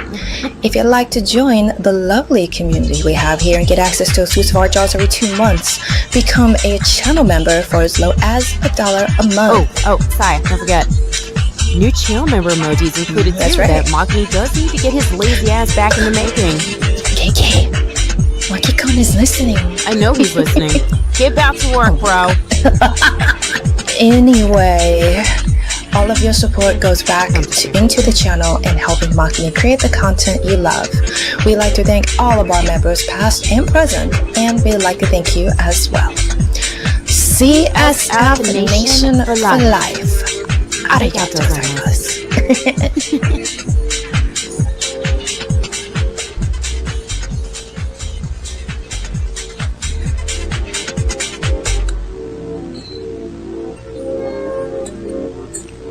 Thank you for tuning in to Makini Live, the sexiest Sunday afternoon art show on YouTube. Remember to smack that like button and make it jiggle. Share the show out to everyone you know. Please tell everyone about this.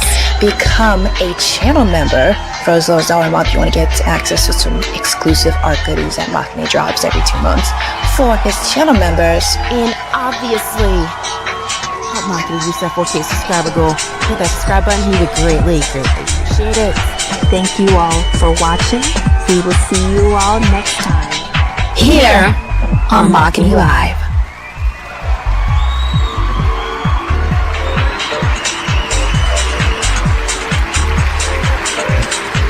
Makini Live is filmed before a live studio audience at Makini Studios in Arcadia Villages, North Tower, right here in Pacific City.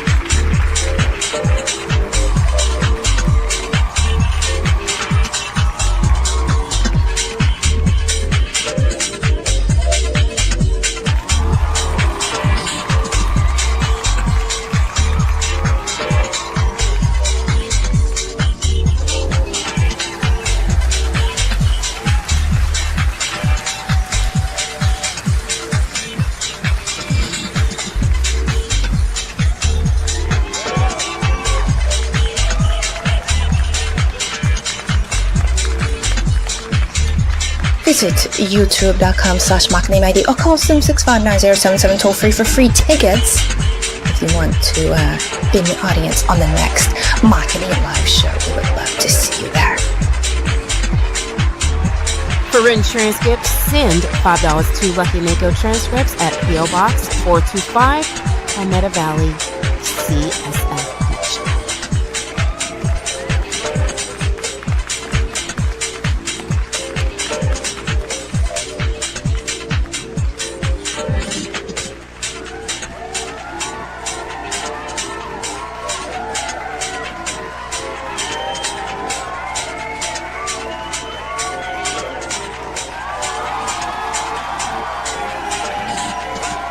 Makini Live is produced by Silver Knight Productions with Makini Charles Productions in association with Anissa Lockhart Television and Makara Banks Entertainment, and is distributed by CSF Nation Domestic Television Distribution.